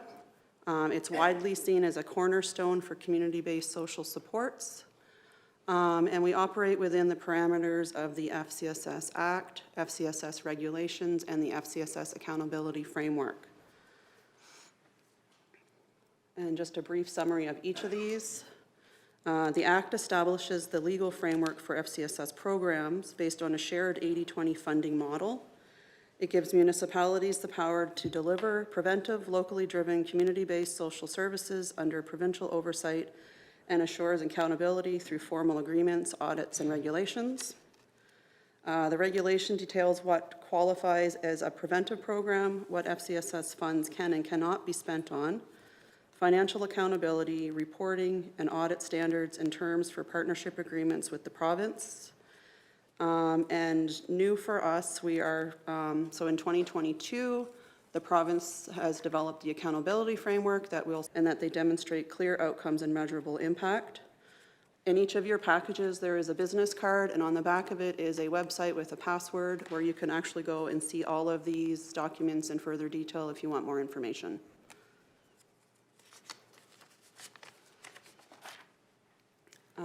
And just to clarify, there's a lot that we can do. So just to summarize what we can't do. Our services can't be recreational or leisure time pursuits, so we can't fund sports activities. Kids Sport does that stuff. We're not rehabilitative. We can't duplicate services that other government or government agencies provide. So mental health supports, Alberta Health Services, those things. And we can't offer direct assistance to individuals or families. Prohibited costs, capital expenses, municipal taxes and levies, payments to board members, or anything that's not directly related to an FCSS program or service that we're providing.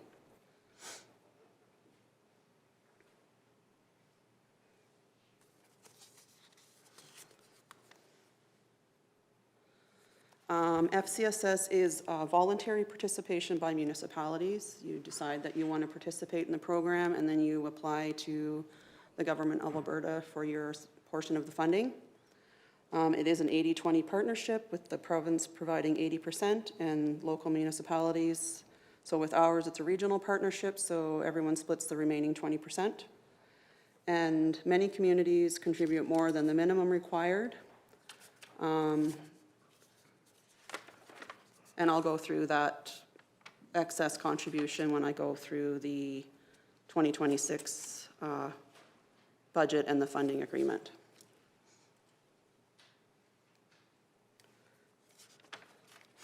Kneehill Regional FCSS program and the participating municipalities maintain and strengthen the quality of life for all residents of participating municipalities by supporting volunteerism and providing preventive social initiatives and programs. And just some history now on actual how FCSS came to be. So FCSS funding initially came into our area in 1988. It started with the Kneehill Community Resource Program, which was governed by the Kneehill Community Resource Board. There were representatives from each community on that board. This program was formed in response to a number of youth suicides in the region in the 1987-1988 timeframe. At that time, Kneehill County offered to be the unit authority for the program. Three Hills had their own FCSS program, so they participated by giving funds and sitting on the board for that KCRP partnership. The remaining municipalities only accessed part of their funding and contributed only to the KCRP partnership. And this was in partnership with Children's Services and the area schools.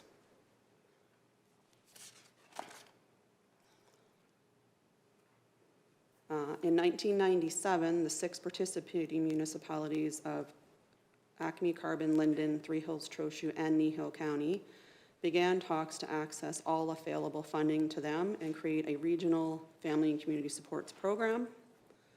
Everyone chose to access their full funding, and Kneehill and the KCRP program continued under the new FCSS program. Kneehill County remained the unit authority, and a board composed of 1 elected representative from each participating municipality formed the new board and set program direction and made funding decisions. And a multi-municipal agreement has been established and signed to formalize the partnership. The last one that was signed was in 2024.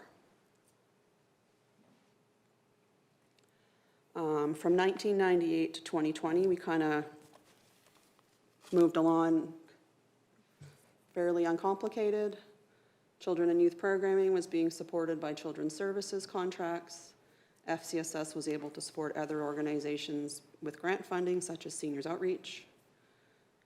Contracted programs included Golden Prairie Parent Link, the Kneehill Community Resource Program, Kneehill Family and Marriage Counseling, the Community Building Initiative, and the Early Childhood Development Program. In November of 2019, it was announced that all Children's Services contracts were ending and a new family resource network model was being formed. Kneehill Regional FCSS entered an expression of interest, but on March 9th, we were informed that our application was not successful. This was also the day of the Swallow train derailment, so while we're part of the Emergency Social Services program, and we were assisting all the residents with evacuation, and so that was kind of untimely when we received that message. And then on March 15th, the Alberta government announced immediate cancellation of all schools due to COVID. From 2020 to present, so our staff and programming funding went from over $1 million in 2019 to under $500,000 in 2021. We still had some funding in the first quarter from Children's Services until March 2020. All Children's Services contracted programs ended, and 10 of 12 staff ended their contracts. KCRP continued until the end of June for the sake of continuity in the schools. FCSS saw an increase in clients needing assistance accessing supports such as social isolation, mental health navigation, and basic needs. The COVID-19 pandemic created complicated stress, mental health, separation, and loss issues for children, youth, and families. In September 2020, we saw the introduction of the Family Wellness Program, which is similar to the previous KCRP program as a partnership between FCSS and Golden Hill School Division. This program went from the 3 that we had for KCRP down to 2, and their caseloads were very heavy.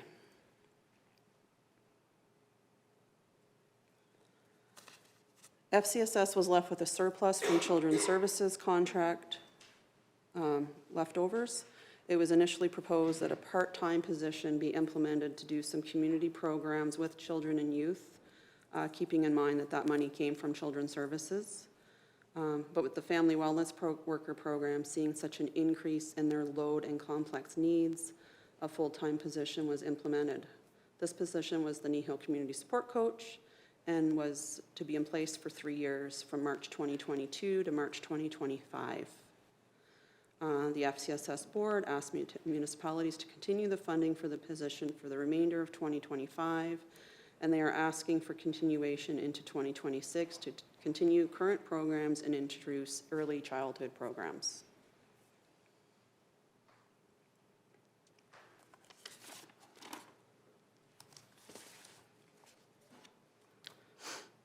Any questions so far? Before I go into funding and... Councillor Cunningham. So just back to, I think I know the answer to this, but somebody else might have this question, but 2020 to present, and then back in 1988 as well, when we talk about the, or pardon me, that was more just 2020, we talk about that reduction of funding, that reduction of funding came from the province, correct? Like Children's Services, Children's yes. Services, It was which in all essence- Children's Services contracts. Right. Yeah. Okay, so yeah, that was, I mean, your budget basically was cut in half at that time. Over half, yes. Right, okay. Yeah. So we saw increased need and we saw a pandemic we hadn't seen for years and Yeah, and it province was chose to cut. unfortunate timing Yeah. because the FRNs came, the Family Resource Network came into place on April 1st. They never have been able to develop those connections with the families in our communities, so that's been a struggle too. Right. With the loss of Golden Prairie Parent Link. Right, and that's definitely, I mean, that's not only this municipality frustration with the province, because I know when we go to RMA, not only has members of our council and previous advocated for that, but definitely municipalities in the province. Like, there's somebody that gets up at every convention and speaks to this reduction, because, Yeah. I mean, that's half your budget right there, so. Yeah. Yeah, so that was unfortunate, yeah, thank you for that. Okay, so I'll just go, I'm gonna go back actually, because the next slide isn't. So into funding, so, our funding is through, like I said, 80% from the province. We sign a funding agreement with them and they go through and they outline the money that they're going, that they allot for our area, the amount that they will provide, and then that the municipalities will provide the remaining 20%.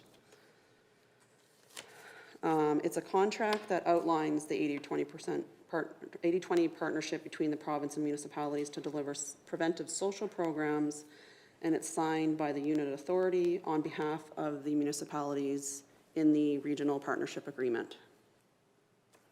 I don't have copies of those, but they are also accessed on that website that I gave you with the passcode if you want more information on those.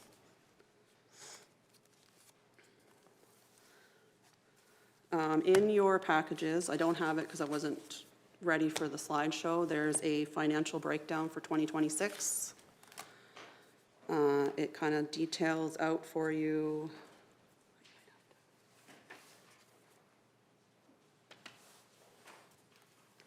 The provincial contribution, or the allotted amount for our area is $457,700. The province provides $366,160 of that. And the province is required to meet the remaining 20%. It should say 91,540, but I couldn't get the decimal marks to line up, so I left that. And then it shows the percentages. So the province decides based on their predetermined percentages what they're going to give to each community for their portion.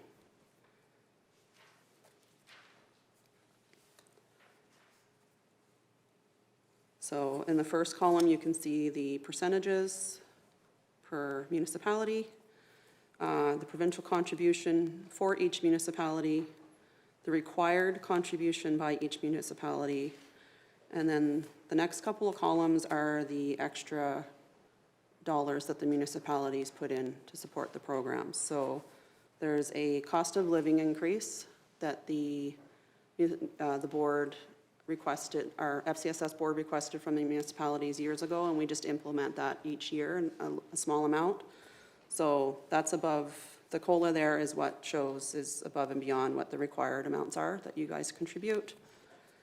The remaining amount is the coach position that I spoke about, that we are, we've been trying to keep going to help support our family wellness workers and our communities.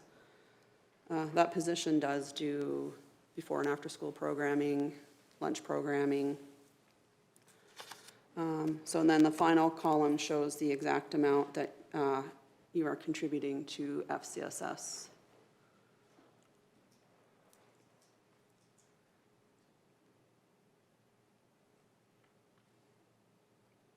And then also on that page, we have some other funding that comes in. So as mentioned, the Family Wellness Program is also funded by Golden Hills School Division. They give us $58,710. Family Marriage Counseling, that is one that we contract. We have a registered family and marriage counselor come in on Thursdays to meet residents for family and marriage counseling. That program is well utilized. He had 6 appointments last Thursday in our office. Seniors Outreach, we grant them $80,000 because they're already doing a very good job at providing supports for seniors in our area, and we don't want to duplicate those services. And then also in 2025, we took over the Grant Rater program from the town of Trochu.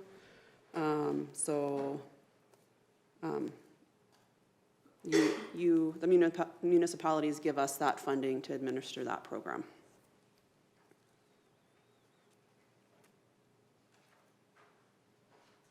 And then, I don't have it on this page, but we also returned $13,400 in the 2026 budget will be returned to Kneehill County to help offset some costs that our program may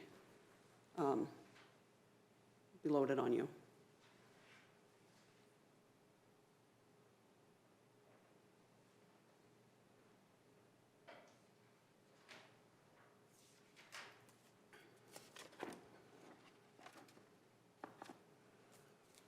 Any questions about any of that? Yeah, I'm just getting a little confused here on the 2026 regional, your budget worksheet.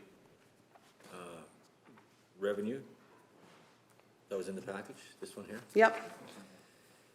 What does the reserves municipal share mean? So we have some reserves from past years, and when we have reserves, if it's overage, we can keep it as a municipal reserve, not return it to the province. Okay, so that stays with you? Like, Yeah, well, yeah. That stays within your budget? Yeah, it stays in the budget, yeah. So it's part of, so we've been having to pull from reserves to help fund, to maintain our programs. Okay. Yeah.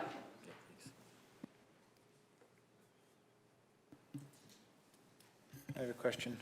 Councillor Hoppins? Just looking over your worksheet, budget worksheet again.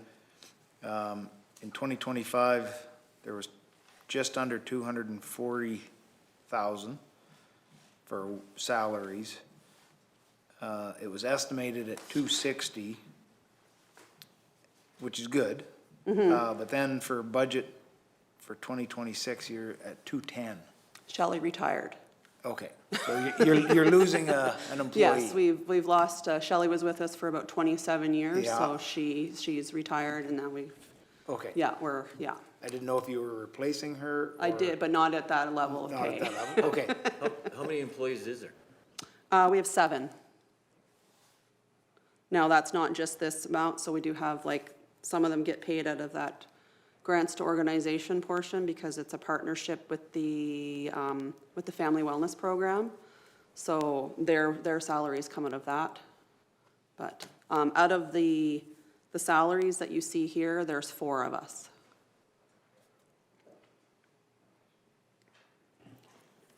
Councillor Cunningham? So in that bottom line of the financial breakdown, it said $13,400 administrative paid back to Kneehill County. So is that something that's been done every year, or is that just new to this? Always, yeah. Okay, Used to be more when we had the other programs, there was a lot more coming in. okay. But yeah, each program pays an admin fee. Okay, so this was a question that I had when the budget was first presented to us. For the past few years, and it's not necessarily a question to FCSS, but maybe more to the county, is I just want it to be a true indication of what Kneehill County, what we do to help the program succeed. So you folks operate out of a building that's owned by Kneehill County. I believe the utilities are paid for by Kneehill County. Maybe, is there a payroll piece? I guess I'm just wanting to have a very clear indication, not only for myself, but for our ratepayers, as to what the contribution is. And when I say Kneehill County, I mean our ratepayers, right? It just has to be a true reflection of what the program actually costs to operate. So because you guys are the unit authority, part of the agreement is that essentially all of our staff are Kneehill County staff. So we fall under we pay for our own stuff, but so Liz does our payroll, yeah. Yeah, we're basically, we don't have all of the same stuff, like our staff pays their part, some of their own benefits and things like that, but we do fall under as a Kneehill County staff because FCSS doesn't exist on its own as an entity, so we all are considered staff, yeah. Okay, that's really interesting to know. I wonder, is it possible to get a copy of that unit authority? Because I don't really understand for myself what's in that. The funding agreement, you mean? Yeah, that would be, yeah, okay. Yeah. Because, so in that agreement, that would mean that we would be responsible for housing you, is that correct? Or housing the program? Or unless you haven't, yes. Yeah, okay, You that's guys good to know. you guys have taken on the program and that is Yeah. part of your agreement. Okay, There was a time, like a few years ago, you guys had an arrangement and the town of Three Hills looked after us for a while. right. We've kind of been bounced around in Yeah. buildings for the last couple of years, but yeah, there Okay. was, Oh, perfect, thank you. Yeah. So do we share that, cost of that building with the rest of the people, like towns? I don't, yeah. Through the brief to all of council. So the budget is a little bit complicated in terms of how it's broken up, but FCSS does, and this is last year's data, so I apologize if it's not 2025, but last year FCSS paid $13,216 to support the in-kind costs that we provide to FCSS. When we calculate the total amount of work that Kneehill County does, or what we call custom work for them, it actually comes out to about $31,352. Some notes that I have in my file here is that rent is not charged and it hasn't been evaluated to our knowledge that we know of. Some of the costs are unknown around facilities when they come in and do some work or safety to support that those costs haven't been accounted for. And there's no additional costs incurred for them to use our GP software. So given that we're the biggest organization, we took on the financial pieces of that in the agreement in the past. And they moved into that building after the clinic moved into this building. So I'm not really sure any of the conversations behind that, but that was a good option for them when we moved. So getting back to that question though, does Joshu and everybody pay their fair share of that building, or is it just Kneehill? Okay, thanks.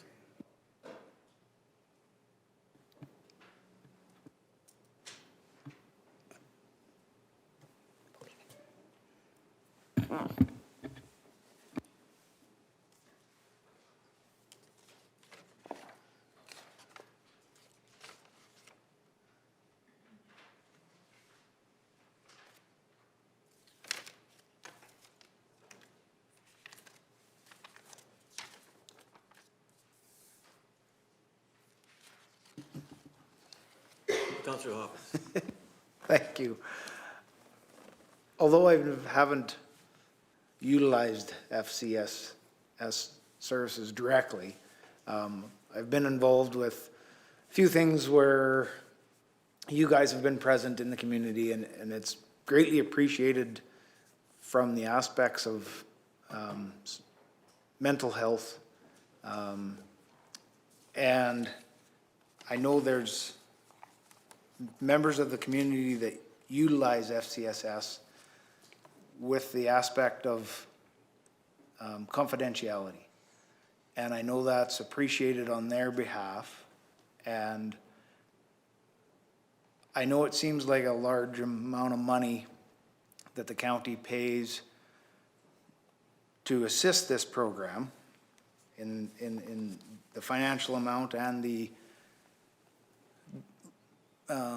building, utilities, all that kind of stuff. But in the grand scheme of things, I think this is a valuable program for the community, not only for Trochu, Three Hills, Carbon, Acme, Linden, Kneehill County. I don't know if there's data that shows where our users or your users exactly come from, but I don't. Part of keeping the community alive is programs like this. So I want to say thank you. And like I say, I haven't utilized it specifically, but there may come a time in my life where I would or might need it.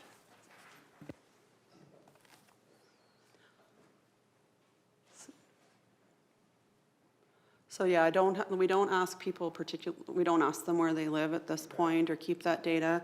The only data I was able to pull up was the family wellness workers and their school populations. So they were able to give me some information. So I have it by community on how many urban versus rural students. And they do have quite high caseloads. I know, and for example, again, Kneehill County residents are a large users of our family marriage counseling program. So just to go through some numbers quick, Acme 29%, Dr. Elliott 42%, Trochu 48%, Carbon 18%, PCA 8%, and Three Hills School 30%. Those are rural numbers. Again, and our family wellness workers are generalists. They serve all the students in all of the schools.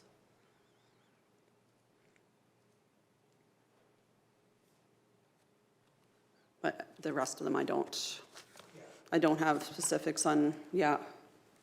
That's part of the confidentiality. Yeah, yeah. Rule that goes along with the services that you offer, so. Yes.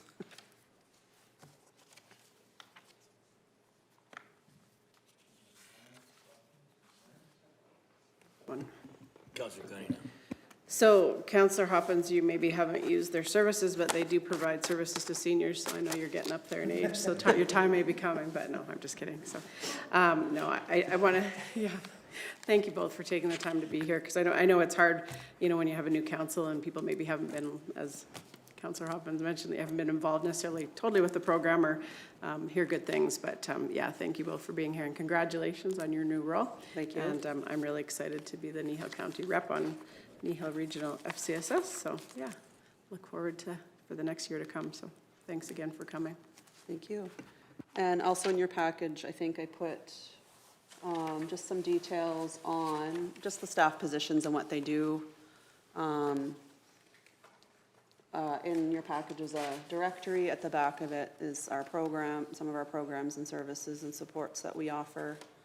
The directory itself is a service we offer. We spend a lot of time contacting most people in that directory to make sure they're still the right person, that they offer the supports and services that they say they do, so that we can, we do a lot of information and referral for all residents, and when they call us for information, we refer to that document to make sure they get the right people.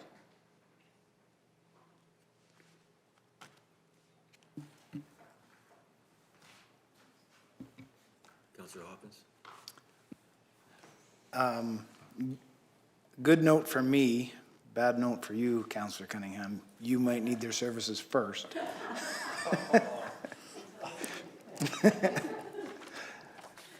And with that, I move that council approve the 2026 Kneehill Regional FCSS requisition in the amount of $82,056. Are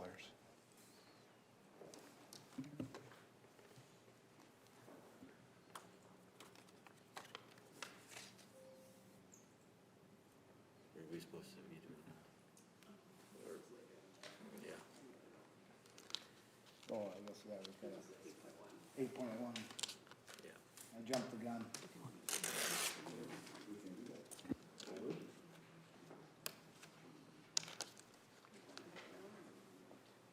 I'd prefer to wait.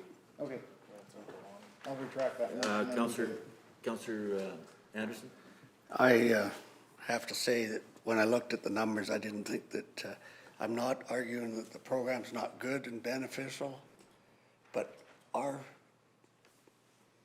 municipality is picking up way over their fair share of this amount of money. Way over. I can't justify that to the people. You know, when you look at the splitting it up, maybe we gotta find a better way to split it up. I mean, it's a lot of money that we're paying above. We can discuss this on 8.1. Okay. And I'd just like to thank everybody for coming in and clarifying. It helped me a bit, clarifying what is going on and stuff like that. So if everybody's comfortable with that? Sure, yep. Yeah. Thank you very much for your time.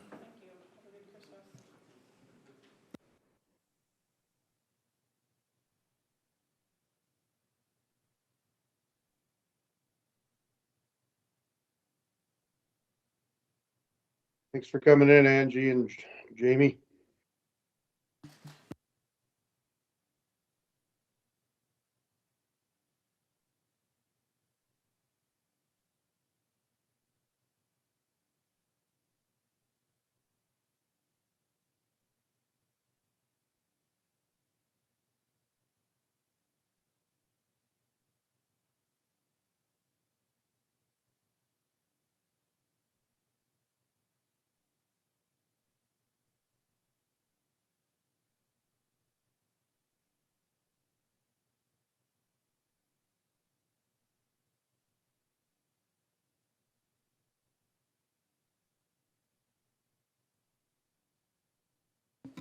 Everybody okay now?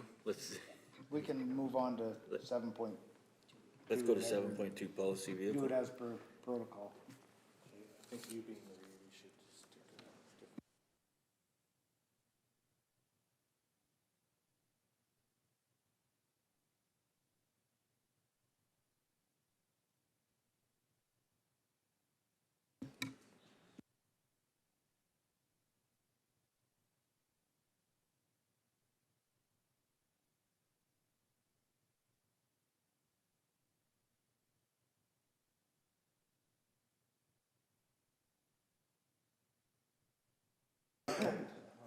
Everybody here? Yeah. Yeah. Go ahead. Thank you, Reeve and Council. I had good morning in my notes, but it's far into the afternoon, so good afternoon. Today I'm presenting the new vehicle use policy for your consideration. This is a new governance policy for Kneehill County, and while we have internal directives, we do not currently have a council-approved framework that supports regulating the use, assignment, monitoring, and operational expectations for county vehicle. This policy fills that gap. The purpose of this policy is to ensure that county vehicles are operated safely, responsibly, and consistently across all departments. It aligns with legislation and our internal directives and rural municipal best practices. It establishes clear expectations for authorized use, accountability, and asset protection. Some of the major components of the policy include a clear definition of authorized vehicle use, strict prohibition of personal use, criteria for assigned vehicles and take-home authorization, rural safe driving expectations, including weather and gravel road considerations, explicit prohibitions on speeding, aggressive driving, and distracted driving, use of GPS and telematics to support safety and compliance, requirements for inspections, maintenance and incident reporting, accountability for tickets, fines, misuse, and damage, and standards for the use of personal vehicles when required. There's some important governance changes here, and you'll notice that take-home vehicles, one key item for awareness is in the shift regarding the governance of take-home vehicles. If council adopts this policy as it's written, all existing take-home vehicle permissions will no longer apply. Under this policy, take-home privileges may only be granted through explicit council approval. Administration will communicate this immediately to all affected staff should this motion pass. There are some operational considerations. So administration has reviewed the possible operational considerations for the roles where take-home vehicles may support service levels, particularly in areas where on-call responsibilities or time-sensitive regulatory duties exist. Some of these considerations include certain operational vehicles function currently as mobile offices. They carry tools, equipment, parts, testing supplies, PPE, and documentation needed throughout the day and during after-hours response. In several service areas, staff commonly begin their workday directly at field sites. Requiring all staff to start and end their day at the shop could create inefficiencies and duplicate travel time. For urgent after-hours callouts, the ability to leave directly from home with the required equipment may reduce response times and limit service disruption. In some cases, having take-home vehicles may reduce overtime, particularly when late-day service calls occur geographically near an employee's residence.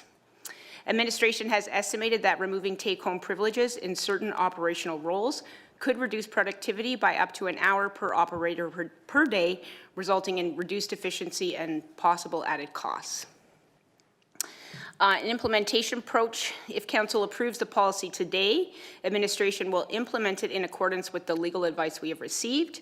That means providing formal written notice to employees who currently have take-home vehicles, giving them reasonable time to adjust, and clearly communicating that this change is a result of a new council-approved policy. This approach ensures fairness to our staff while upholding strong governance. Administration will conduct a structured operational review and bring forward recommendations for any positions required for take-home vehicles to maintain critical service levels in the new year. For a closing recommendation, this policy provides governance, a strong governance foundation. It improves safety, accountability, public transparency, and operational consistency. It modernizes our standards and aligns Kneehill County with comparable rural municipalities. And I've put 3 options forward for council's consideration, and the recommended motion is that administration recommends that council approve the vehicle use policy as presented. And I'd be happy to take any questions. That being said, there was no policy before on any vehicles? Through the brief to all of council, no, there was not a formal council-approved policy. This is a brand-new one. We brought this forward. We've been talking about it for a long time, and one of the problems that we've seen out in the public, ratepayers have had enough. Company trucks going home. These are taxpayers' dollars trucks. These aren't private enterprise. I've heard all the song and dances about the how much it's going to save if we can go directly from my house to work. That doesn't really work. That doesn't work for me. There's lots of ways we can get around that. There's too many trucks, and it's a public perception going home, being used, that have been abused, and I'm just going to say that, have been abused. We've seen that. I'm not in favor of any truck going home. If there is an issue where you have to get to a place real quick, where if you're living that close to your place of work, I got no problem, and it's an emergency, I got no problem you taking your own truck and paying you mileage to go there. But to say to me that you need a company truck just because you live beside a facility, that doesn't cut it. What about the guys that live in town here? What about the guys that live way further north that don't get to take vehicles home? That's an option. So one of the things that we're here to do is discuss this because, like you said, we haven't had a policy. And I mean, it's allowed, to me, this policy is a lot, there's a lot of stuff in it that maybe not have to be there, but at least it's a start. As far as it goes, we have to cut down some costs, and this is a big cost, and it's not fair to everyone. Everyone doesn't take a truck home. Thoughts? Councillor Olson? Yeah, also, has vehicle use been part of some of our hiring contracts, and how many would that include, I guess? Yes, thank you for that question. Through the reef to all of council, we don't have employment contracts for any of the employees that take home trucks. It was included as part of their benefit package that they were allowed to take it home, but it's not in a formalized contract. We did receive legal advice, and the legal advice said that we have to provide sufficient notice so that people can make alternative arrangements should they have to do that. But there is no contracts that say people have trucks within their contract besides the CAO, which we'll deal with in a later conversation. So this was just a verbal expressed to the employee at the time of hiring? Verbal, and it may have been included in some cases in their letter, but that's not a binding contract. We've already looked into all of that. And that's one of the things, that I like to remind everybody too. I mean, like, some of these trucks, and correct me if I'm wrong, some of these trucks were stated that they could go home by certain people, like either a supervisor stated that you can take a truck home or whatever, or they just took a truck home. Through the reef to all of council, any take-home use of vehicles was approved by the CAO, and it was based on operational use. So for instance, water operators, because they're in the field, they start at their operations site, they take home vehicles. On-call operators take home vehicles. Some management or supervisory level positions have been provided take-home vehicles, but these were all approved by the CAO. Okay, so this policy, if we created this policy stays with council? Through the reef to all of council, yes, this policy stays with council. Only council will be allowed or able to approve take-home vehicles for trucks or take-home vehicles in general, and all take-home vehicles were removed from the policy. So should you approve the policy as written, take-home vehicles will cease after the notice period that we give. Councillor Olson? So if we approve this policy, would we have to make an amendment, say we hire a CAO in the future and want to give a vehicle privilege to that person? Would that have to be amended then for that particular incident? Through the reef to Councillor Olson, no, the CAO truck is a different contract, and we'll be dealing with that in the next item up in front of council. So no, council will be able to do what they like with a CAO. It's your contract. You can write what you want in it. Yeah, but there is a cost, that's obviously. part of the contract, or negotiation. Councillor Hawkins? How many vehicles are GPSed? Probably other than the rental. Yeah, through the reef to Councillor Hopkins, all vehicles are GPS and we can look at all data. This policy allows us to use that data as enforcement, which is very helpful for certain employees that may not follow the rules when they're utilizing our vehicles. So we can look at GPS data, and this policy allows us to hold them accountable for their proper driving use, whether they're not taking it home, but just using it in general for workplace operations. Councillor Cunningham? So just a little bit of history on this, and Reeve, I noticed you mentioned it kind of when we first started, but Kneehill County did used to have a HR policy. I think it was in 2018 that municipal vehicle use did form part of that HR policy. In October of 21, about a month or 2 weeks before I got on council, that council at the time chose to remove the municipal vehicle use out of policy and put it into administrative procedure, which took that ability of council away to have a voice in that. It did come back last term and did stay with administrative procedures. For me personally, my bosses, your bosses, our bosses that I talked to felt this was a pretty huge concern. We have millions of dollars invested. We, as in the ratepayers, have millions of dollars invested. And the fact that there isn't a policy around there was huge concern for a lot of the people that I was talking to. In fact, I don't know if anybody pays attention to the YouTube channel, but when we did talk about that in July, I think it was 22nd of 2025, we had over 400 views on that meeting. So the sentiment that I was hearing in the community was it was a pretty big deal. So I really appreciate the fact, to Ms. Cochran, that this has been brought forward. As you mentioned in your RFD, and for people to know, I mentioned it in the summer. Within 5 minutes, I could pull off 8 different municipalities that had this policy. So this is not uncommon. This is actually more uncommon to not have it within a municipality. So again, I just appreciate this. This is a substantial asset that our ratepayers are holding, and I think we all have responsibility to make sure those assets, and it's not saying that the staff is doing anything wrong. It'd be the same if it was my business or perhaps your farm or whatever it may be, but we have to make sure these assets are being taken care of in the manner they should be. So yeah, thank you for bringing this forward. Councillor Penner? I guess my comment or my question would be is, during your presentation, you mentioned you had done study that suggested in certain cases it would save hours for emergency callouts. Do we have a percentage of vehicles or a certain number? Can we identify the places where it might be appropriate to have staff having vehicles as a take-home as being more appropriate than others? Go ahead. Yep, thank you. Through the brief to Councillor Penner.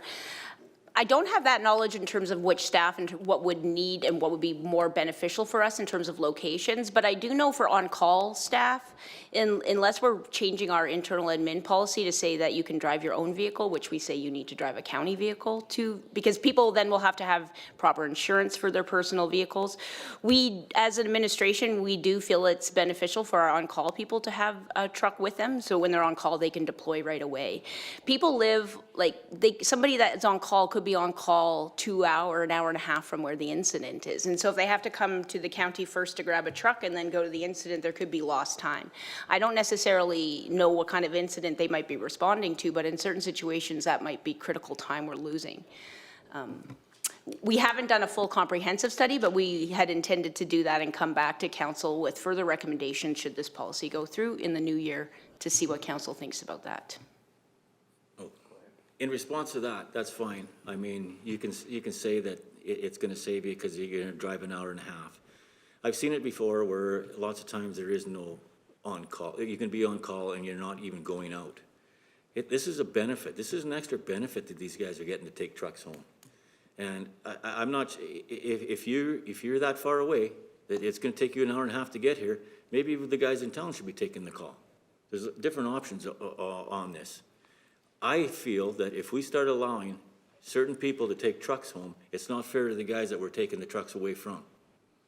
It's either got to be all or none. That's my thought. Councillor Cunningham? I want to keep this brief, but I'm just wondering if I could make a motion to enter into closed session for Section 20, disclosure harmful to personal privacy. Jerry's got a question. We got a motion on the table? Yeah.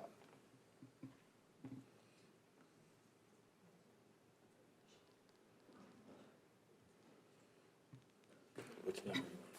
Is it 20?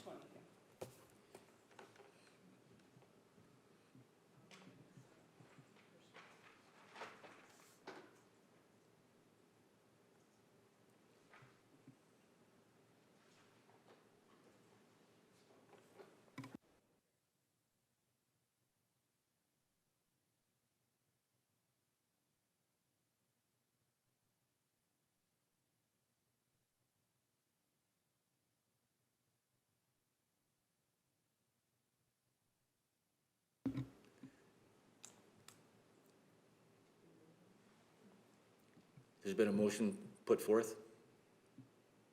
All in favor? Carried unanimously. We'll now go into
Okay, Councillor Cunningham made the motion to come out of closed at 1:57.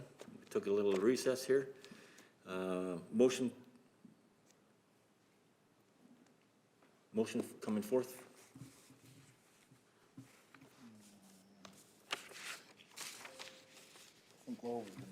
Okay, we'll wait for Councillor Wilson, or Laura Lee, or Councillor Cunningham, make the motion for the. So I will make the motion that council table the approval of the municipal vehicle use policy 13-8.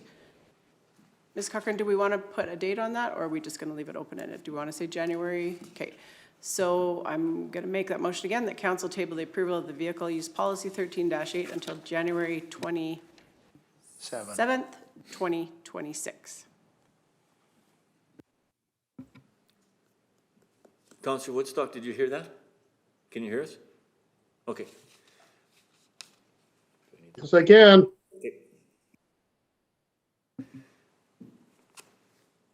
Any discussion? All in favor? Carried.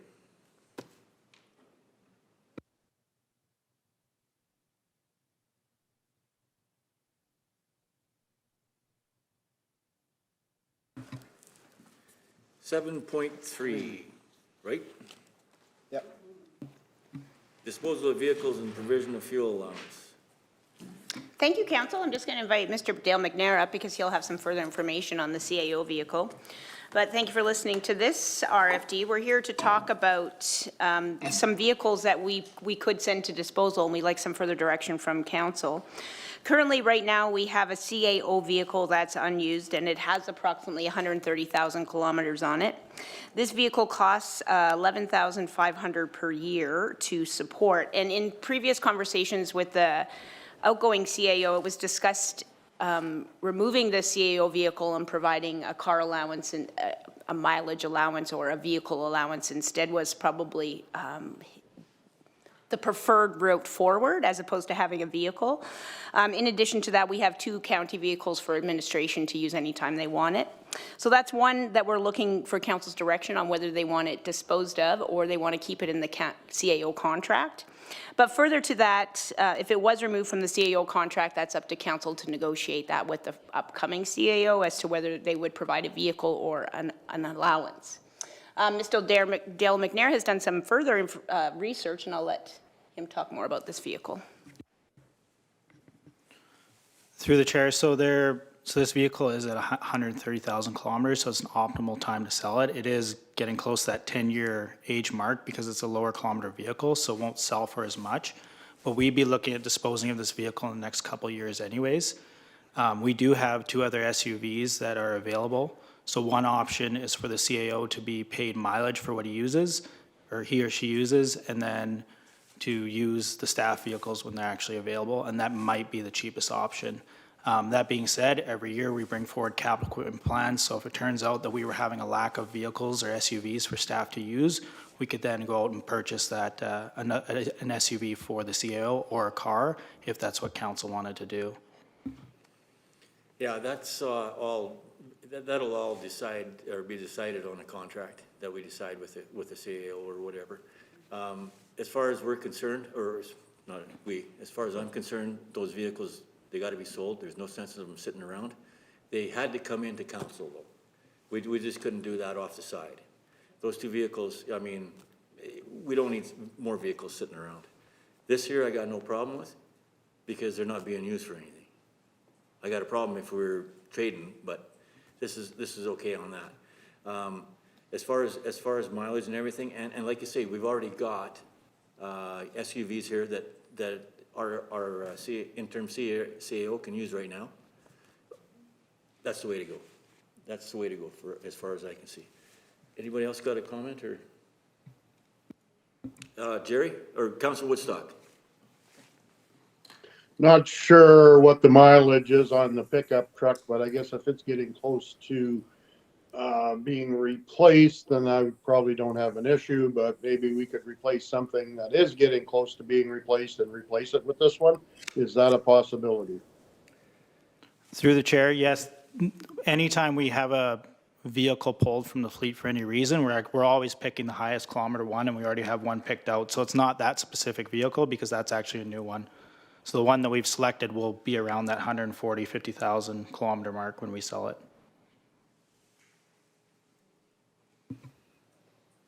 Good idea. As we go forward, make sure you keep telling us that though, right? Councillor Olson? Yeah, I would agree. I think it's, yeah, let's just get rid of these. We can make decisions in the future on other CAO. Councillor Woodstock? Just as a supplementary to you, Mr. McNair, did you say that this vehicle, this half-ton that we are speaking about, would stay in the fleet and replace the one that is high mileage? Or are we looking to get rid of that one and this one and replace it with a new one? I just didn't understand the answer, sorry. The next highest kilometer vehicle would get sold. The new one that was being used by the Director of Infrastructure would be kept. So we would be decreasing the half-ton fleet by one vehicle. And then when we bring Capital Equipment Plan 2027 forward this year, we'll show that decrease in vehicles in half-ton, right? So there'll be one less half-ton, there'll be one less SUV, and then your contribution to the Capital Equipment Plan will reflect that, so that number will go down. So both of them are sold, right, though, in 2025?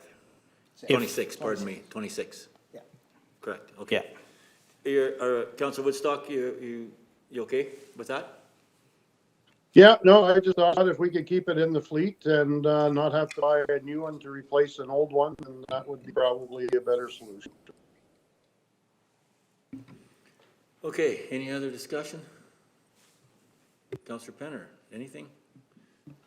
I would just move that council approve the disposal of both the CAO SUV and the infrastructure pickup as described by administration.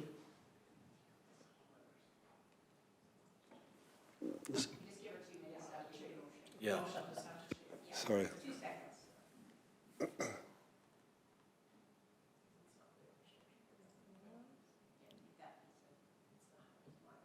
Yeah.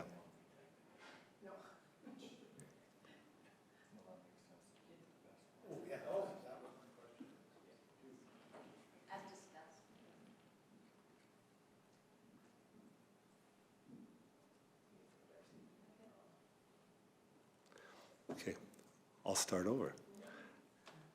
I would move that council approve the disposal of both the CAO SUV and the infrastructure pickup as discussed.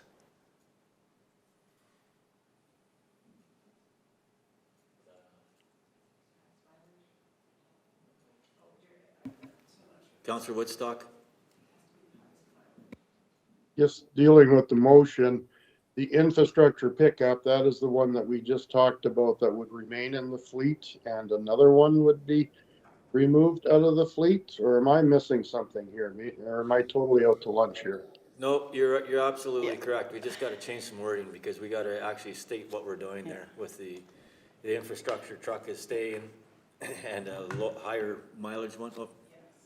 Yeah, through the brief to all of council, so they're all infrastructure trucks, so we don't want to mistake that. This was a truck that was utilized by the manager of infrastructure, so we could put that and the manager of infrastructure pickup as discussed. But they all are part of our infrastructure fleet, and as part of our framework, we would get rid of the one with the highest kilometers first. We would be keeping our newer fleet that was being used by the manager. I think we just got to get the wording right, and that's good to go, so everybody can read that. But we're actually keeping that. we're actually keeping the truck that the manager was just driving. We're keeping that one and getting rid of the higher mileage. So even just leaving it as The infrastructure infrastructure pickup pickup, I think that gets it done, right? gets it done. Sure, the highest mileage.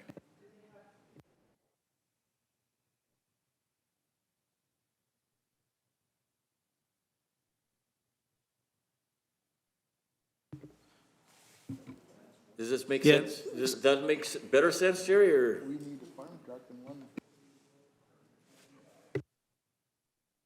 I guess ultimately, I just wanted to, I wanted to keep a good one and get rid of a bad one, or not a bad one, but a high mileage one.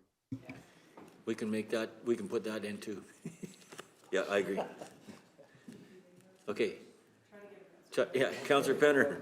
Go ahead. Rework that motion. Third time's charmed.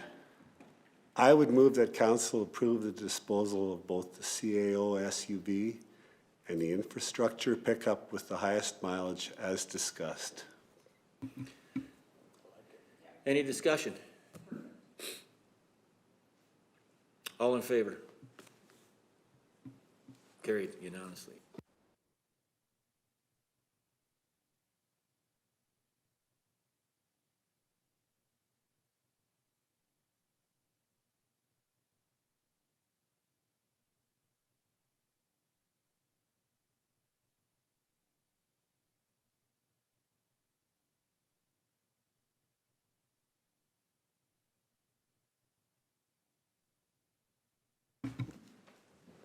So this 8.1, this is what we, they were in talking to us.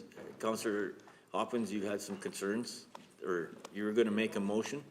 I'm not sure, I'd like to talk a little bit about it prior to. And Councillor Anderson had something. Go ahead.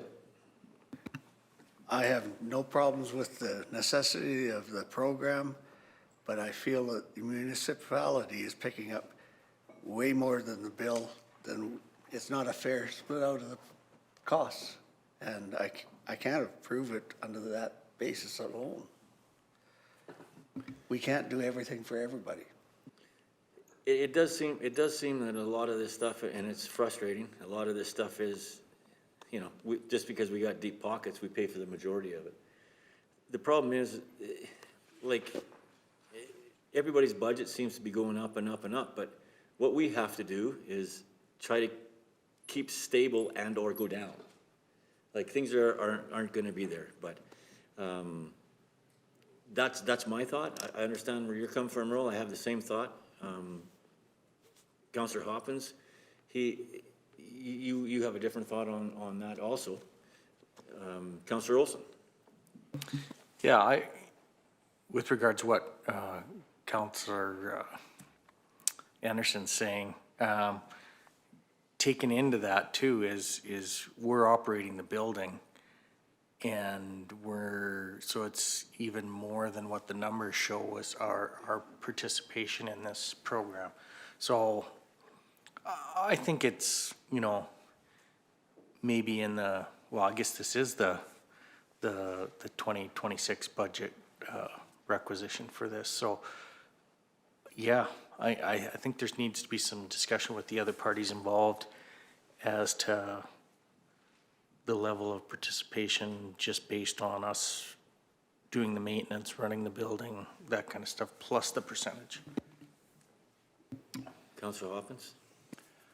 I don't know how often the agreement between the municipalities gets signed. It was reviewed October 23rd of '24. Maybe this is something, if we were to approve this for this year, for 2026, with the understanding that in maybe 2027 going forward, we sit down with the other municipalities and discuss a potential change in funding model or. That's another great idea or whatever, but the other side of the coin too is we can throw in another scenario. Do we actually need that building? That's gonna come into play too. We can maybe, there should be some room here. That's an option. Councillor Hopkins? After doing a little bit of research last week, and maybe Mrs. Cochran, you can help us out. It's my understanding that one, the office here is fairly full, and two, because of the confidentiality side of it with the users coming in, they may not want to be seen by the general public if they're coming in for counseling or mental health help or that side of it. So as much as bringing them here may work, it also might not work. But at the same time, and I'm not sure if this is the right time to bring it up, I understand there's an ultrasound company that would like to move into Three Hills. They went to the medical clinic, there's no room there, no room at the hospital.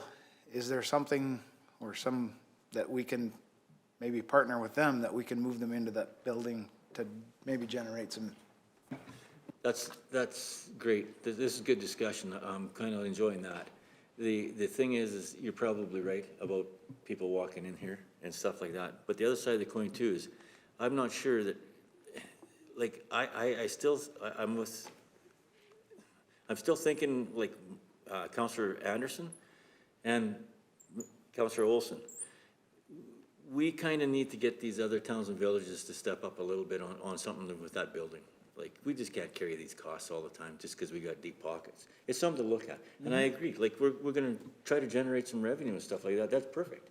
So, I mean, the question is do we go the full 2026 budget, or do we stay at the 2025 budget? Councillor Olson. Yeah, I like the idea that Councillor Hoppin suggested. I mean, it would be prudent to give these other participants, you know, a year's time maybe. So maybe we do approve this one and let them know ahead of time, though, that we are maybe going to be looking at the building, maybe going to be looking at the split a little differently in the next budget. That gives them some time to think about it, and maybe gives us some time to talk about the building as well. Yeah, I mean, we're talking $2,000 difference between the 2025 and the 2026.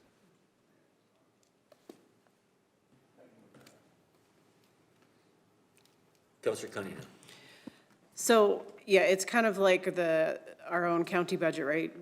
We get this presented to us when everybody's pretty fresh and new. So, yeah, I'm with Deputy Reeve Hoppins. I'm very familiar with the program. I know last year I asked them to have the year before, the Administrator of Seniors Outreach to come in and present, because I sometimes think, and I'm a social worker in my past life, so children and families are very near and dear to my heart, but there's also another aspect to that program. So they do fund the senior, the money flows down, right? But they do fund the Seniors Outreach Program. So it's in essence from cradle to grave is what they say. So it's a large scope program, and I don't think sometimes we're aware of that. But I've kind of mentioned for about 4 years is I wanted it to be a very clear indication of what it costs for the program to actually operate, and that's where that gifts in kind comes in.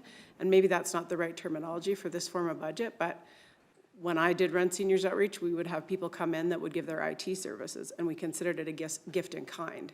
Because if we didn't have that, we'd have to outsource that somewhere else. So I just want it to be a very clear reflection of what that program actually costs to operate, and then what Kneehill County, what our actual contribution is. Because we have that monetary contribution, but then like when we say the building, we just did pavement, I think in this last year, there was a cost to that, the utilities, any upkeep of the building, the payroll and the HR aspect that we take care of. So I think it's a bigger number. So like you said, Deputy Reeve, we need to let the other municipalities know that yes, this is the dollar figure, but this is actually what Kneehill County and its ratepayers are making in contribution to the program. A very more accurate description, in my opinion.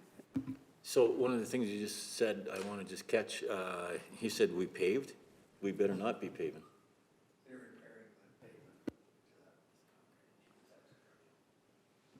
Through the Reeve to all of council, yes, fixing the pavement in the FCSS building and this parking lot is a project for next year.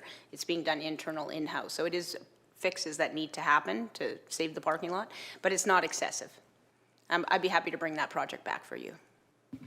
Well, I was just under the impression that we just had that, we were just having a discussion there. That wasn't passing up. Oh, it was pre-approved. Oh, say no more. There it goes. Yeah, tie my hands. Thanks. Yep. And through the brief to all of council, our facilities person, Mr. Dale McNair, can do a calculation on our facilities costs for us. That might take a few minutes, but he is working on that in the background. And from the research that I did last year on this program, because we do provide quite a bit of in-kind costs, it's about $31,000, give or take, after they pay us that we provide in-kind services. So we calculate all the time we spend on payroll or their credit card requisitions or IT support, or if they need a facility support, that, all of those things are calculated in there.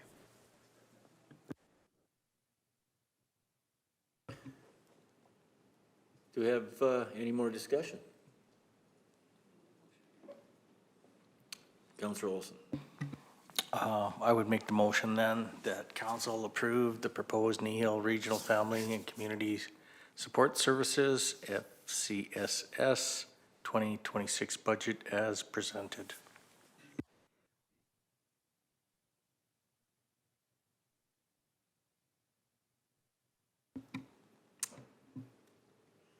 Any discussion? Did we want, my discussion is, did we want to put that down that we're thinking about, or you just want to do that next year? We can bring that back next year. All right.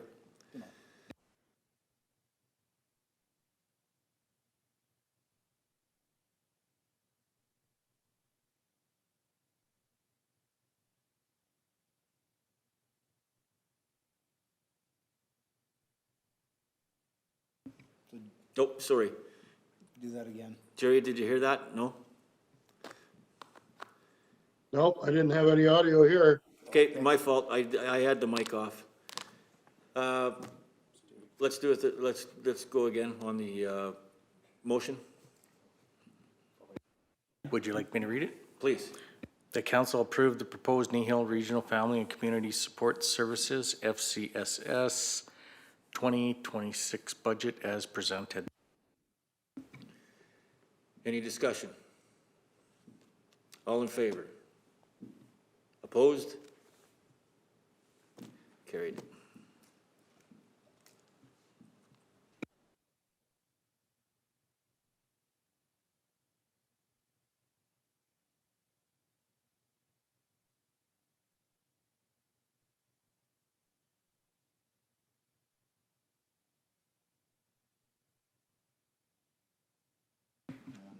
$9.1. Yeah, 9.1. Is this yours? Lorley? So my understanding would be that just to end my duties as a member of Kneehill Housing, I sent the, I believe it was September and October minutes and had Ms. Vanderkool put them in the package. So if anybody has any questions on those minutes, they can direct them to, no, I'm just kidding. No, if anybody has any questions, please, yeah, let us know. And if you have anything further for Kneehill Housing, please go ahead. I don't, other than, you know, what I presented at the previous council meeting. We just need that as information. Correct. Thanks. You want to move on to any discussion on that, or you okay? Let's go to 9.2. And I'm going to be really quick, which I know is not in my mandate usually, but just quickly, was at a Community Futures meeting and also the Kneehill Regional FCSS meetings. Both minutes will be coming when I receive them. And just wanted to say I attended the Christmas tree lighting at the Golden Hills Lodge on Friday night. Once again, they knocked it out of the park. Amazing job of planning, and they're just doing a wonderful work with collaborating with the community. So they had different businesses and organizations come in and bring trees and decorate them, or wreaths. And so it was just a really neat celebration, bake sale and all that kind of fun stuff. So again, just kudos to Kneehill Housing for all the work that they're doing. And I'm pretty sure that my wreath is gonna win. So if anybody has a vote, no, but no, it was just a great night. And so if you're ever driving by, you can see the big tree with the lights on. So yeah, great job to them. So thank you.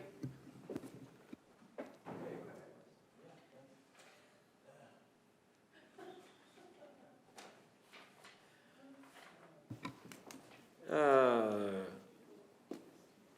10, council follow-up action list. Has everybody had a look at that? You want to do anything with it? I got a few things that I got beside it, but She's HR, she's coming for the next item. everybody's okay with that? Okay. Everybody's okay with the action list? They can read? Yep. Yep, okay. We don't need a motion for that. Yeah. Yeah. We just accepted it. Where are we going now? Closed session. Yeah, need a motion. I will move us into closed session.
Okay. We're coming out of recess at 3:38 to resume the meeting. Motions from closed sessions.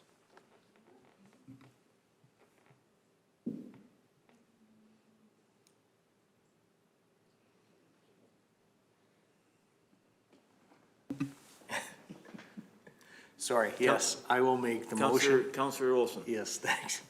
I'll make the motion that council approve the removal of the infrastructure manager position from the 25 at 26 operating budget effective November 26th, 2025, and direct administration to update the budget accordingly.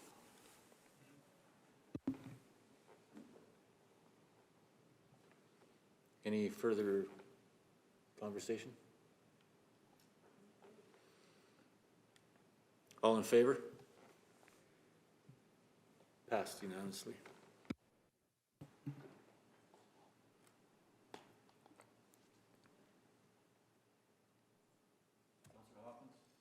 Councillor Hawkins? So I think one of our primary goals is fiscal prudence and cost containment. We need to avoid any potential tax increases or spending without justification.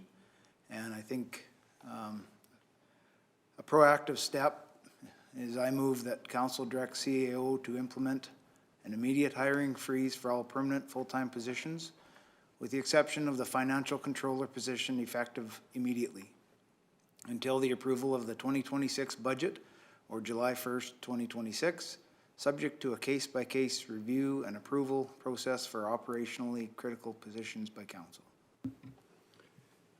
Any further discussion? All in favor? Carried unanimously.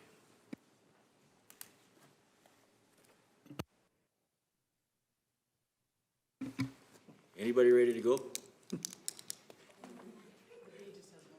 Yeah. Huh? Yeah, oh, the social butterfly has one more thing. Just a bit. I have a new title. Just because it's the last meeting of council for 2025, I just want to wish all our staff and all our ratepayers of Kneehill County a Merry Christmas and look forward to getting back to work in 2026 and seeing everybody. So have a great holiday. Thanks. Thanks, staff and everybody. It was a great meeting. It was great. Later. Thank you.